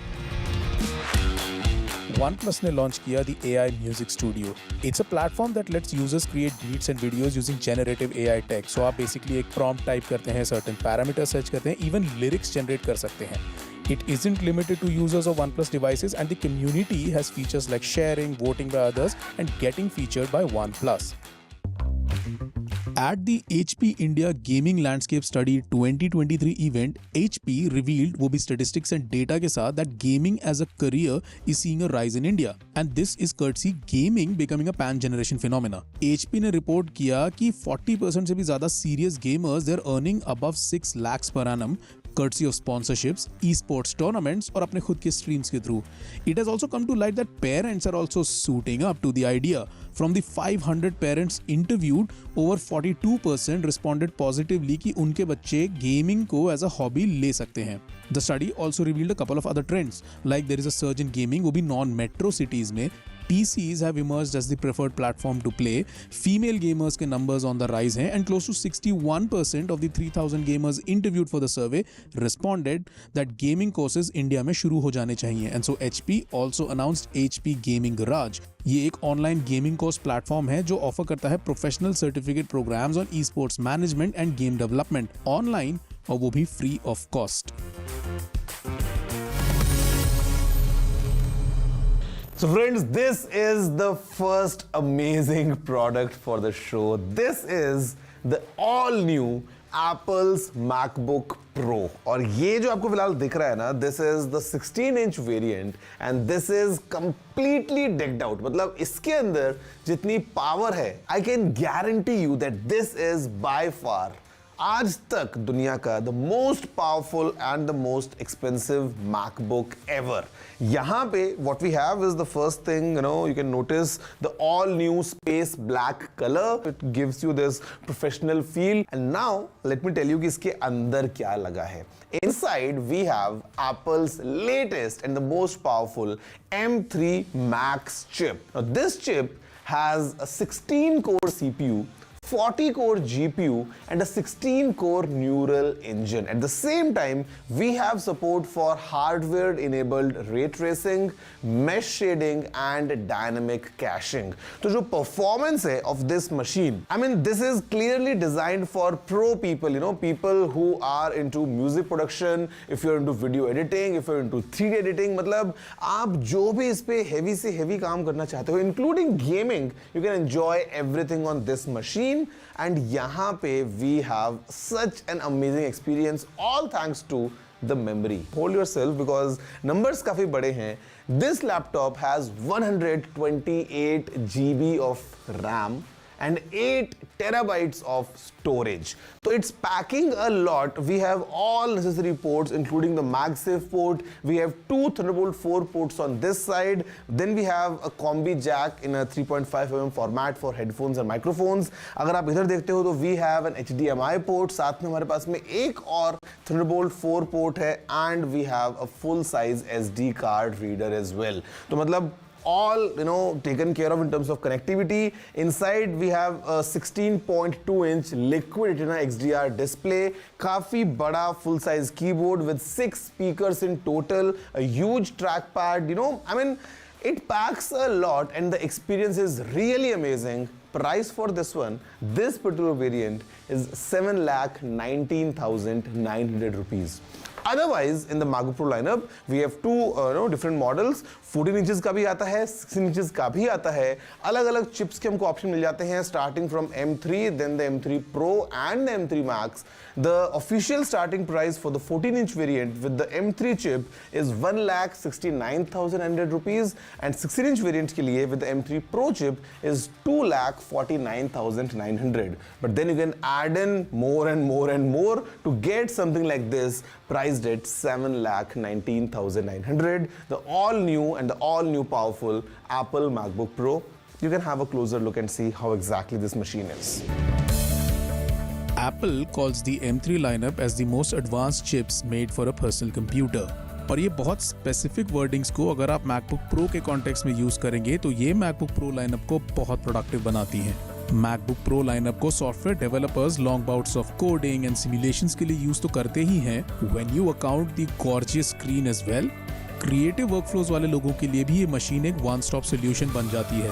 Software makers like Adobe, Blackmagic Design and Avid, ये लोग काफी time से अपने softwares को नेटिवली M-line चिप्स पे रन करने के लिए ऑप्टिमाइज कर रहे हैं. Users have been reporting great startup times, faster file read and write speeds, faster timelines and faster exports. ना केवल इसके speakers बहुत अच्छे हैं, Apple calls the included microphones as studio grade, and yes, in isolated environments you can get a good quality recording. Maybe you would just have to play around with EQ a little bit. Is size and form factor में what the MacBook Pro lineup brings to the tables for creative professionals is a machine which is really easy to carry and use. Because ये light है, ergonomic है, offers the same boost speeds when on battery and great battery life. Now friends, in today's world, जब भी हम किसी से बात करते हैं, whenever we are texting, chatting, doing whatever, you know that we use multiple keyboards and we have multiple things to send, starting from stickers to emojis and in fact GIFs. कितना ज्यादा हम भेजते हैं इन बल्क, चाहे वो Instagram पे comments करना हो या किसी को किसी मैसेज पे रिएक्शन देना हो. GIFs are such a popular thing right now and we all use it completely for free. But did you know, पहले एक टाइम पे हर बार GIF यूज करने के लिए आपको एक फी देनी पड़ती थी. Yes, this is no joke. In the 1990s, the company Unisys, who were the creators of GIF, ये एक फी चार्ज करते थे हर बार जब आप कभी GIF को यूज करते होंगे. I mean, just think about it.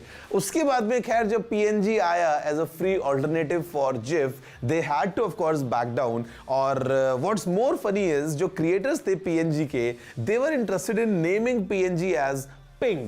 मतलब बहुत कंफ्यूजिंग दुनिया थी. But today thankfully we have all these multiple file formats all for free for us to use. They say great things come in tiny packages और I think tech के दुनिया में this is completely true because as we move ahead the miniaturisation takes place और हमको काफी छोटे छोटे size में काफी पावरफुल टेक्नोलॉजीज देखने को मिल जाती हैं. This is a clear example of that. What I have with me is DJI's latest Osmo Pocket 3. ये एक बहुत ही छोटा सा पॉकेट कैमरा है for vlogging, for shooting very high quality videos with N inbuilt gimbal on top. And the moment I turn it on, just see what happens. It's a small gimbal mechanism जो instantly मेरे face की तरफ turned है. Now if I play with this camera, you can see that the head जहां पे camera है, it is stabilized while I'm moving the entire body. काफी immersive ये स्क्रीन लेके आता है साथ में. It's a 2-inch screen. The camera can record also vertical videos because today you know how important it is, क्योंकि vertical videos ही आप Instagram Reels, YouTube Shorts पे या social media पे normally upload करने वाले हो. यहाँ पे the camera is super powerful because inside what we have is a 1-inch sensor. काफी आपको अच्छी क्वालिटी मिल जाती है. Equivalent paired with a f2.0 lens. Videos जो है this can record up to 4K 60 FPS in normal mode and अगर आपको slow motion record करना है all the way up to 4K 120 FPS. Let's have a closer look at this tiny, small, compact and fun DJI's Osmo Pocket 3. Sorry smartphones, you're compact, you're multifunctional, you're very useful and you can help us vlog. But you really can't vlog. The Osmo Pocket 3, it vlogs. इसमें एक 1-inch sensor है जो comparatively so much better है low light में. It has a dedicated camera mechanic which can flip towards you. Thereby selfie videos भी equally high quality की shoot होती है. And it has a gimbal mechanism जो इन videos को prosumer level का smooth बनाता है. ये जो 2 इंच का rotatable screen है, ये horizontal and vertical दोनों content को easily shoot करने की capability देता है. And it even has features like active track that tracks and keeps selected subjects in the center of the action. Filming specs include करते हैं 4K at up to 60 FPS और ये 120 FPS हो जाता है अगर आप स्लो मोशन मोड यूज करते हैं. The ability to film in 10-bit D-Log-M and HLG HDR, एक dedicated low light video mode, still photos that around 9.4 megapixel in size और एक इंटरनल बैटरी जो 1300 mAh की है. DJI क्लेम करता है कि ये कंप्लीटली चार्ज हो जाती है अराउंड 32 मिनट्स में, बट 0 to 80% हो जाता है in just 16 minutes. Guys, time now to go on a very small break. But break के बाद वापस आना क्योंकि मैं आपको बताने वाला हूँ कुछ एक interesting tech tip which might make you the king of social media. At the same time आपके answers का जवाब देने वाला हूँ right after this short break.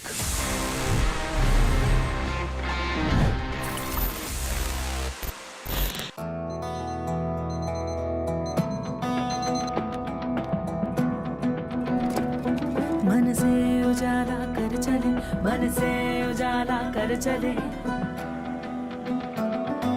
पार लगा दूं दरिया, बन भारत का वो सरिया, जो लांघे हर पर्वत को, प्रेरित कर जाए सबको.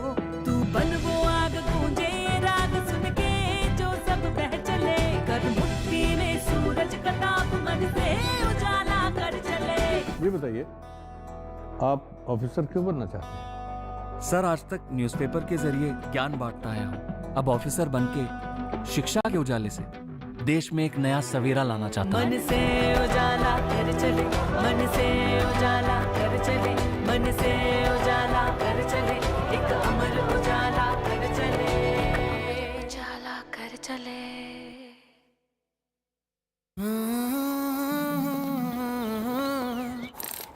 बादलों पे चल के हवाओं से मिलके मैं बनाऊंगा हौसलों को कस के तूफानों से लड़के मैं बनाऊंगा रोशनी के टुकड़ों से अंधेरे को हरा के मैं बनाऊंगा उम्मीदों के पंख कंधों पे लगा के मैं बनाऊंगा बनाऊंगा मैं तो बनेगा भारत बनाऊंगी मैं तो बनेगा Bharat The vertical velocity is now being constantly reduced.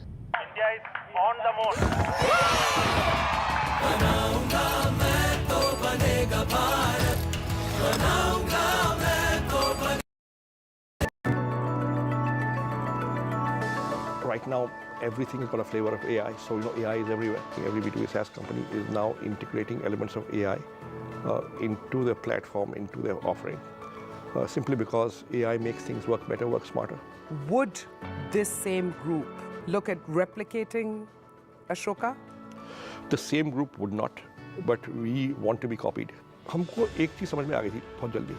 We understood one thing early on, that if something works in India, it gets copied. Yeah. So the government created 5 IITs. Now there are 3,000 or 4,000 engineering colleges. Yeah. The government created 3 IIMs. Now there are 3,000 management schools. If it works, it gets copied. So we knew if we make one work, others will join. NDTV for news you can.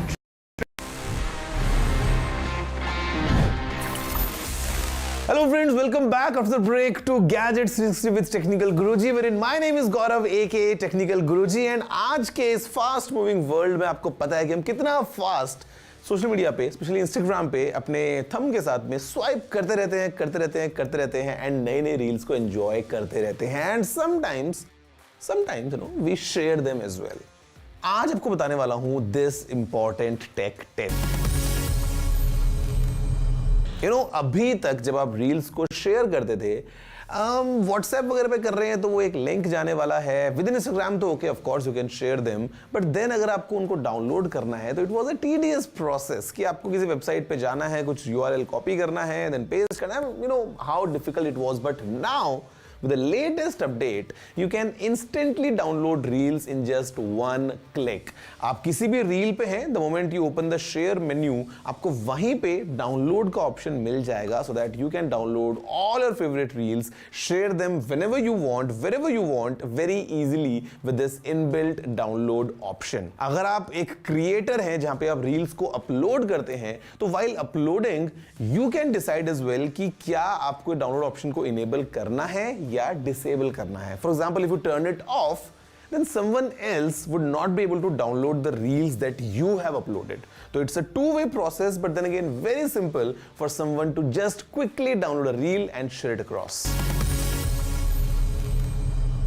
Friends, as we move ahead, मेरा favourite stop आ चुका है. This is the segment ask TG और मैं आपके सवालों के जवाब देने वाला हूं जो भी आपने पूछे होते हैं ना. You know at times it's very fun because the questions they are always super diverse, और बिकॉज टेक की हम बात करते हैं, talk about gadgets, this segment I think gives you the right information coming straight from me. पूछते हैं, देखते हैं, जवाब देते हैं आखिर इस वीक के सारे सवालों का.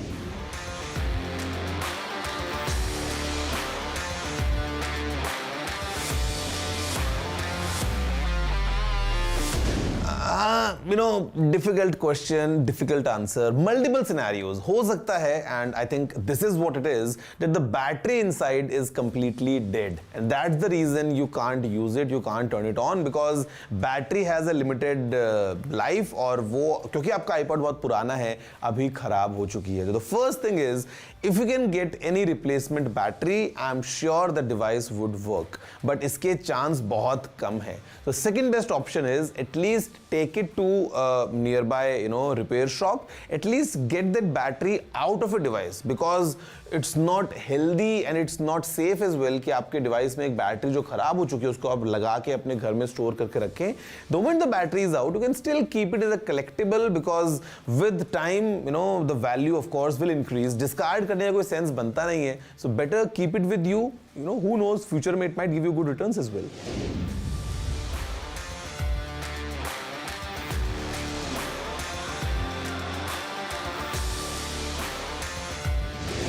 360 camera. Okay, so we have quite different options, let's say from GoPro or Insta360, but I can recommend Insta360, and there are multiple cameras, the Insta360 1x3 or maybe the 1RS with the 1-inch sensor. So depending on your budget you can choose, but I would say the new Insta360 X3 would give you all the versatile options being available to you. आप bike पे उसको mount करना चाहते हो या फिर अलग तरीके से कुछ इंटरेस्टिंग वीडियोस को रिकॉर्ड करना चाहते हो, you can enjoy all the 360 videos right from the Insta360.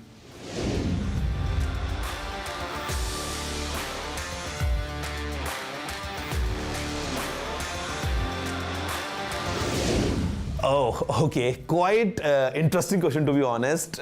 It's very difficult कि मैं आपको एक लाइन में आंसर दे दूं because these fields are very, versatile, very wide. But then again, I'll try to simplify as simple as it gets.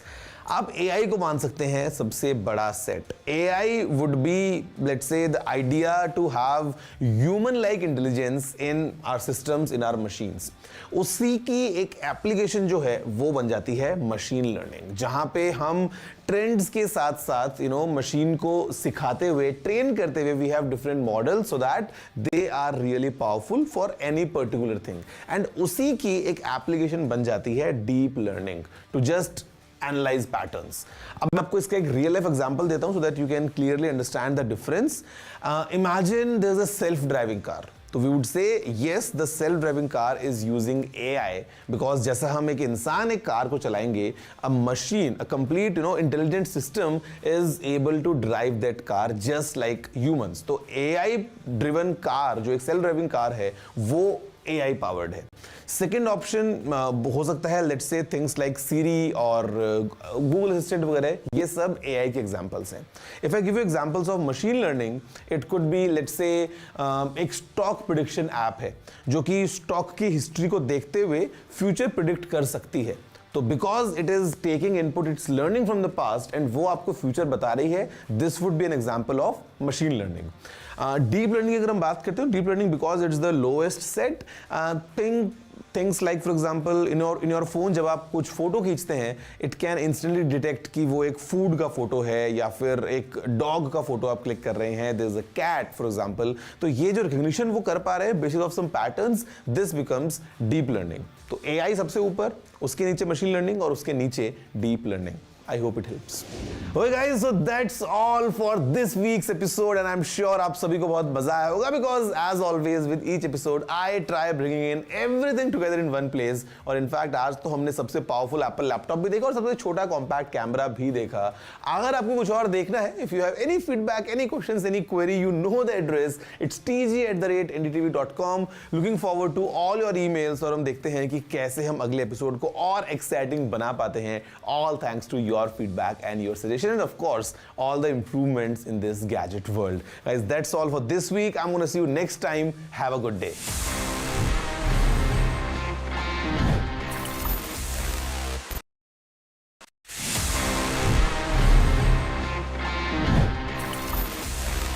No internet is better than slow internet. मतलब आप सभी शायद इस बात से एग्री करेंगे because we all are used to using the internet and sometimes when the connection is slow it's very very very painful. हम हमारा कोई काम नहीं कर पाते हैं और लगता है कि हम कहाँ फंस गए हैं. इससे बेटर अगर इंटरनेट ना हो तो शायद हम हमारी लाइफ को ऑफलाइन वर्ल्ड में बेटर एंजॉय कर पाएं.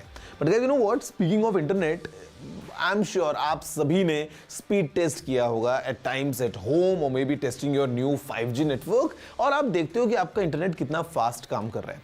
But let me tell you what's the world's fastest internet. This is an update coming in very very recently from China that they have launched internet with speeds of 1.2 terabits per second. Yeah, it's 1.2 terabits per second. बहुत fast ये network है पूरा का पूरा, and it's a collaboration between multiple kind of companies coming together, because यहाँ पे we have China Mobile, we have Huawei Technologies, then there is CERNET Corporation and सिंगुआ University. So basically this is a new network that is developed in China, जो इसकी पूरी length है it's over 3000 kilometres of optical fibre network connecting Beijing, Wuhan and ग्वांगझाओ, and यहाँ पे they are able to transmit data at a speed of 1.2 terabits per second. Now let me tell you one thing very clearly, that this is not really like a connection जो आप अपने घर में लगा सकते हो and you will be getting that speed. No, that's not going to happen. ये एक backbone की तरह काम करेगा. Basically consider this as a mainstream जहां पे सारा डेटा फ्लो हो रहा है, और इससे बाद में अलग अलग ब्रांचेस निकलने वाली हैं, अलग अलग नोड्स बनने वाले हैं अक्रॉस डिफरेंट सर्वर्स या different and users. So this is the main backbone जो कि कैपेसिटी रखता है 1.2 टेराबिट्स पर सेकेंड की. In comparison right now what we have globally, the standard for these kind of backbones is around 100 Gbps. So it is approximately 12 times that, और आपको ये allow करेगा, hold on, 150 movies in high definition in just 1 second. Yeah, that's how fast it is. That's how much data it can carry. इतनी ज़्यादा speeds पे data को transfer कर सकता है.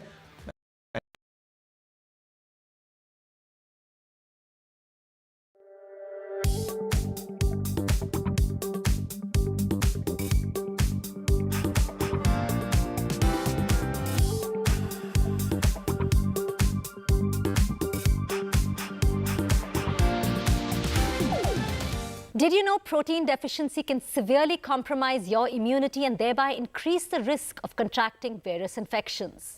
Hello, I'm Ambika Singh Kama. A very warm welcome to Protein X Protein Abhiyan, where we talk to doctors, dietitians, wellness coaches to learn why protein is an essential element for maintaining a healthy lifestyle.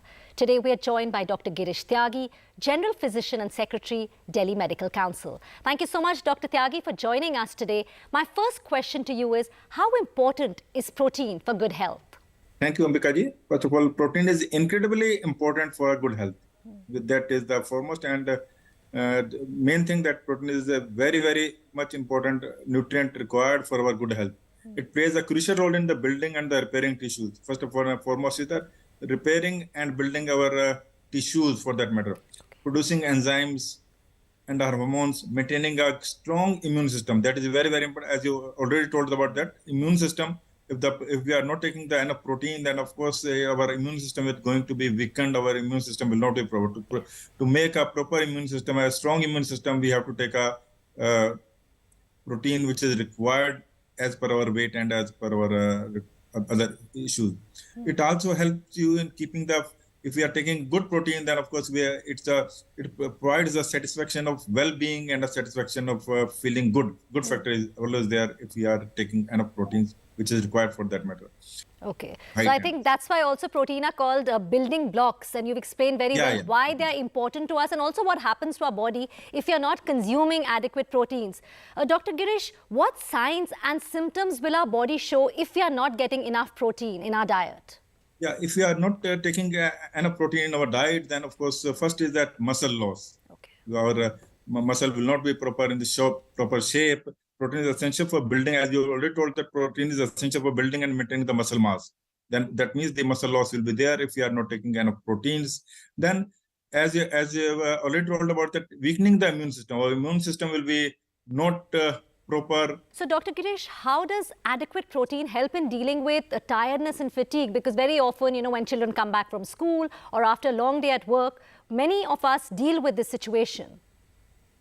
Yeah, first is energy production. Protein is whenever if we take a protein, it will be broken down to the amino acids and which are used to produce energy in the body. Okay. That means if they are not taking the enough proteins, then energy production will be, amino acids will be less. That means the energy production by the amino acids will be less. We will be feeling low of energy if we are not taking the enough protein. That means will be feeling fatigue in that matter. Then blood sugar regulation is there. As a lot of the protein helps in the regulating the blood sugar level by lowering the absorption of the sugar. there will not be erratic increase in that blood sugar or erratic decrease in the blood sugar level. So it helps in promoting the absorption of the blood sugar at adequate level. Dr. Tyagi, what do you suggest to people who are not able to meet their protein requirements? The protein requirement is, of course, is very, very essential as because the number of issues like neurotransmitter transmission, their energy levels. So one has to take care of protein, but they don't go for that carbohydrates which are cheaper, which are, of course, which can be harmful to that matter. So there are cheaper sources of proteins which are available, which can be beneficial for that matter. They should go for that. But protein is, of course, very, very essential for in their health system. Yeah, absolutely. I think even whatever kind of protein you can get, whether if it's not non-vegetarian foods, vegetarian foods, like you rightly said, peanuts, eggs, these are very accessible and easy to get. Thank you so much, Dr. Tyagi, for joining us. Well, with that, we have come to an end of this segment of Protein X Protein Abhiyan. But do send us your suggestions on what more you would like us to discuss about protein. Write to us on our social media handles or log on to ndtv.com/proteinabhiyan and take the pledge. Use #ProteinPledge.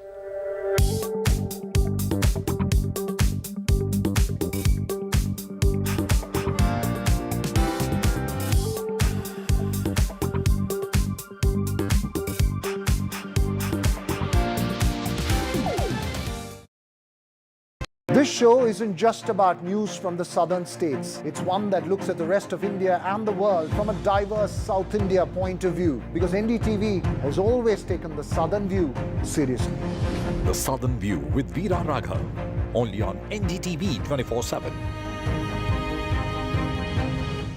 Hello, Namaste and Salam UAE. We are here to celebrate exceptional success stories of leading individuals in the reality industry across UAE. The Reality Awards, brought to you by NKN Media in partnership with NDTV, will also provide a vision for the reality landscape in UAE.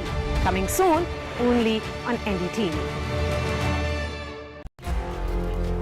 For 25 items of plastic a week, the Akshar School in Guwahati provides its students free and holistic education. A solution that was meant to tackle the abject poverty of children has now built an inspirational model of education fostering sustainability and equality. Meet Parmita and Mezin, whose unique idea has won international awards and built sustainable communities imparting skill-based education to underprivileged kids.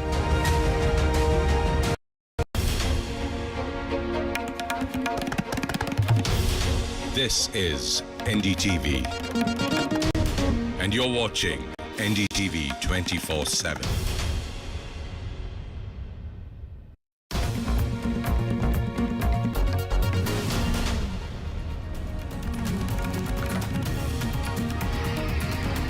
Let's get you the very latest from Hyderabad, where just days ahead of the elections in the state, income tax raids in Hyderabad with IT raids on several businessmen as well as former IAS officer who advised the BRS government. Election Commission allows KCR government in Telangana to disperse aid to farmers. This despite the silent period which is in place ahead of the elections later this month. And let's get you the latest as far as rescue officials are, they are now opting for vertical drilling. They are considering vertical drilling as an option when it comes to the Uttarkashi tunnel rescue operations. They've hit a roadblock. Big drilling machines have been brought in. Officials are scrambling for more options in order to bring out the 41 trap for now 14 days. Parallel underway in Rajasthan, and a direct contest unfolds between Congress and the BJP. Voter turnout nearly 25% till 11 o'clock this morning. After nearly 2 months of war, 24 hostages released by Hamas, 13 were Israeli, 10 Thai and 1 Filipino hostage released after Israeli-Hamas agreed on a prisoner swap. 39 Palestinian prisoners have been released in exchange.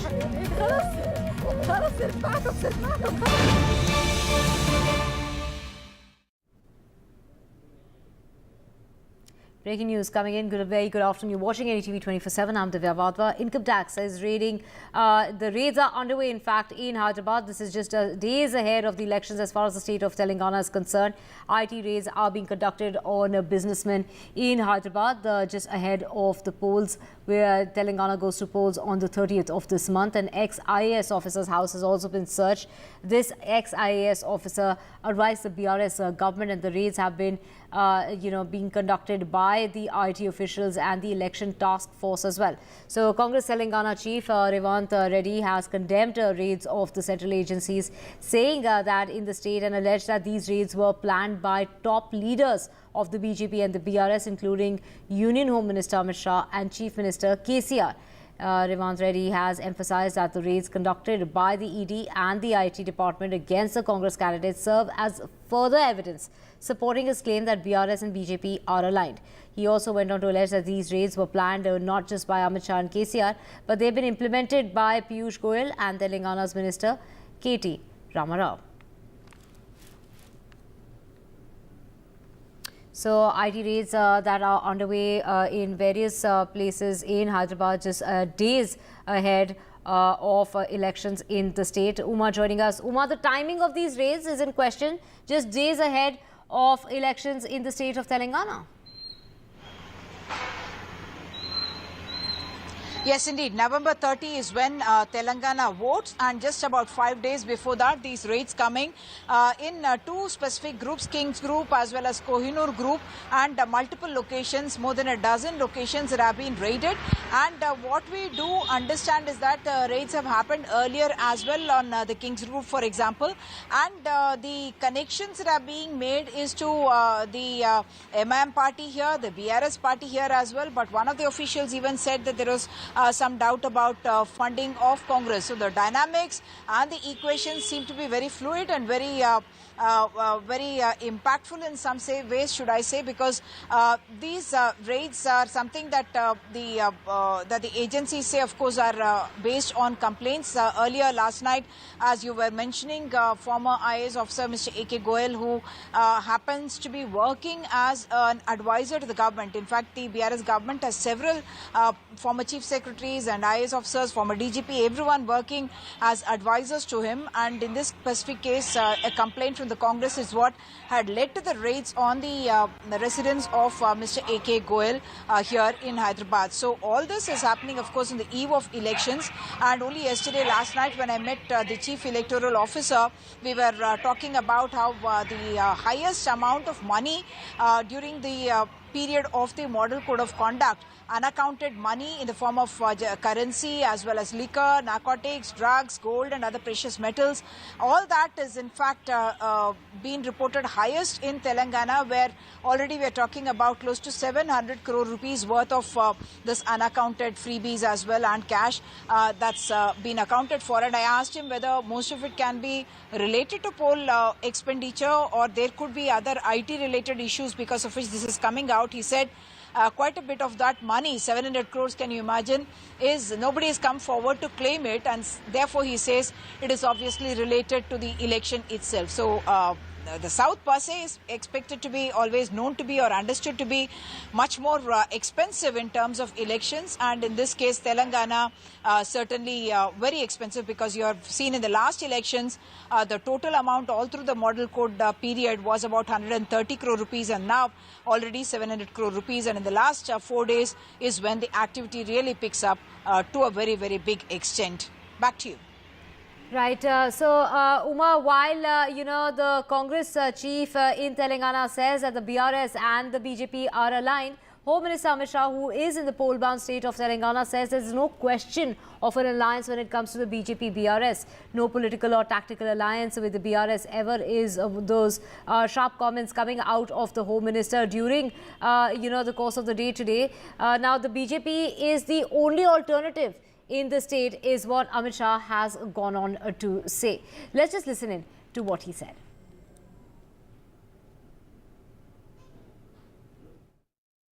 Bharatiya Janata party ही परिवर्तन कर सकती है और कोई party नहीं कर सकती। और ये तीनों पार्टियों के बीच में एक और साम्यता है, परिवारवाद की। ये 2G, 3G और 4G पार्टियां हैं। आप 2G, 3G, 4G से करप्शन के बारे में नहीं कह रहा। केसीआर की पार्टी 2G पार्टी है, केसीआर और केटीआर। ओवैसी की पार्टी 3G पार्टी है, 3 पीढ़ियों से परिवार में ही नेतृत्व रहा है। और कांग्रेस पार्टी 4G पार्टी है, जवाहरलाल नेहरू, इंदिरा गांधी, राजीव गांधी और अब राहुल गांधी। यहां मेरिट्स की कोई जगह नहीं है। Well, we have Uma back with us. Uma, Amit Shah there putting an end to all kind of speculation regarding the BJP and the BRS. Politically, that's the stance that he certainly has to take, and the BJP is certainly fighting for its own political kind of growth in Telangana. In the last elections, 2018 elections, their polling percentage was at less than 7%. Of course, that increased during the Lok Sabha elections to about 20% almost, and that jump can be explained by other reasons. But if we stick to the assembly constituencies, 7% was their polling percentage. They had contested in all 119 constituencies, and as many as 115 they had in fact lost their deposit. So that is expected to substantially go up. While we were saying that just about a few months ago that the BJP is emerging as the main challenger to the BRS, that certainly changed in the last few months. But in the last couple of weeks, I must say, the BJP graph is said to have gone up, and from the reports that we are getting, they seem to be picking up in also the constituencies where they earlier did not have a presence or earlier did not win an election. Because in the earlier 2018 election, it was only in Gosha Mahal that they were able to be successful, but subsequently they won many bypolls as well. Dubak, Huzur Nagar bypoll was won, and then the GHMC elections in which they managed to get 48 out of the 150 wards here in GHMC area. And that's one reason why Mr. Amit Shah is also here while he is touring those constituencies where they expect that the BJP may be able to grab a seat, and there could even a direct contest between the BJP and the BRS. In fact, in the city areas itself, in many constituencies, you would see that it's a BJP versus BRS battle, and that's why even yesterday in the evening we were at a roadshow of Mr. Amit Shah where he spoke about putting an end to the alleged corruption that he spoke about of the BRS government, and spoke about dynasty and family rule, and he also spoke about removing reservations based on religion, which meant that 4% quota that is in place here. They said that they would not be implementing it. Of course, the Congress as a party also had spoken about increasing that reservation based on not just religion but on backwardness, and also they have been promising a caste census. Another important development that's happened from yesterday to today is that the Election Commission has now said that the Raitu Bandhu scheme disbursal can start from the 24th of November. Raitu Bandhu is a direct benefit transfer scheme by which the farmers receive 5,000 rupees per acre per season in this state of Telangana. And with the Election Commission saying that this disbursal can happen, the Congress and the BJP are alleging that this is advantage the BRS, because the psychological impact of money coming into the bank accounts even during the silent period after the campaigning is over and during the polling day, that can give the BRS an unfair advantage is what they are saying. But the BRS knows that the Congress perhaps cannot stop it at this time, and also there will be criticism against the Congress, and they would be portrayed as anti-farmer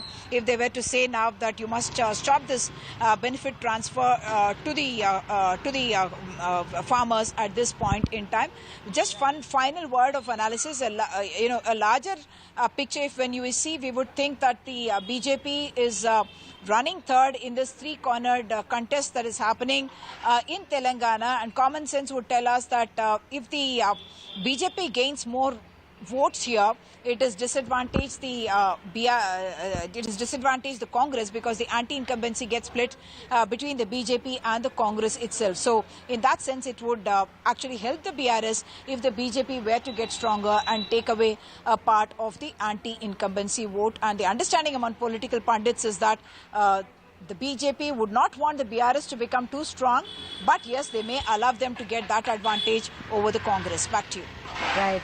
Thank you so much, Umar Sudhir, for getting us all those details. Now, Telangana tops all poll-bound states in the amount of unaccounted cash, liquor and narcotic substances, gold and precious metals is concerned, as far as freebies like sari, pressure cooker, etc.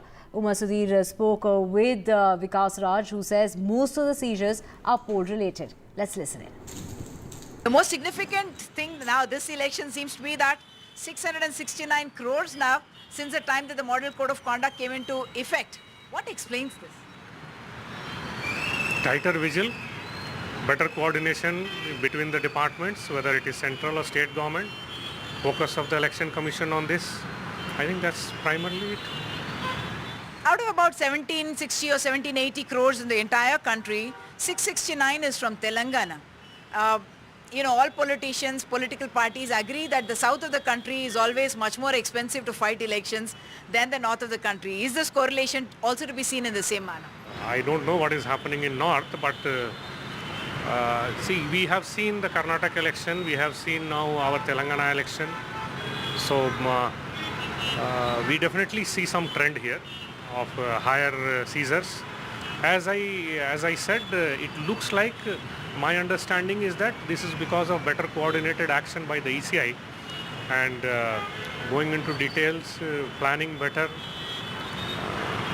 So primarily that's what it is. Okay. Most political parties say that just like there is no last minute cramming, political parties are also prepared well that the money would have been moved already into the constituencies much before the elections happen. And yet you are seeing these kind of numbers. Should we think that most of it perhaps is not related to poll-related expenditure as it seems to turn out in several other elections earlier to this?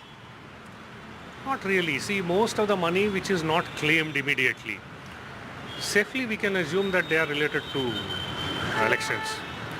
Especially the cash part, the liquor part, the drugs part, mostly the drugs part also, freebies definitely. Gold, we'll see.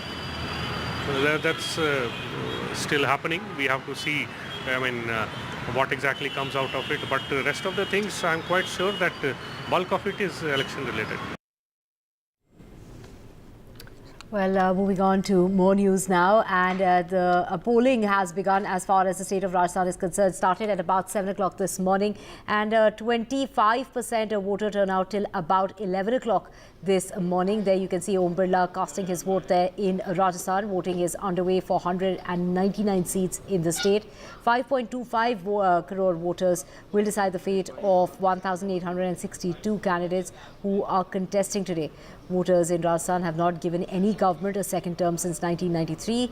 But can the Ashok Gehlot government get another turn this time around? Can the Congress party break that jinx? Or will it be Narendra Modi and his popularity on which they are riding? They haven't given out a candidate face as far as the Chief Minister's position is concerned. They are riding on the popularity of the Prime Minister in the state of Rajasthan as well. Polling for 199 out of Rajasthan's 200 seats that started early this morning will continue till about 6 o'clock. And like we mentioned, the voter turnout so far is about 25%. Vasundhara Raje is urging people to come out and vote. She's asking each and everyone, especially the youth, the young, to come out and vote. But it's Ashok Gehlot who's saying that they're not going anywhere. They're here to stay and they're going to win again. Listen in. सरकार पुनः repeat होगी इस बार और BJP कह रही है sir कि मोदी जी का नाम चल रहा है। मोदी जी उनकी बातों में कोई दम नहीं है। ये चुनाव मोदी जी का नहीं है, विधानसभा चुनाव है। 25 तारीख के बाद में, आज के बाद में ये सब लोग गायब हो जाएंगे। ये 5 साल बाद आएंगे सब लोग। हम लोग यहीं रहेंगे, हम जनता के बीच जाएंगे, उनके सुख दुख में भागीदार बनेंगे, विकास की बात करेंगे, आते जाते रहेंगे उनके बीच में। वो नहीं आने वाले। 5 साल बाद आएंगे सब लोग। आप समझ सकते हो जनता के लिए हाथ रहेगी। मेरा तो आग्रह होगा सब वोटर्स से, स्पेशली नव मतदाताओं से, जो नव मतदाताओं से कि वो आए और अपना वोट अवश्य कास्ट करें। आज ये वोट उनके राष्ट्र के लिए, ये वोट हमारे प्रधानमंत्री जी के लिए, और ये वोट आने वाले नेशन बिल्डिंग के हिसाब से बहुत ही इम्पोर्टेंट होगा। I feel very happy that I got this opportunity to vote. I'm very grateful, to the country, because we have such a nice way, democracy is a good thing. Yeah, how democracy works. देखिए, लोकतंत्र का महापर्व है और इस दिन प्रत्येक मतदाता को अपने मत का प्रयोग करना चाहिए, क्योंकि आपका एक मत सत्य, न्याय और सद्भाव का प्रतीक होता है, सुशासन और प्रगति का प्रतीक होता है। और इसी वोट की पैटी से सुशासन भी आता है और आतंकवाद भी आता है। इसी वोट की पैटी से सत्य भी आता है, असत्य भी आता है, न्याय भी आता है, अन्याय भी आता है। तो ऐसे में हर व्यक्ति को अपने मत का प्रयोग करना चाहिए। We have Vedant joining us to get us more on this. Vedant, voters in Rajasthan have not given any government a second term since 1993. But, you know, we heard Sachin Pilot saying that the mood of the people is changing as far as the trend of alternating governments is concerned. Do you feel the jinx can be broken this time around? Well, I just spoke, Divya, a few moments back with Chief Minister Ashok Gehlot, and he seems pretty confident. In fact, he said that we will buck the revolving door of politics here in Rajasthan. In fact, if I can show you, I come to you from outside a polling booth here, and polling continues. There has been approximately 25% polling till 11 a.m. this morning, and there's a lot of colour here. Women, young voters in large numbers coming out. In fact, women have outnumbered men earlier as well. Let's get a word from some young voters here who've come to cast their vote for the first time. Apna naam bataiye. My name is Gunjan Negi. I'm voting for Jodhpur city constituency. We are voting here to support the progress of our area. And from the past, what does progress mean for a young voter like you? Progress means the roads, the development, the things that government is providing us, all the help that we need. Like for us young voters, we need a few basic things only, right. Like street lights, roads, good infrastructure, all the things that we were deprived from past 5 to 10 years. Right. So this time we are voting for change, and we are voting for BJP, right. And we hope that this government, the new government which will be formed, will support youngsters and will support for us for our So voting for future. change, that's interesting, because that really captures the sentiment of the fact that voters unseat the incumbent every time they do. Another young voter here. What's your name? Hi, my name is Chirag Khatri. Right. Chirag, so talk to us about what matters to you as a job aspirant, as a young professional. Are you Yes, studying? I'm a professional. Or young professional? I'm an advocate. You're an advocate. What do you really want from your government as a young voter? The thing is that we want the roads to be good. The facilities must be there for all. Like young people are there. The young people are looking for the employment. The employment rate is going very down in the whole country. And we know that in the center also there is BJP, right. And here there is Congress. Congress has done a lot of good things, because there are many things like looking to the health facilities. Right. They are providing a Chiranjeevi facility to each and every members of the society, right? So even everyone, like poor people, the middle class people, they are actually facing the economic issues right now. The central government had taken many decisions which were not good for the middle class people, and they are working on it.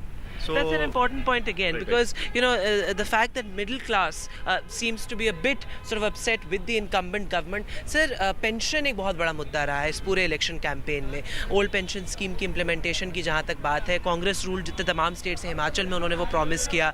तो आपको क्या लगता है for senior citizens, for senior voters, what are the issues? मुद्दे क्या हैं? कांग्रेस के द्वारा ली गई मामलों में बहुत अच्छे निर्णय है जो आम जनता के लिए, गरीबों के लिए, बूढ़े लोगों के लिए जो सब अच्छी व्यवस्था कर रहे हैं, इसमें कोई शक नहीं है. इनकी एक लोकतंत्र में विश्वास है और आगे बढ़ने के लिए विश्वास है. अन्यथा फालतू के मुद्दों में ये विश्वास नहीं करते हैं, काम करने में विश्वास करते हैं. और अशोक जी बहुत ही लोकप्रिय मुख्यमंत्री है हमारे राजस्थान के, और वो जीते. Right. And in fact, Divya, I was trailing Ashok Gehlot, and that sentiment on the ground, at least here in Jodhpur, the Sardarpura constituency where he cast his vote as well, was very evident. We spoke to a lot of his supporters, and here it's the Gehlot plank really, and what sort of the contest seems to be around Gehlot versus Modi, but women's safety has been a key issue as well as far as the entire campaign is concerned. अपना नाम बताइए. Sunita Khatri.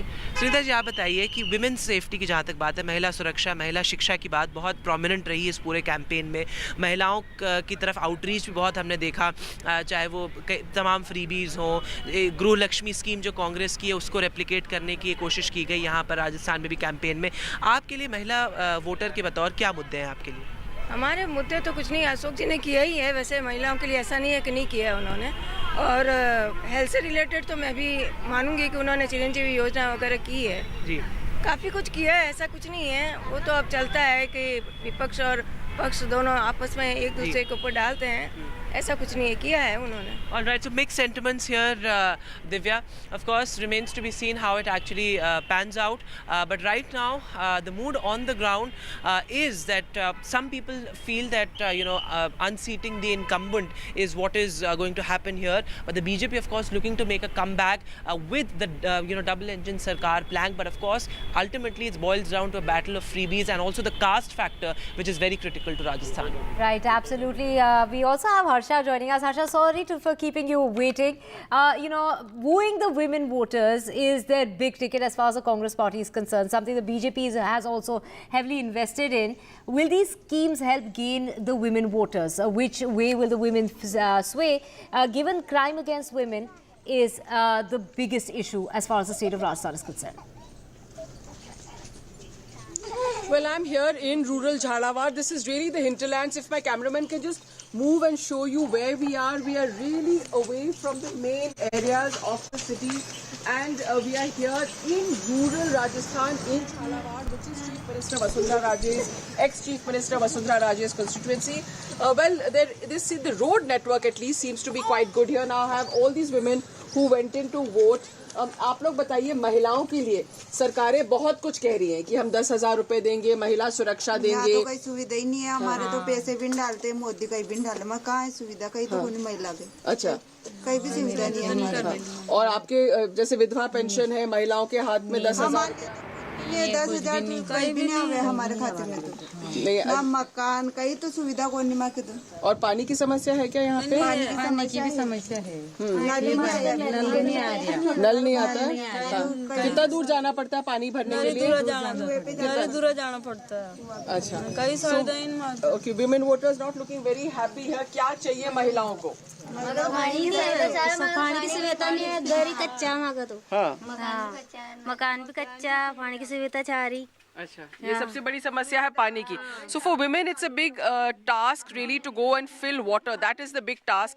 Now we are seeing a lot of grandmothers are coming in with their grandchildren and going in to vote. But let's ask them what are the main issues. हाँ जी, कहीं भी नहीं मिल रहा, वहाँ पीछे कोड़ी कहीं भी पानी की कितनी समस्या है वहाँ गाँव में। अच्छा, पैसा आपको जो पेंशन वगैरह मिलना चाहिए, वृद्धा पेंशन? हाँ, चाहे वे नहीं मिल रही है।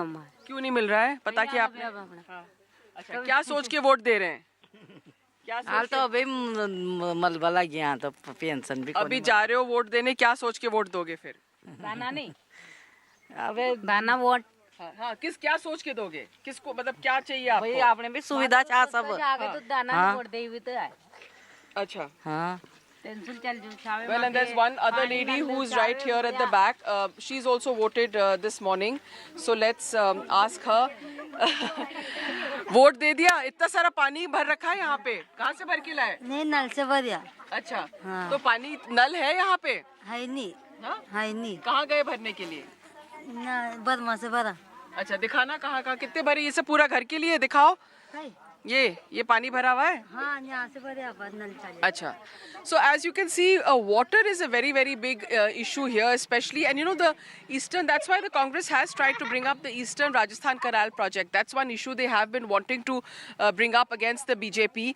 But everywhere that we've gone and all the women voters we've spoken to, the water the drinking water seems to be an issue. And in fact, for most of them, pensions are a sum that come. But arranging drinking water actually makes your life easier. And I think they don't have to do that long trek to fill water for the family's daily needs. So that really is the key issue. It's been an issue for every election. But somehow, whenever you go, voters are never really satisfied, especially the women voters. Right. Thank you so much, Harsha, for getting us all those details. And of course, the Sachin Pilot and Ashok Gehlot feud is also something that the BJP is hoping that they can bank on. That and a whole lot more on the other side of a very short break.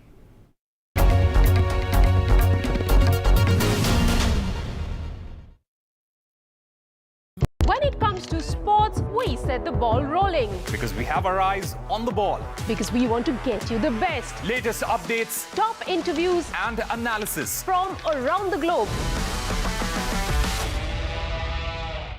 From breaking news to in-depth analysis. Covering the latest developments Cross politics, business, and technology. stories, our nation, and the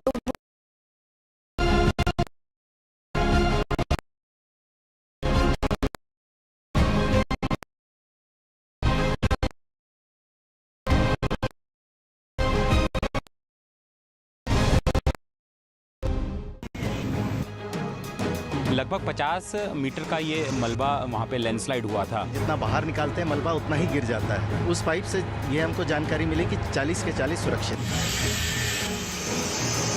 Several families in different parts of the country who have their loved ones stuck in the tunnel. They are watching every moment of these rescue operations. The survivability of the group of 41 is, I would say, fairly high at this particular time. 9 दिन बाद बड़ा break through मिला है। सूरज की पहली किरण से पहला breakthrough. Major breakthroughs have been achieved, be it the first video contact or resumption of horizontal auger drilling. The NDRF, the SDRF, central agencies and officials from state and the central government are monitoring the situation. There are 41 workers still trapped inside. जो सबसे पहले जरूरतमंद है, पहले बीमार देखेंगे, कोई बीमार है तो उसको पहले निकाला जाएगा। बहुत हम लोग बिल्कुल पास पहुंच गए हैं। Finally seems to be light at the end of the tunnel for the trapped laborers inside the Uttarkashi tunnel.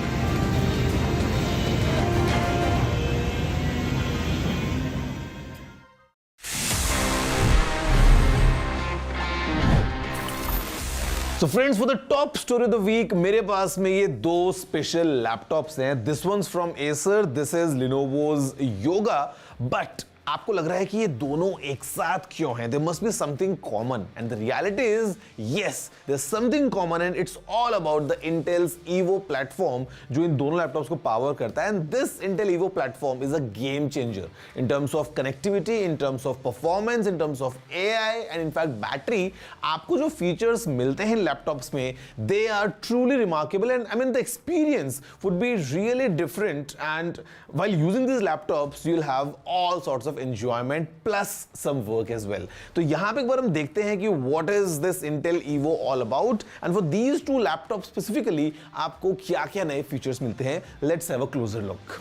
Intel का Evo platform एक premium tier है for laptops that come with Intel hardware. Intel calls these premium devices as fast-paced, lifestyle-focused devices. और एक laptop के लिए Evo platform badging के लिए eligible होने के लिए it needs to offer great performance whilst being lightweight and managing great battery life, which means Evo platform current generation of workforce की lifestyle demands को ध्यान रख के डिजाइन किया गया है. The platform comes integrated with advanced features like Unison, which is an aptly named app since it brings in unison all your devices. आपका Evo certified laptop natively आपके Android and iOS phones के साथ connect हो जाता है, so your laptop mirrors your phone's notifications and you can use your laptop for calls and messages.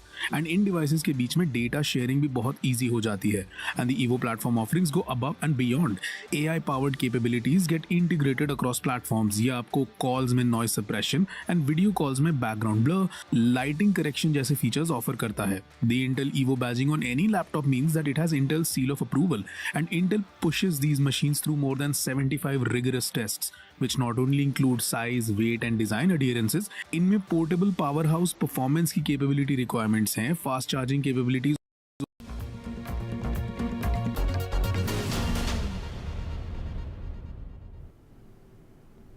Welcome back. Let's get you the latest from Uttarakhand, where rescue operations have been underway, but there has been some sort of a hurdle that was faced just late last night, and the drilling had to be halted once again.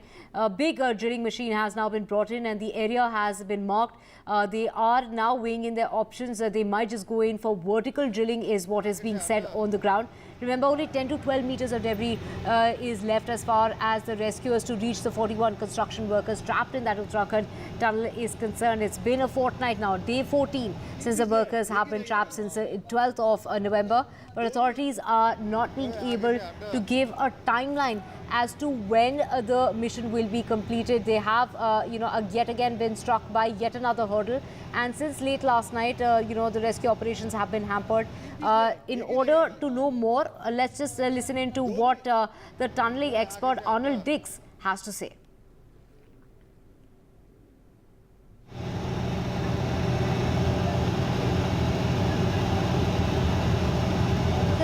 expert on the ground who's been brought in order to help assist in the rescue operations. Do remember he's been giving quite a, he again has said that, they can't give a time frame to it.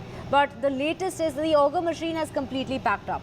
It isn't working. This is the second time that the auger machine, and this is because they hit an iron rod, a metal object while they were using that machine, and which is why the auger machine is what was needed in order to cut through, to make that way, to make that passage to the laborers. Do remember, they still have that 12-meter, almost 12-meter distance to cover, and the auger machine has completely busted, is what Arnold Dix had to say.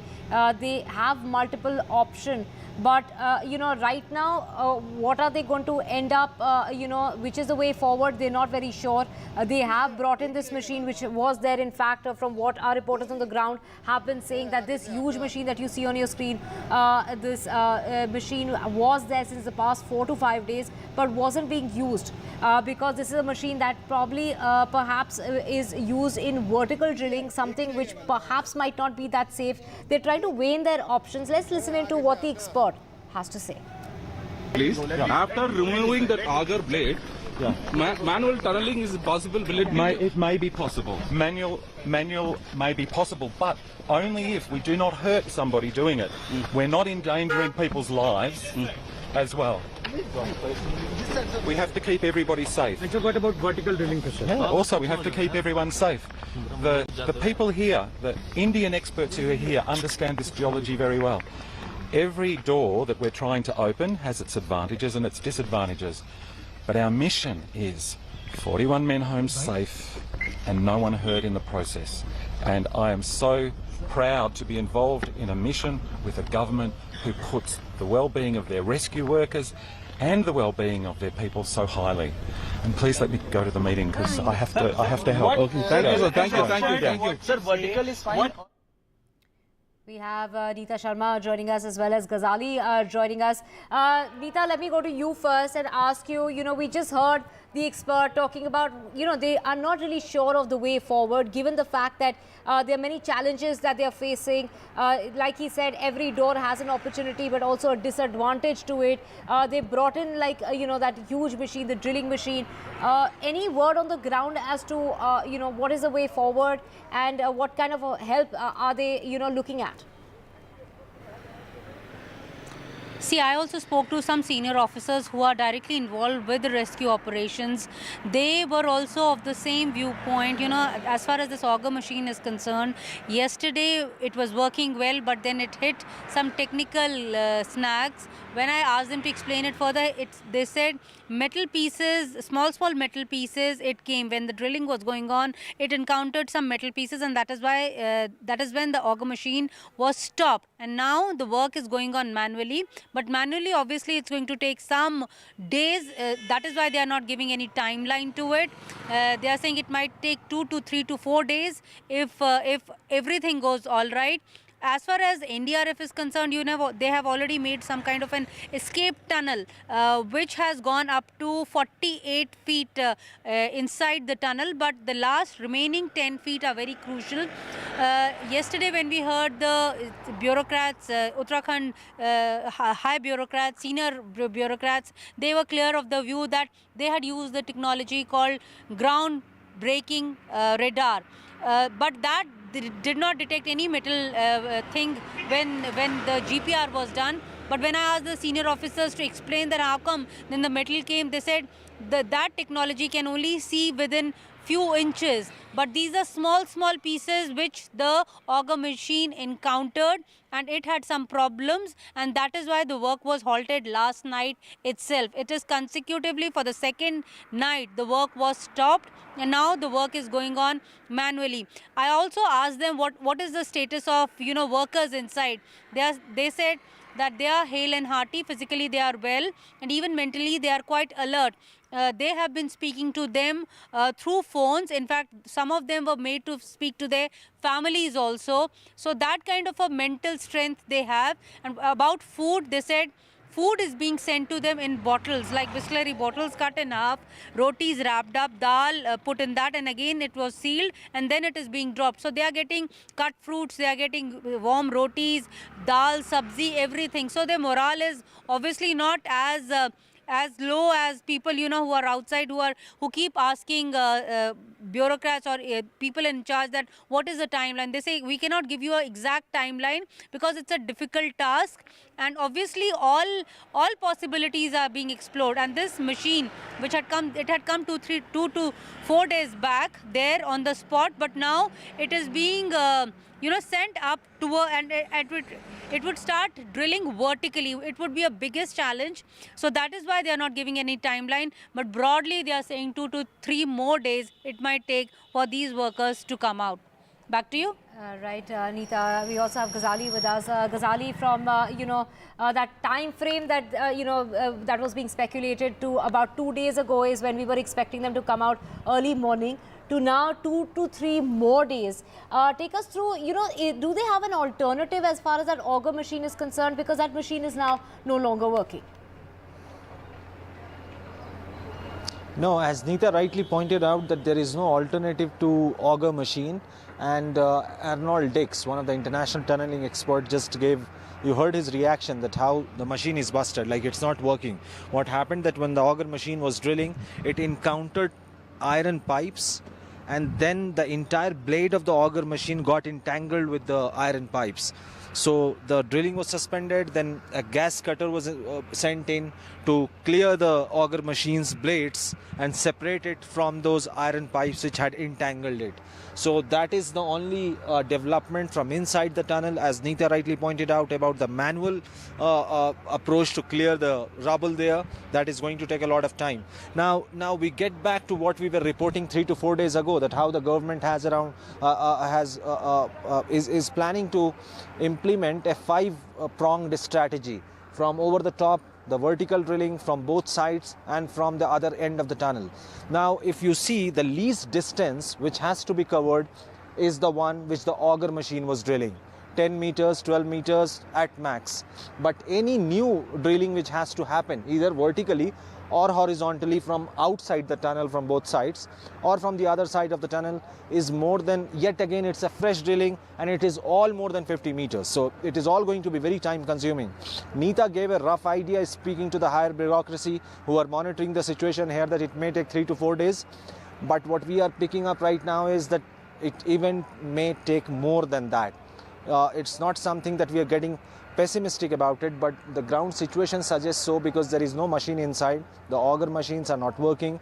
Manual approach of clearing the rubble is a very time consuming exercise, and even the vertical drilling, for which the heavy machinery which we reported earlier in the day has to reach on the top, and what we are picking up is that it hasn't reached till the area earmarked for the vertical drilling. Now, vertical drilling has its own challenges, because if the vertical drilling starts, like right now I'm standing on a higher platform, if the drilling starts here, there are chances yet again the drilling will lead to more rubble falling on the ground where the workers are stuck. So obviously the workers will be asked to move aside, and then the vertical drilling starts. Now the same tunnel, it's like the tunnel, the same top of the tunnel which has to be drilled has got a lot of iron rods, because in any construction of the building we all know that a network of iron rods are inserted there or arranged there. So it has its own challenges. So we are all hoping that a meeting is also going on between the state government officials and the central government officials who are monitoring this entire operation, to see that what could be the best option. Till yesterday, the best option was auger machine. That has stopped working. So a bigger machine, a bigger drilling machine has gone on the top to drill in the diameter of around 1 meter. But that is also time consuming, because from vertical drilling has to cover around 88 meters. I'll ask my camera person to show you. This is the top of the vertical drilling will start from top of the tunnel. And that entire area is around 88 meters. Now, we are just going by the calculations and not any information, that if the 57 meters which had to be drilled has taken more than 10 days. So certainly that 88 meters will take longer. So there is no time frame, as every official is saying. There is no confirmation when the ops will get over. But we can only say lot of machineries, experts, professionals, government officers, manual laborers are near the site, and they're all putting in their efforts. But certainly the technology seems to have failed, because even the ground radar technology, which was earlier suggesting the officials that in the next 5 meters from where the drilling had stopped previously, the approaching 5 meters will not have any metallic object. But immediately after the drilling started yesterday, right after 2.2 meters, it hit the metal object. So technology also doesn't seem to be too perfect, and that is why manual labor approach has been adopted, so that the laborers inside can just clear the rubble.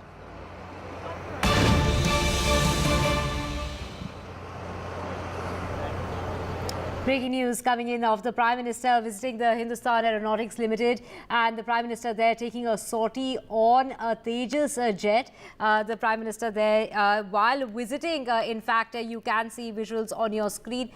This is what the Prime Minister put out in a tweet on X. The Prime Minister there taking a sortie while visiting the Hindustan Aeronautics Limited. We have my colleague Vishnu joining us. Vishnu, Tejas, a light combat aircraft where, like several countries have shown interest in buying Tejas, and the Prime Minister there, while visiting, during that visit to the Hindustan Aeronautics Limited, taking a sortie on that light combat indigenous capabilities, and leaving me with a renewed sense of pride and optimism about our national potential. This is what the Prime Minister said post a tweet.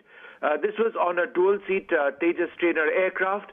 The aircraft was piloted by an Indian Air Force pilot. I say this because there are also several Hindustan Aeronautics and National Flight Test Center pilots who are involved in the Tejas development. But as I understand it, it was an IAF pilot who flew the Prime Minister. It is his first sortie on the Tejas aircraft. The Tejas is the bedrock, in a sense, or certainly will be in the years to come, of the Indian Air Force. We've got several Tejas aircraft now in service. We've got a squadron of Tejas fighters already deployed, and India has now a significant order book of Tejas fighters, including 83 aircraft for the Indian Air Force, an order which will be completed in 2029 of the more advanced Tejas Mark 1A aircraft. Now, the Tejas trainer that he flew today, one of a brand new set of trainers which have been handed over to the Indian Air Force. These trainers are fully combat capable. Many years back, I'd had the opportunity of being the first journalist to actually fly on this trainer. I can tell you it is a truly exhilarating experience, but more than just that experience, it's an opportunity for the Prime Minister to have learned a little bit more about the capabilities of the aircraft, the technologies on board, which are Indian, the systems, and why this fills an important role, of why this has an important role in the Indian Air Force. So in terms of what Narendra Modi, the Prime Minister, has said, he says that successfully completed a sortie on the Tejas. The experience was incredibly enriching, significantly bolstering my confidence in our country's indigenous capabilities, and leaving me with a renewed sense of pride and optimism about our national potential. One of the other reasons why this is important is because Atmanirbharta in the defense sector is the bedrock upon which India's future and present, I should say, defense acquisition priorities will be based. And at the core of Atmanirbharta is the Tejas fighter as far as the Indian Air Force is concerned. It is a multi-role fighter. It is a fighter which is gradually being updated and upgraded with new technologies. There will eventually be a Tejas Mark II as well. So you've got the Tejas Mark, you've got the Tejas FOC, as it is known, already in squadron service. FOC stands for Final Operational Capability. Then, of course, there is the Tejas Mark 1A, which I spoke to you about, of which there is an order of 83 fighters. That will be significantly updated with more weapon systems, a greater range, more electronic warfare systems, etc. And then there'll be a somewhat larger Tejas Mark II aircraft. Now, in as much as we talk about Atmanirbharta and the importance of the Tejas to the Indian Air Force and to the Indian system, important to remember that we have also signed a deal recently, and this was announced in Washington, D.C. with General Electric for the manufacture of jet engines for the Tejas aircraft in India. We've also got dozens of engines from General Electric for the existing Tejas fighters, which are already on order. So those will be delivered, but subsequent to that, for the Tejas Mark 1A and ultimately the Tejas Mark 2, there will be a manufacturing line which is set up of the General Electric F414 engines. In fact, that will power the Tejas Mark 2, which will be set up in India. So Atmanirbharta in that context is that these engines, and jet engines, are in a sense the holy grail of military aviation. Those will now be manufactured in India. That will set up an ecosystem of jobs in the country, of knowledge in the country, and would actually be a huge stepping stone towards our future aviation ambitions. But I think it is important today, and I will add one more key point over here. The Prime Minister of the country usually will travel on at least a twin-engine aircraft. They do this for safety purposes. The Tejas, remember, is a single-engined aircraft, but it has an admirable safety record, possibly the best in the Indian Air Force, which is why the Prime Minister flying on a single-engine fighter aircraft showcases the confidence that the government and the system has on this particular aircraft, which, as I mentioned, is in squadron service. It's now going to be forward deployed to many other air bases along our frontiers. And the Prime Minister getting an idea of what it's all about today. Divya. Right. Thank you so much, Vishnu, for getting us all those details. And the Prime Minister there saying, flying in Tejas today, I can say with immense pride that due to our hard work and dedication, we are no less than anyone in the world in the field of self-reliance. With that, we're slipping into a very short break. We'll be back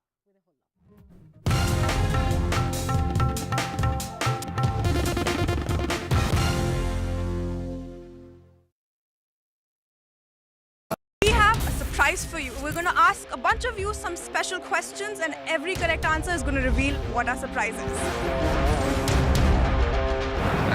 I don't know. Satya Nadella? Jeff Bezos. Bill Gates, probably.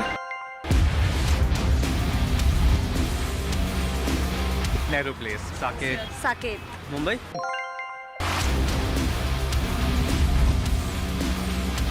Technical Guruji. Tech Guruji. Technical Guruji. Technical Guruji. चलिए शुरू करते हैं।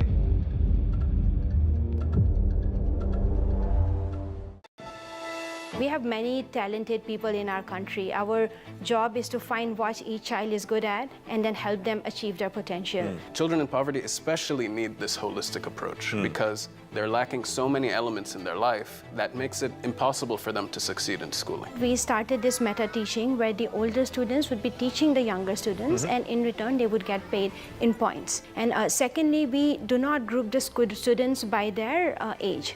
We group them by the skills, like where the kid is in math, like level 2, in English, the kid could be in level 4, and based on that, they are placed in the groups. Well, our goal is to, make sure that India progresses, and education is the only way that we can actually take India forward. Hello, Namaste and Salam UAE. We are here to celebrate exceptional success stories of leading individuals in the realty industry across the UAE. The Realty Awards, brought to you by NKN Media in partnership with NDTV, will also provide a vision for the realty landscape in the UAE. Coming soon, only on NDTV.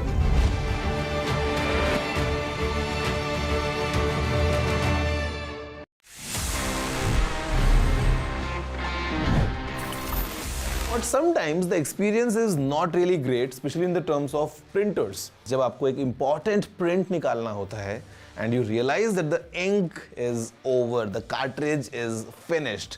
वो experience, I know, it's very painful because you have a printer lying next to you, but it's not usable. Now, I'll tell you what. आप अगर एक अलग type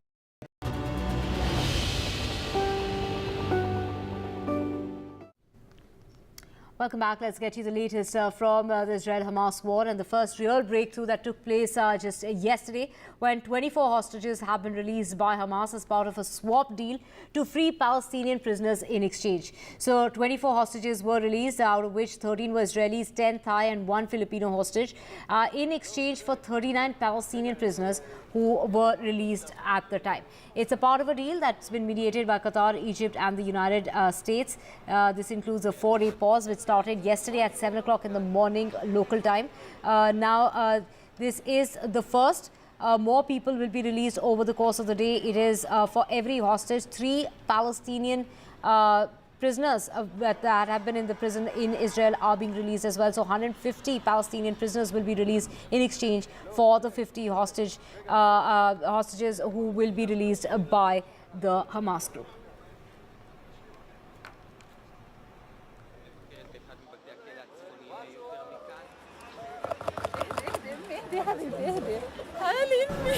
I was thrilled to be the one to receive 4 children, 3 mothers and a grandmother to the best and most caring hands here at Schneider Children's Medical Center of Israel. Their physical condition is good and they're currently undergoing medical and emotional assessment by the medical and psychological team here at Schneider's. We designated a special area that is very private, and there is also a team from our neighbor Beilinson Hospital that is assisting us in taking care of the women. حريتنا لم تكتمل إلا لتحرير آخر أسير بسجون الاحتلال. مشاعر الفرح مغلفة بالحزن على المجزرة التي يرتكبها الكيان الإسرائيلي بحق شعبنا بقطاع غزة. بنوجه تحية الوفاء والنصر لأهلنا بقطاع غزة. فاليوم نقدر نحكي إنه إحنا حطمنا السلاسل وأغلقت زنزانة التحقيق. As I said, today's release are the start of a process. We expect more hostages to be released tomorrow, and more the day after, and more the day after that. Over the next few days, we expect that dozens of hostages will be returned to their families.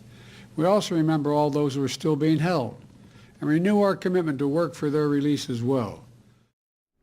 US President Joe Biden, who had put in efforts to secure that pause in the brutal fighting, says that this is just the start and he thinks there are real chances to extend that temporary truce in Gaza. With that, we're slipping in a short break. My colleague Aarti will be here and getting you the latest on the other side.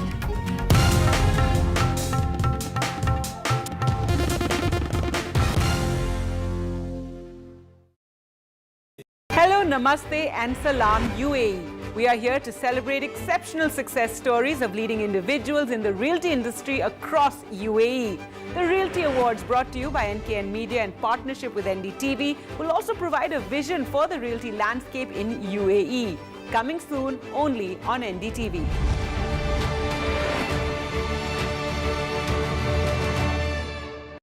A debate has many facets, perhaps no one right answer. Left, right and center. Conversations that get to the core of the debate.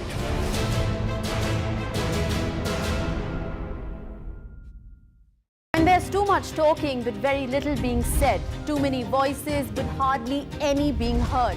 You turn to a show that puts you front and center.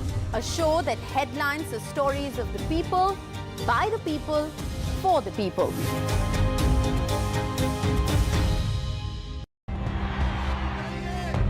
Election in 5 states, 679 seats, over 16 crore voters.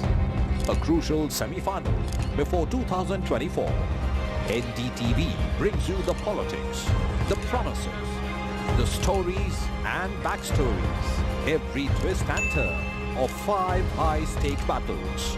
When it comes to elections, India trusts NDTV. Hello, Namaste and Salam UAE. We are here to celebrate exceptional success stories of leading individuals in the realty industry across the United Arab Emirates. The Realty Awards, brought to you by NKN Media in partnership with NDTV, will also provide a vision for the realty landscape in the UAE. Coming soon only on NDTV. लगभग 50 metre का ये मलबा वहाँ पे landslide हुआ था। जितना बाहर निकालते हैं मलबा उतना ही गिर जाता है। उस पाइप से ये हमको जानकारी मिली कि 40 के 40 सुरक्षित। Several families in different parts of the country who have their loved ones stuck in the tunnel. They are watching every moment of these rescue operations. The survivability of the group of 41 is, I would say, fairly high at this particular time. 9 दिन बाद बड़ा break through मिला है। सूरज की पहली किरण से पहला breakthrough. major breakthroughs have been achieved, be it the first video contact or resumption of horizontal auger drilling. The NDRF, the SDRF, central agencies and officials from state and the central government are monitoring the situation. There are 41 workers still trapped inside. जो सबसे पहले जरूरतमंद है, पहले बीमार देखेंगे, कोई बीमार है तो उसको पहले निकाला जाएगा. बहुत हम लोग बिल्कुल पास पहुंच गए हैं. It finally seems to be light at the end of the tunnel for the trapped labourers inside the Uttarkashi tunnel.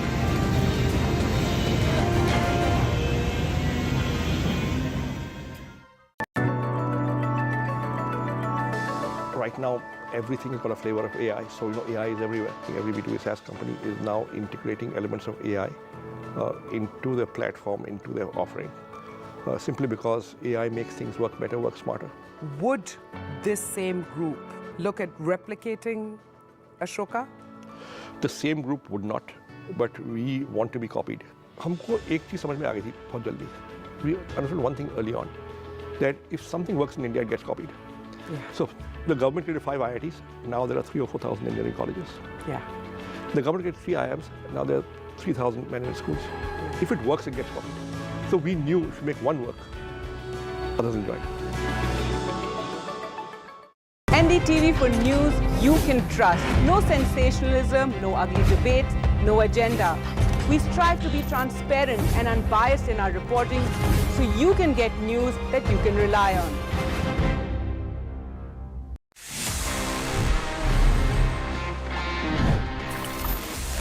No internet is better than slow internet. मतलब आप सभी शायद इस बात से agree करेंगे because we all are used to using the internet and sometimes when the connection is slow, it's very very very painful. हम हमारा कोई काम नहीं कर पाते हैं और लगता है कि हम कहाँ फंस गए हैं. इससे बेटर अगर इंटरनेट ना हो तो शायद हम हमारी लाइफ को ऑफलाइन वर्ल्ड में बेटर एंजॉय कर पाएं.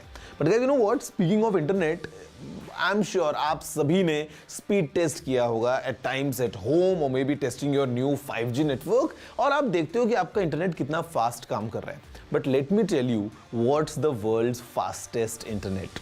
This is an update coming in very very recently from China that they have launched internet with speeds of 1.2 terabits per second. Yeah, it's 1.2 terabits per second.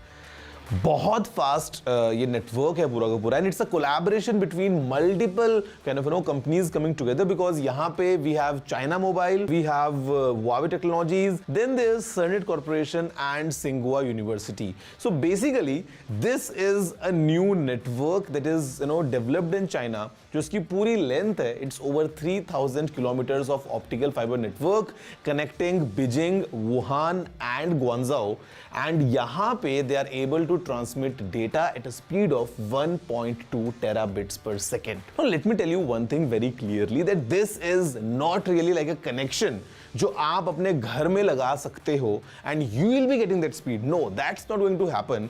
ये एक backbone की तरह काम करेगा. Basically consider this as a main stream जहाँ पे सारा data flow हो रहा है और इससे बाद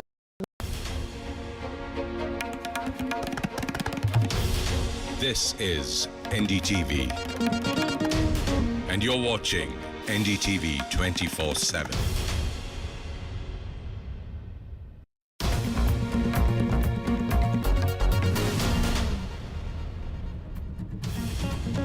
A big roadblock in Uttarkashi rescue operations as the big drilling machine stops working. CM Dhami reaches tunnel mishap spot.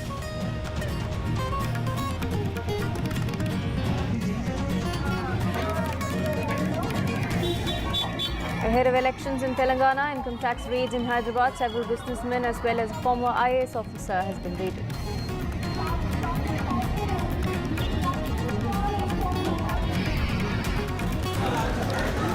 Battle royale underway in Rajasthan. Direct contest unfolds between Congress and BJP. A direct contest as Prime Minister's magic versus CM Gehlot's Jadoo is expected. PM Modi visits Hindustan Aeronautics Limited and takes a sortie on a Tejas jet, emphasizes India's indigenous capability.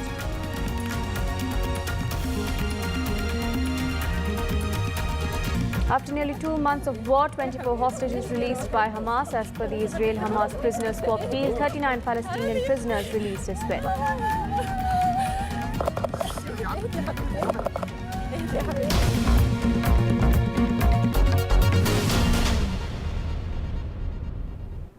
The rescue operation to save 41 workers trapped in the collapsed tunnel in Uttarakhand's Uttarkashi district has come to a grinding halt. Rescue teams are on the site and the big drilling machine had stopped working. Remember, only 10 to 12 meters of drilling is left for rescuers to reach the 41 construction workers trapped in the Uttarakhand tunnel. Now, just to give you some context of how close they are, the rescue workers have drilled through 46.8 meters so far. It's been a fortnight since the workers have been trapped, but authorities are not confirming a time frame for the completion of the operation because unexpected hurdles have been delaying the work. CM Dami has also reached the tunnel mishap spot, is what we're learning. I also have my colleague Ghazali joining us from the ground. Ghazali, take us through the progress at this point. The rescue operations, of course, have been halted again as the drilling machine stopped working, but a new machine was then brought in. Take us through the latest. See, the government is now back to its approach of a multi-pronged strategy on how to get the workers out. Initially, it was banking on the auger machine and the pipes through which they had to be pulled out. But since the auger machine's blades got entangled with the iron pipes in the rubble, so now what we are picking up is that a vertical drilling machine for the purpose of vertical drilling from the top of the tunnel has been brought in here, and that is still trying to reach over the top of the tunnel, and from there they will start the vertical drilling, but that just in the pipeline. Once it reaches there, it's a very heavy machine. It will take some time to reach on top of the tunnel. What you can see that a ramp was made, a motorable road was being constructed or prepared so that the pipe could so that the big drilling machine could reach at the top. On the ground level here at the tunnel site, the auger machine is not working, so the drilling is not happening. So what the authorities are doing right now, that they have engaged manual laborers, that they have gone inside to remove the rubble. The exact area which has been penetrated with the drilling machine is around 46.8 as you mentioned, but the remaining area is around 8 to 12 meters or maybe even 15 meters. That exact area is not known yet because you can't ascertain the area occupied by the rubble because because the NDRF officials or any officials don't know the entire stretch occupied by the rubble. So as long as they keep pushing in and keep sending the pipes, that gives them an estimate that how much area is still remaining. Now, what are the other plans? Initially, the plan was to have horizontal drilling from outside the tunnel, from left and from the right. But all the fresh drillings, which if it starts, will have to cover at least more than 50 meters. The horizontal drilling inside the tunnel was the only best bet because we had almost covered more than half the area. It's just around 10 to 12 meters. So as of now, there is no drilling happening inside because the iron pipes which hit the auger machine has damaged its blades and has also damaged the pipes which were ready to be installed there. So it has damaged both considerably, but no official confirmation that when it will resume or what are the other options inside the tunnel which will be implemented to bring out the trapped construction workers. A high-level meeting is also going on. Union Minister of State, Mr. General V.K. Singh, who is here. Chief Minister Pushkar Dhami, just a short while ago, a few minutes ago, he just entered inside the tunnel. He has gone there to assess the situation, and that is what he's been doing for the last 3-4 days. He is camping here in Uttarkashi district to monitor both the makeshift hospital as well as the ongoing rescue operation here. As far as the timeline is concerned, our colleague Neeta spoke to a couple of senior government officials from the central government, and they have hinted that perhaps if everything goes by as planned, like if the horizontal drilling has stopped and if the manual approach which has been engaged continues successfully, even then it will take 3 to 4 days. And why the vertical drilling will take more time? Because it is about to reach there. The machine is very heavy. It hasn't reached there till the location which has been earmarked for the drilling. The vertical drilling machine will sort of create a hole of around 1 meter, but then it will have to cover entire more than 50, 60 or even 80 meters to reach the location where the construction workers are trapped. So all the options which are available are there, but they're all very time consuming. So we are not yet sure when this operation will get over. Even till yesterday we were thinking that perhaps day 13 would be the last night when the the construction workers will be spending their night in the tunnel, but it seems now as an endless wait, though we are very close to where they are stuck. But this is what the situation is here in the Silkyara tunnel in Uttarkashi district. Okay, thank you, Ghazali, for joining us and bringing us those latest details from the ground there. My colleague Neeta also had taken a stock of what exactly is taking place in hospitals as hospitals are preparing for the workers when they are rescued. Take a look.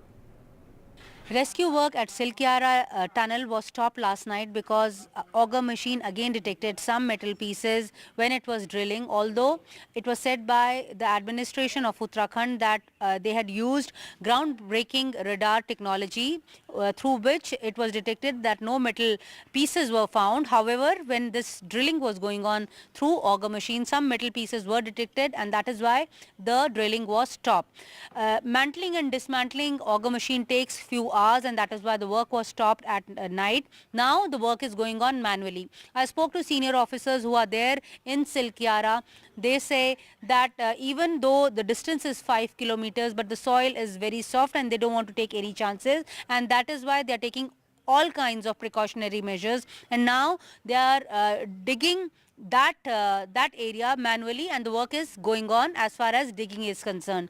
But as far as auger machine is concerned, again it is being mantled, and the work would resume as far as that machine is concerned after that ground-breaking penetration is done by a team. Right now I'm standing outside Chiliani Sword Hospital. This is the local hospital in Uttarakhand in this district. It is the state administration says that after these workers are rescued, they would be brought here for the first aid. Although they are said to be fit and fine, they are healthy, mentally stable, because they have been speaking to their family members, they have been speaking to senior officers, hot food, and also recreation activities are being done inside wherever they are trapped. It's about 2 kilometer long stretch where they are trapped, and the height of that area is about 8.5 feet high. So they are trapped there. Light is also there, water is also there. So as such there is no difficulty, but since they have been trapped for last 14 days, adequate precautionary measures are being taken. Right, the rescue operations of course are continuing, the efforts are continuing. For now the drilling has of course paused because the auger machine was busted. Now tunneling expert Arnold Dix tells us why this is an issue. You will not see the augering anymore. Okay, auger is it's finished. All are safe and everyone is safe. Everyone is well, everyone is fed, everyone has medicine, everyone has water. What do you mean to say auger is finished? The auger is destroyed. What do you mean to say auger is finished? The auger is broken. Broken? Yeah, broken. It will be repaired or not? Yeah, the machine is busted. So auger will be repaired or not? No, it's irreparable. It is destructive. No more work from auger. Shifting our focus now, Prime Minister Narendra Modi took a flight in the Made in India light combat aircraft Tejas. The sortie happened in the backdrop of the Prime Minister's visit to the Hindustan Aeronautics Limited site in Bengaluru.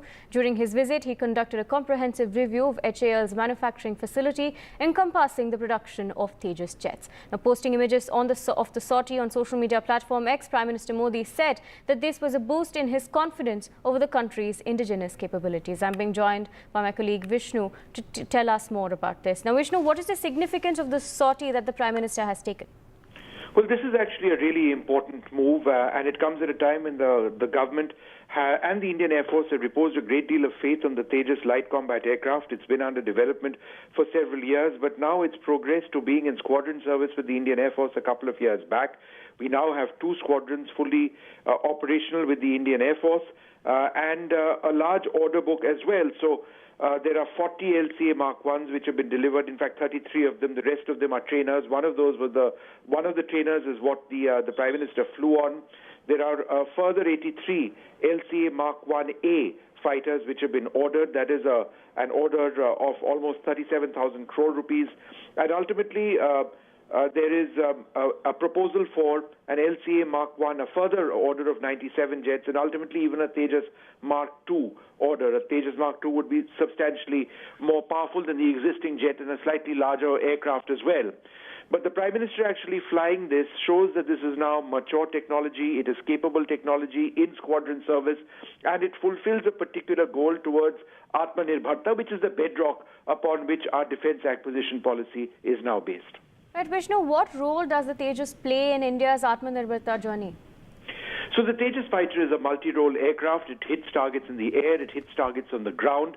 It's equipped presently with an Israeli multi-mode radar that's being replaced progressively with an Indian radar called the Uttam.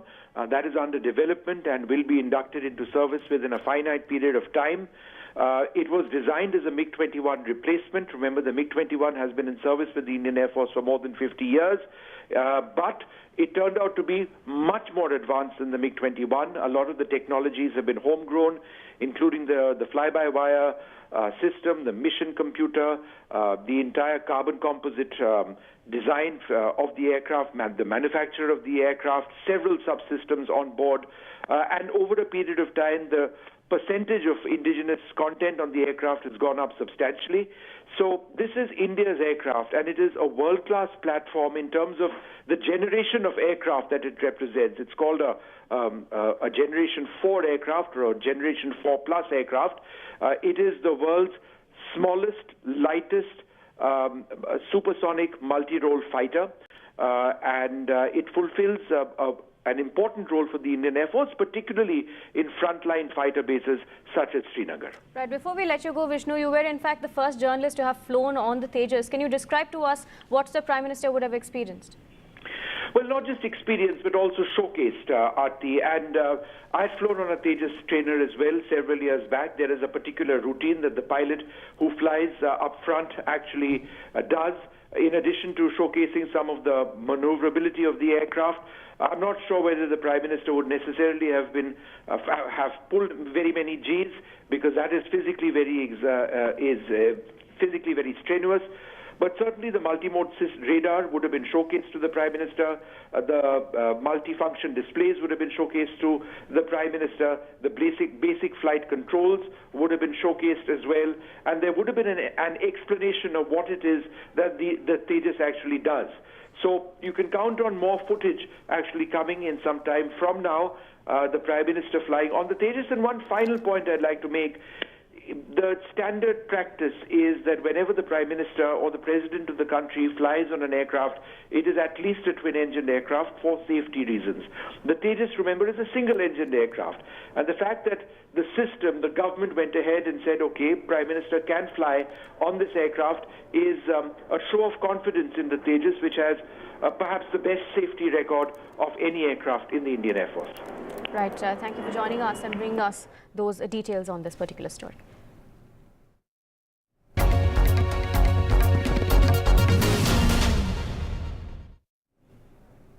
Now, voting is underway for 199 seats in Rajasthan. 5.25 crore voters will decide the fate of 1,862 candidates who are contesting today. Now, voters in Rajasthan have not given any government a second chance since 1993. The big question is, can the Congress break the jinx, or will the Modi magic strategy win Rajasthan for the BJP?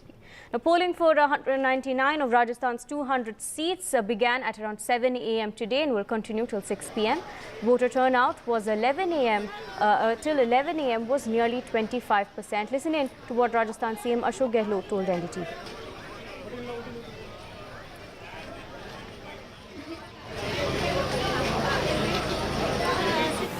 देखिए, पूरे प्रदेश की जनता का आशीर्वाद, उनका विश्वास, उनका प्यार मिल चुका हम लोगों को, इसलिए पूरे राजस्थान में अंडरकरंट चल रहा है और मुझे पूरा यकीन है कि इस बार सगा वापस रिपीट होगी। ये मुझे लगता है वही माहौल मैं देख रहा हूँ पूरे प्रदेश के अंदर, क्योंकि इतने शानदार हमने कानून पास किए, किसानों के लिए कर दिए, ज़मीनें कुर्क नहीं होगी, शहरी रोजगार योजना दे दी, राइट टू हेल्थ स्वास्थ्य का अधिकार दे दिया, 25 लाख 50 लाख का बीमा दे दिया हेल्थ का। तो सोशल सिक्योरिटी में आते हैं सब आते हैं। पेंशन दे रहे हम 1 करोड़ लोगों को 1000 रुपये बुजुर्गों को, महिलाओं को, दिव्यांगों को, और 10 गारंटी दी हमने उसमें महंगे राज शिविरों के अंदर। प्रेसिडेंट सरों के संग और गाँव के संग अभियान चला, लाखों पट्टे दिए गए लोगों को। तो कोई छात्र हो, युवा हो, सबके लिए योजना महिलाओं के लिए है। हमने बस का जो भी किया है, रोडवेज बस का आधा किराया लगता है, अब हमने कहा महीना में एक बार तुमको पूरा फ्री मिलेगा। तो कहने का मतलब कि सारी योजना जो है वेलफेयर की, वो सब हमने दे दी है, और इसलिए लोगों में विश्वास सरकार के प्रति है। अभी जो बाहर के आके जो इन्होंने कैंपेन किया, ये विधानसभा चुनाव में जो कैंपेन होता है उसकी तरह नहीं किया। हमारी आलोचना करते, वो स्कीमों की करते, गारंटियों की करते, कानूनों की करते, कमियाँ बताते, उस पर डिस्कशन नहीं किया है। आरोप झूठे लगाए, उन आरोपों में कोई दम नहीं है। वो आरोप तो मैं लगा सकता हूँ गुजरात पे भी, यूपी पे भी, मध्य प्रदेश भी। बहुत संगीन आरोप है वहाँ पर, महिलाओं के अत्याचार के, दलितों पर अत्याचार के किस्से कहानियाँ हैं। लोग भूले नहीं अभी तक। रात को 2 बजे जला दिया बच्ची को, रेप करने के बाद में इलाज हुआ दिल्ली में, लाए यूपी में, और उनके परिवार वालों को उनका मुंह तक नहीं देखने दिया। ये वो लोग हैं। तो इनकी क्या बात करें, ये तो बहुत ही, अपन मैं कोई तुलना नहीं करता। मैं तो ये कह सकता हूँ राजस्थान में हमने FIR कंपल्सरी कर दी है, हिंदुस्तान में कहीं नहीं है। जब कंपल्सरी कर दी तो संख्या बढ़ेगी, फिर न्याय तो मिला लोगों को, सुनवाई हुई, केस दर्द हुए, पहले केस दर्द नहीं होते थे। इतना ही बड़ा फर्क है। चुनाव के दौरान ही ED CBI के समन बार बार देने, ये तो सरकार गिराने के लिए, बनाने के लिए ED का, इनकम टैक्स CBI का खूब दुरुपयोग किया इन्होंने, और यार सरकार गिरा नहीं पाए। ये दर्द छिपा हुआ है अमित शाह जी के दिल के अंदर। प्रधानमंत्री जी हो, चाहे वो गरीब शेखावत भी क्यों नहीं हो, ये तमाम षड्यंत्र शामिल थे। सरकार गिरा नहीं पाए, उसका दर्द जो है, वो दर्द इतना सता रहा है इन लोगों को कि क्यों नहीं गिरा पाए। सब जगह हम कामयाब हुए। इसलिए पूरा धावा बोला राजस्थान के अंदर, पूरा कैंपेन वो ढंग से किया, पर जनता ने इनकी बातों में विश्वास नहीं किया। बल्कि जनता बदला लेगी। सरकार गिराने की अभी हिम्मत क्यों हुई राजस्थान की सरकार? चुनी सरकार, हमने चुनी थी सरकार। इसलिए मेरा मानना है कि इस बार आशीर्वाद, उनका प्यार, उनका विश्वास हम जीत चुके हैं, और भारी बहुमत में कामयाब होंगे। Now, as the voting continues, we'll continue tracking the story for you. For now, short break.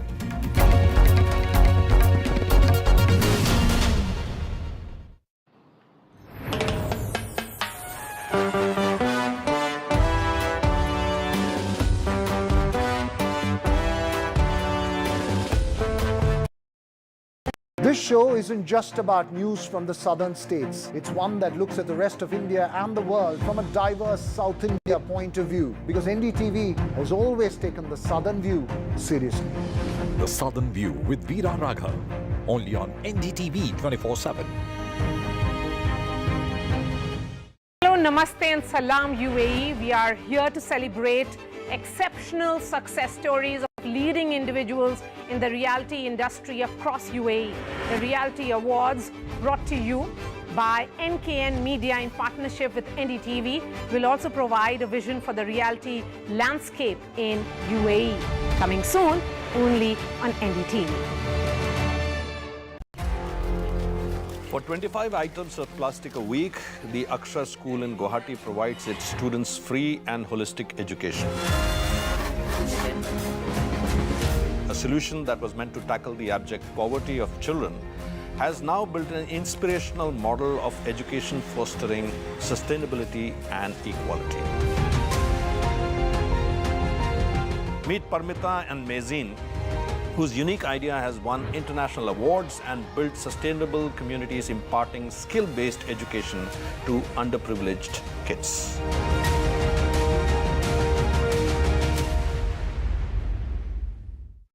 When it comes to sports, we set the ball rolling. Because we have our eyes on the ball. Because we want to get you the best. Latest updates, Top interviews and analysis from around the globe.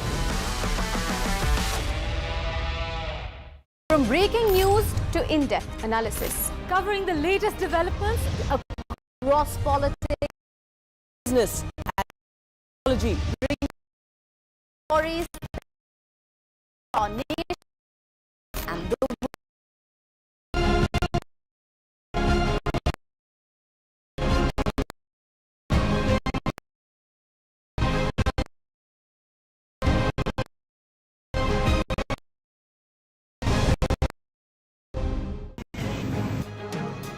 लगभग 50 metre का ये मलबा वहाँ पे landslide हुआ था। जितना बाहर निकालते हैं मलबा उतना ही गिर जाता है। उस पाइप से ये हमको जानकारी मिली कि 40 के 40 सुरक्षित।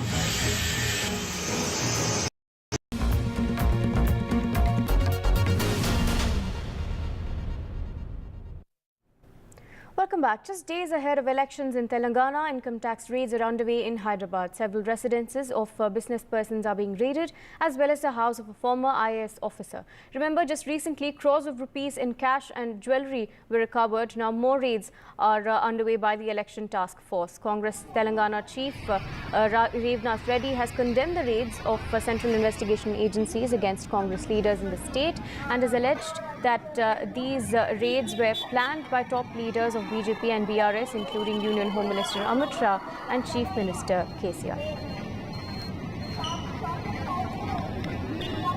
November 30 is when Telangana votes, and just about 5 days before that, these raids coming in two specific groups, Kings Group as well as Kohinoor Group, and multiple locations, more than a dozen locations that have been raided.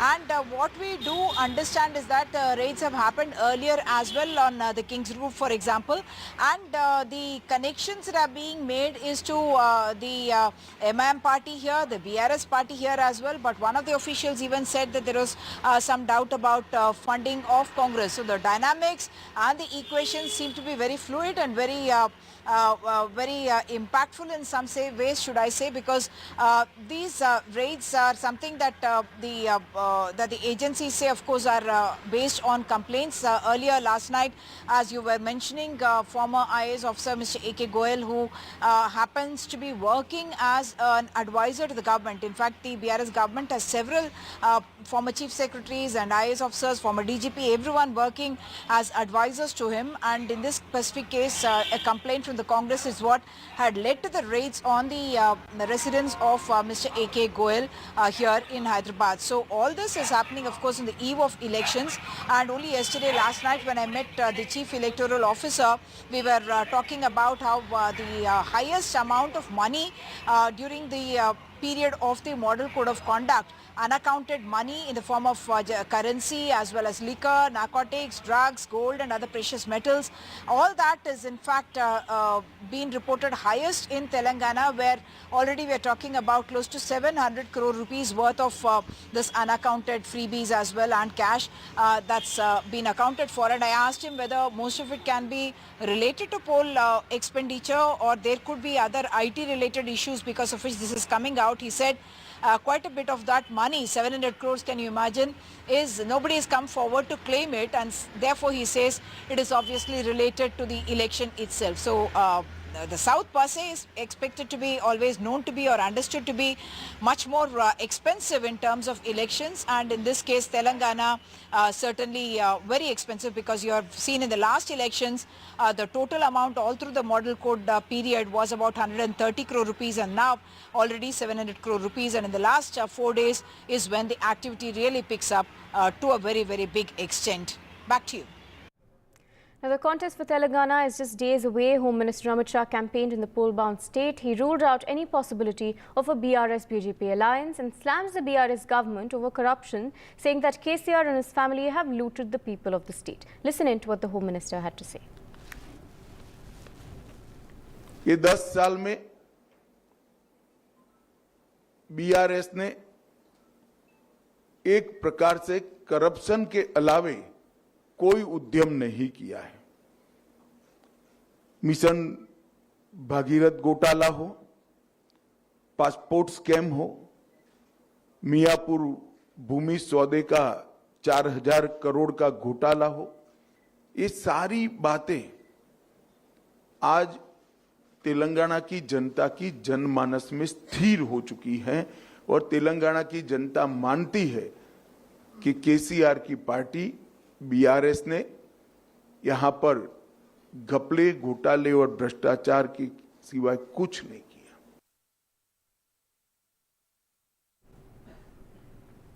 We'll continue tracking these stories for you. For now, we take a short break.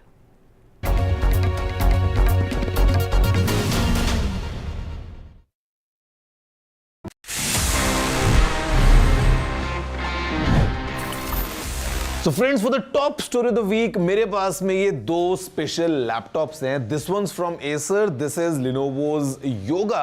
But आपको लग रहा है कि ये दोनों एक साथ क्यों हैं? There must be something common, and the reality is, yes, there's something common, and it's all about the Intel's Evo platform, जो इन दोनों लैपटॉप्स को पावर करता है. And this Intel Evo platform is a game changer in terms of connectivity, in terms of performance, in terms of AI, and in fact battery.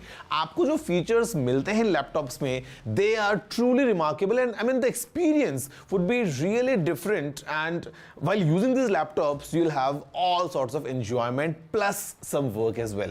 तो यहाँ पे एक बार हम देखते हैं कि what is this Intel Evo all about, and for these two laptops specifically आपको क्या-क्या नए features मिलते हैं. Let's have a closer look. Intel का Evo platform एक premium tier है for laptops that come with Intel hardware. Intel calls these premium devices as fast-paced, lifestyle-focused devices. और एक laptop के लिए Evo platform badging के लिए eligible होने के लिए it needs to offer great performance whilst being lightweight and managing great battery life, which means Evo platform current generation of workforce की lifestyle demands को ध्यान रख के डिजाइन किया गया है. The platform comes integrated with advanced features like Unison, which is an aptly named app since it brings in unison all your devices. आपका Evo certified laptop natively आपके Android and iOS phones के साथ connect हो जाता है, so your laptop mirrors your phone's notifications and you can use your laptop for calls and messages. And in devices के बीच में data sharing भी बहुत easy हो जाती है. And the Evo platform offerings go above and beyond. AI-powered capabilities get integrated across platforms. ये आपको calls में noise suppression and video calls में background blur, lighting correction जैसे features offer करता है. The Intel Evo badging on any laptop means that it has Intel's seal of approval, and Intel pushes these machines through more than 75 rigorous tests, which not only include size, weight and design adherences. इनमें portable powerhouse performance की capability requirements हैं, fast charging capabilities over the universally compatible USB Type-C port होनी चाहिए, and other really nice to have features जैसे कि instant wake from sleep. Acer's Swift Go 14 comes with all the goodness you expect from an Evo certified device. Despite being built around a crisp 14-inch OLED screen, ये सिर्फ 1.25 kg भारी है. And since it is powered by 13th Gen Intel Core H series processors paired to 16 GB of LPDDR5 RAM और एक base storage SSD 512 GB का with a keyboard integrated twin air cooling system, ये एक बहुत ही capable pick and carry performer है. Bend the Yoga 7i to your will and ये अपने tablet-like form factor में भी एक Evo certified device है. The 2.8K OLED display supports DCI-P3 color space with Dolby Vision and the speaker setup ये Dolby Atmos optimized है. Intel Core i7 processors paired with 16 GB of RAM and up to 1 TB of SSD storage keeps this device chugging along. And you also get most of the hardware slots जो आपको आज अपने workplace के workflows के लिए चाहिए. Oh my God! I mean, so much to learn about these new laptops because यहाँ पे इतने सारे हमको जो features मिलते हैं ना, it clearly ensures कि जो आपका experience है वो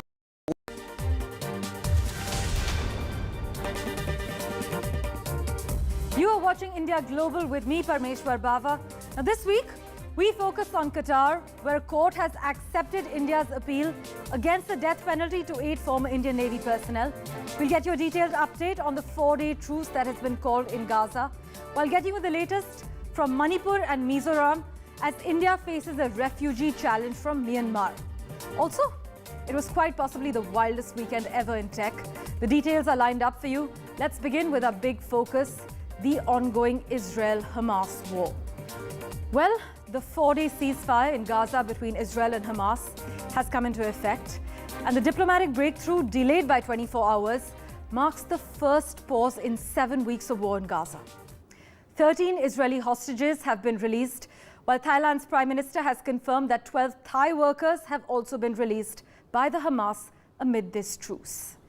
But reports state that Israel has encircled and attacked northern Gaza and pressured civilians there to leave, which the United Nations rights experts warn amounts to a forcible transfer, which is a crime against humanity.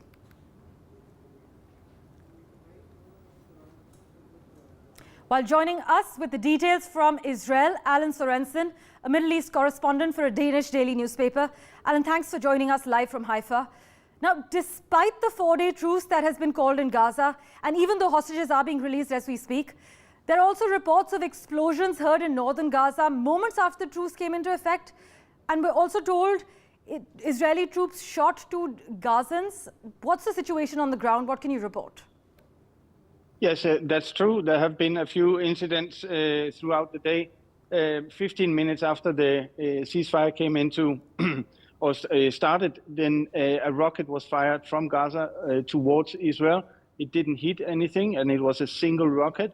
And thereafter, during the day, there have been several incidents between civilians in Gaza and Israeli soldiers, because the civilians are moving close to the Israeli soldiers. And in some cases, the Israeli soldiers shot. And what I hear from Palestinian sources is that they shot and killed 2 Palestinians and wounded 5, all in all. But nevertheless, the prisoner exchange is moving forward. And the latest we hear is that the 13 Israeli hostages are now in Egypt. They have crossed the border from Gaza to Egypt. Right, thanks for that confirmation. So we do know that 13 Israeli hostages have crossed the border, while 12 Thai workers have also been released by the Hamas. But Alan, you know, Israeli officials, while adamant that the truce is not an end to the war, have also agreed to pause fighting for an additional day for every further 10 captives freed by Hamas? Yes, that's true. I mean, after these 4 days and 50 hostages, the release of 50 hostages, Israel estimates that there's a chance for another 1 to 3 days of ceasefire, where another 10 hostages will be released by Hamas every day. Of course, Israel will also have to release Palestinian prisoners from the Israeli prisons. And this, Israel has another 150 prisoners ready for these days to be released. So there's a hope for another 3 days of ceasefire. Alan Sorensen, thank you so much as always for joining us with the latest from Haifa, Israel. Well, 8 trucks have begun entering the Gaza Strip from Egypt as well. This happened around 90 minutes after this truce began. But while some 208 trucks are expected to enter Gaza under this truce agreement, many experts assert that it is still a drop in the ocean compared to the 500 trucks that were entering the besieged enclave daily before this war broke out. But an Israeli military spokesman warned that the war is not over yet. Here's our report.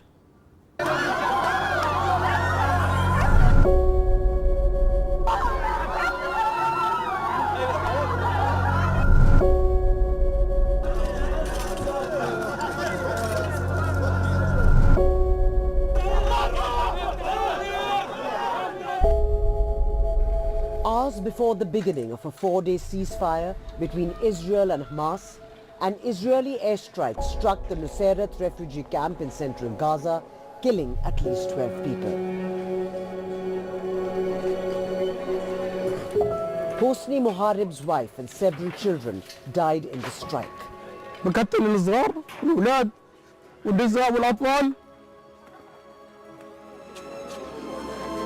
According to reports, dozens of Palestinians were killed within hours of the ceasefire announcement. A 4-day ceasefire between Israel and Hamas in Gaza, mediated by Qatar, the US and Egypt, began on Friday morning, a day later than originally planned. On the eve of the ceasefire, Israel said it hit 300 Hamas targets in 24 hours, including Hamas tunnels and weapons sites.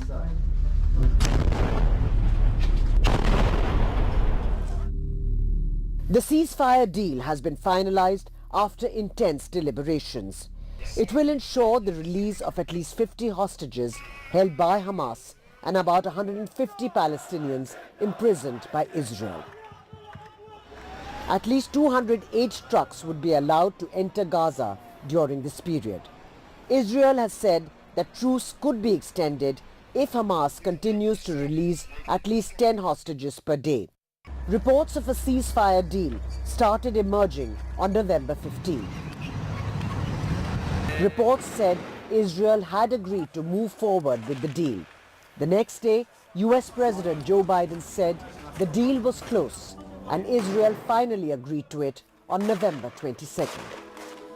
However, the suffering of Gazans may not end anytime soon, regardless of this brief respite. I think it's a larger battle of civilization against barbarism, the kind of savagery that you saw on your visit. We have to unite to vanquish Hamas. When this war will end is still an open question, as is how it will end.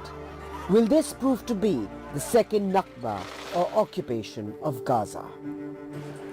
With Vishal Vivek, Bureau Report, NDTV. Meanwhile, Hollywood companies have dropped Oscar-winning actor Susan Sarandon and actor Melissa Barrera after their comments about the ongoing Israel-Hamas war. Both these actors have been accused of anti-Semitism.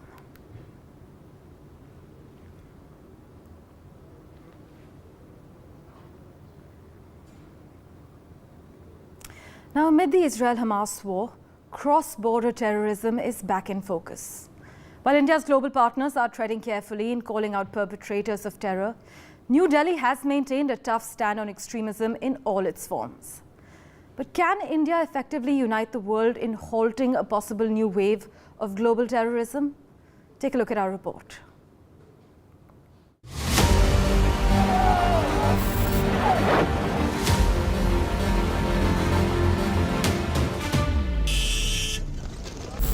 Terror changing its face amid shifting global dynamics. The Khalistan issue continues to strain India-Canada ties, with New Delhi accusing Trudeau's government of shielding extremists. In fact, reports say the US thwarted a plot to kill Khalistani separatist Gurpatwant Singh Pannu on American